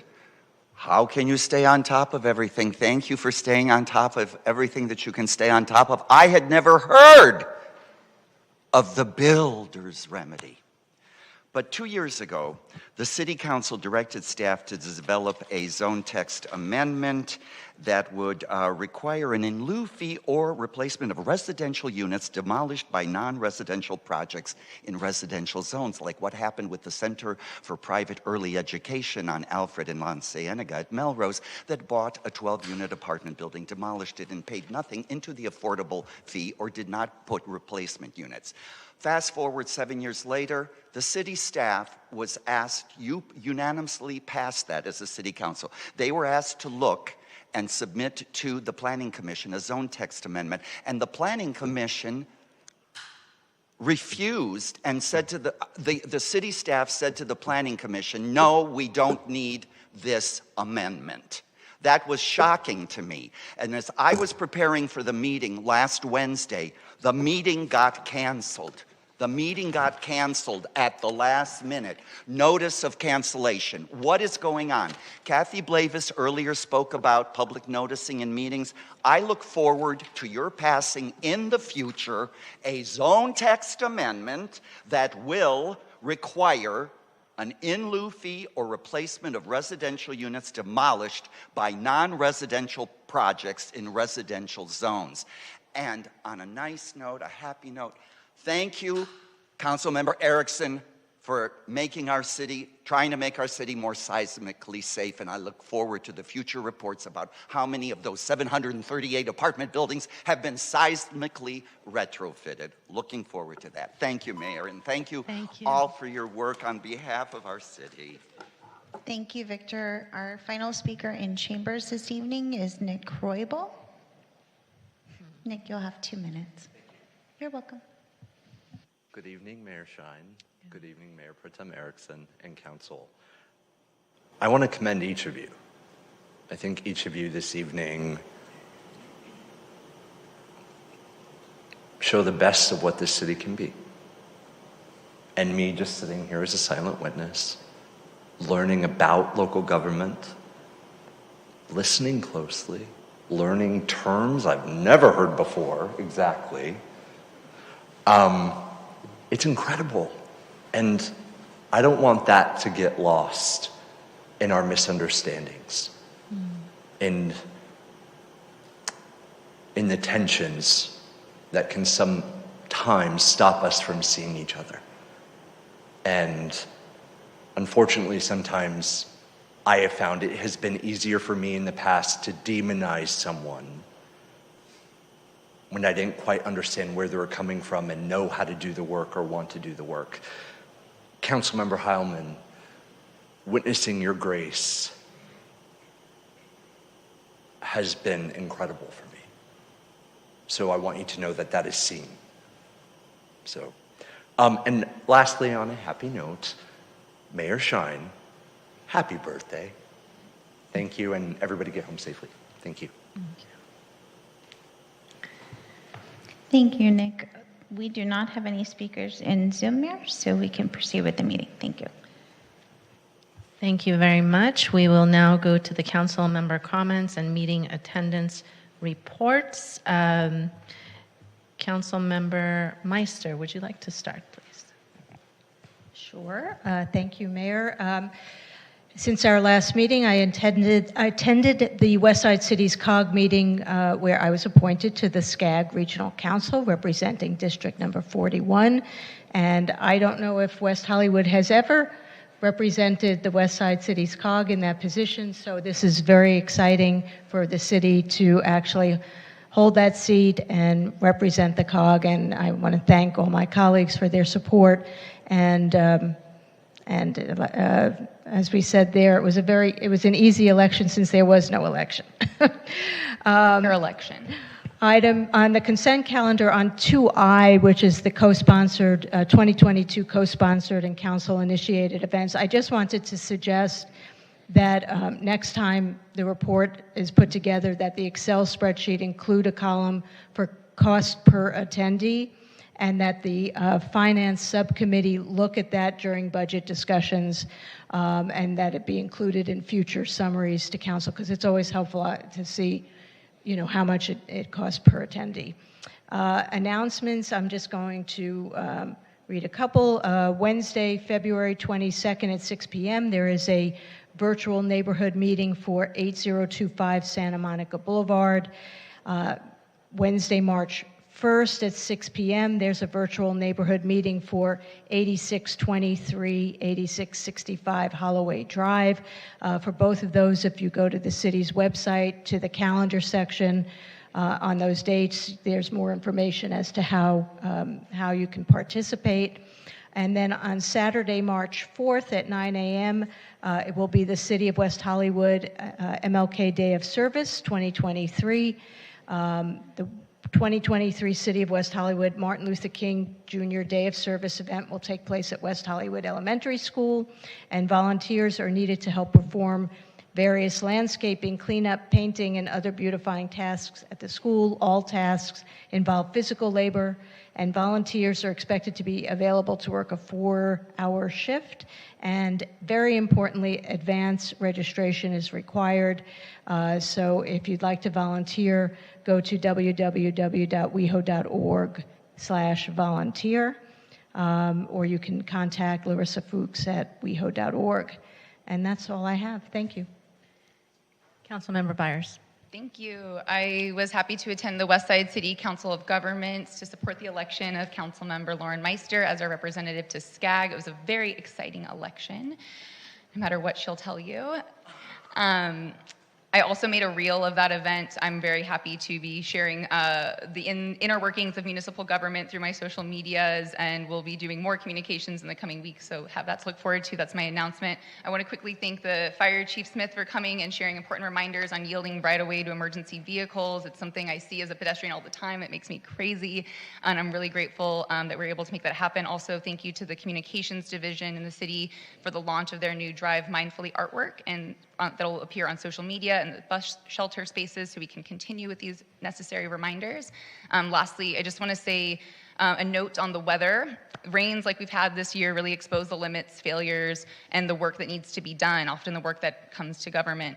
When it comes to water capture, housing and infrastructure maintenance, safe public care for our unhoused neighbors, we have so much work to do, and these responsibilities really become exposed. So to you all, I say please stay safe and warm and dry, and think of those who have less opportunities to do so in the coming days. Thank you all. Councilmember Heilman. Yes, thank you, Mayor. I was just wanted to follow up on a comment from Rick Watts. I would request that we adjourn in memory of West Hollywood resident Tatiana Egorova. She died at age 101 on January 7th, just short of her 102nd birthday, and I've already forwarded the information to Melissa. I'd request we adjourn in her memory. Thank you, Mayor Pro Tem Erickson. Thank you so much. I, in terms of meetings attended, along with Chelsea Councilmember Byers, attended the WeHo Reads Towards a Better Future event, the Contract Cities Legislative Committee meeting, the West Side Cities COG meeting, where we all were ready to unanimously support our colleague, but then everyone dropped out because she's so intimidating. And I mean, I don't know the last person that intimidated Goran Erickson, but no relation. But congratulations, and I'm so glad we're already there to support you. I also attended a walk with the Tri-West community, and I want to thank public safety staff as well as Code and Block by Block who came out and gave just an hour of their time. I had my Saturdays in Plummer Park event, which I greatly appreciated all the new dogs I met. I went on a friendly house tour. I attended the 3rd District Consolidated Oversight Board, the Kings Road Community Meeting. I agree with what one of the people said, if we could avoid having events on Valentine's Day, it's probably good, but I understand things are as they are. And then I also had the great honor of attending the Contract Cities Board meeting, where we honored Brandon Say, who was obviously the heroic individual who stopped another mass shooting, sadly, and it was really humbling to hear his words and be able to share a proclamation from the city from him to him on behalf of all of us. And I know he was touched. In addition, a couple of comments. If we could get an update, Jackie, I know you're still here. I should have emailed you this, but when are the flashing sidewalk signs coming in on those crosswalk areas? I know you said they were coming, but whenever you could get us that update. Additionally, I want to also wish a happy birthday to Seppi Shine, our mayor. I know you are just doing such great things, and I'm so proud of you, and proud to call you my friend. Additionally, I have been getting a couple of reports from residents in our community about increased garbage and left by individuals in our parks, or maybe people that are experiencing homelessness. So if we could make sure that we are keeping those areas clean, especially with rains and everything that are coming up, as well as maybe some increased care team patrols and outreach in our parks. What I have been noticing as cities like Culver City and the city of LA increase extreme sweeping bans on homelessness, what we are seeing is a lot of people coming to places like West Hollywood, where we do lead with a care-focused approach, but obviously, and I think, I know Lauren, Councilmember Meister said this, we can't pay for the city of LA and the county of LA's failings or other cities' failings, because we do provide a lot of money, but we are 1.9 square miles, so if we could try to do whatever we can to make sure that awareness is available in our parks to provide that care, that would be great. Additionally, I want to thank the Sheriff's Department and Community Safety for the increased awareness for our Jewish community areas, while an individual who attacked 2 Jewish men in our surrounding area were attacked. I want to thank you for that attention. Additionally, thank you, Rick Zaber, for introducing AB 1620, which is the bill that will hopefully codify something that I know the mayor and I brought forward that this council has unanimously supported. Additionally, if I could get an update at some other time about the ethical bee removal next steps that we've been talking about, I think that's with your office, City Attorney Langer. And then I want to invite invite everyone for the Prep and Pep Town Hall event this Thursday in the council chambers. It's a public hearing, but I hope everyone will come, really lend their support.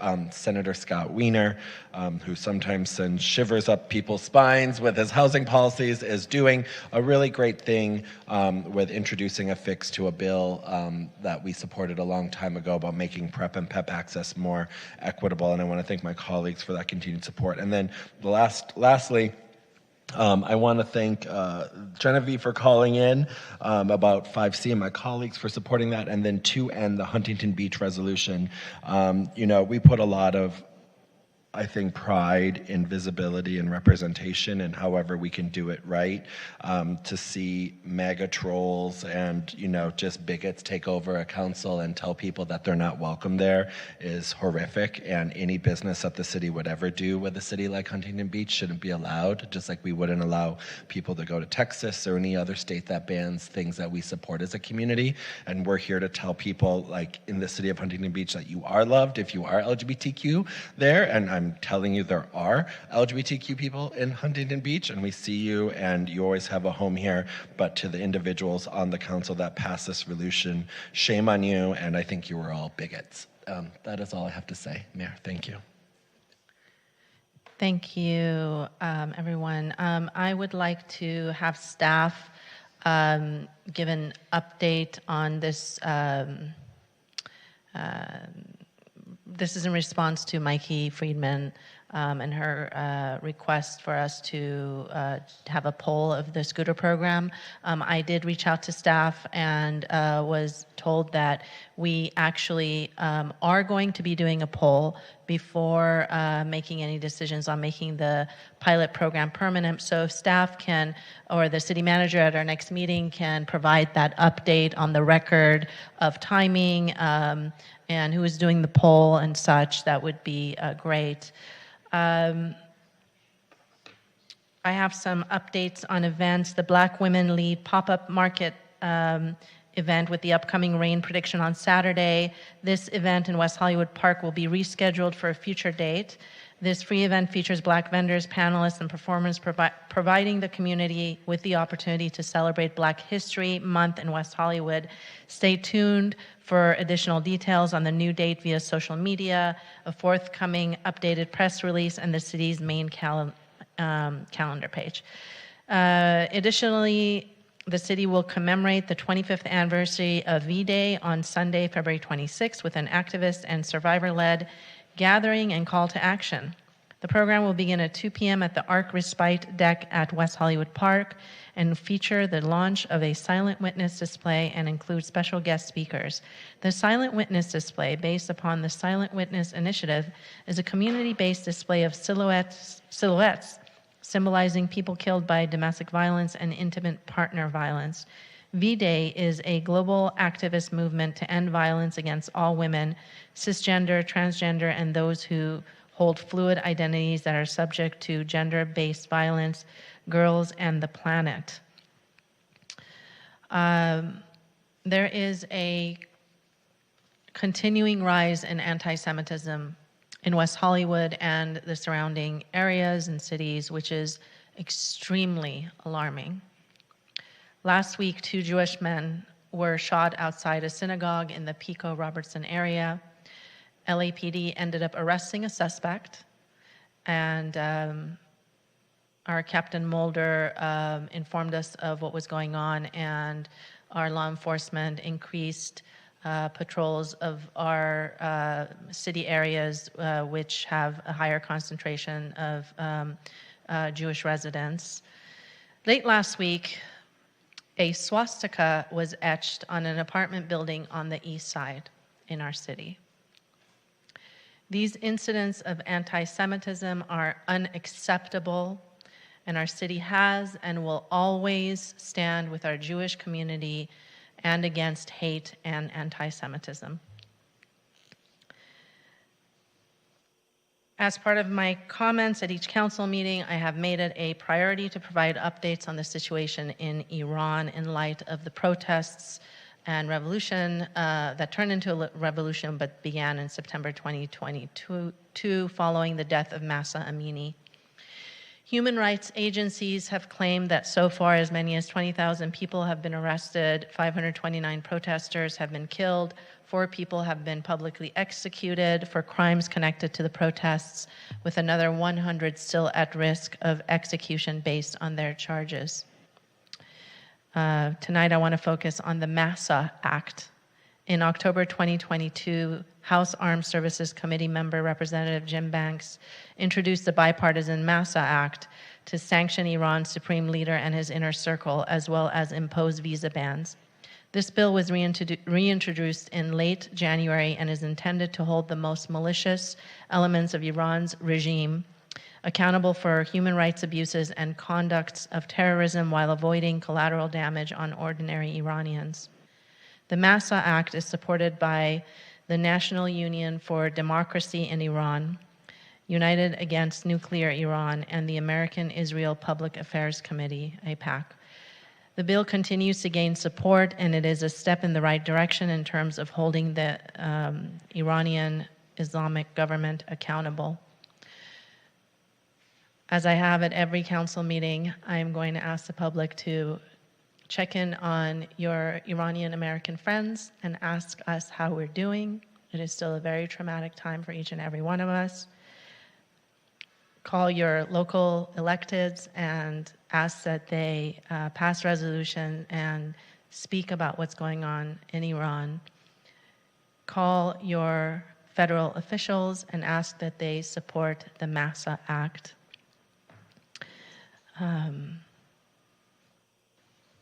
It is in the heart of every single Iranian American that the Islamic regime be removed and the people of Iran become free and have a free democracy after all these years, almost 50 years of oppression.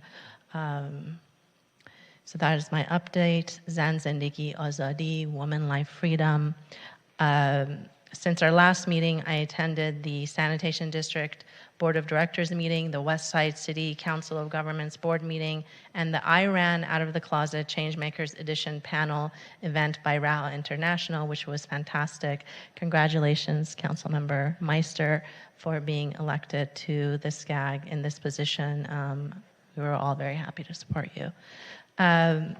This Sunday is another Sips with Seppi at Dub's Organic Coffee in Mid-City at 7962 Fountain Avenue from 9 a.m. to 11 a.m.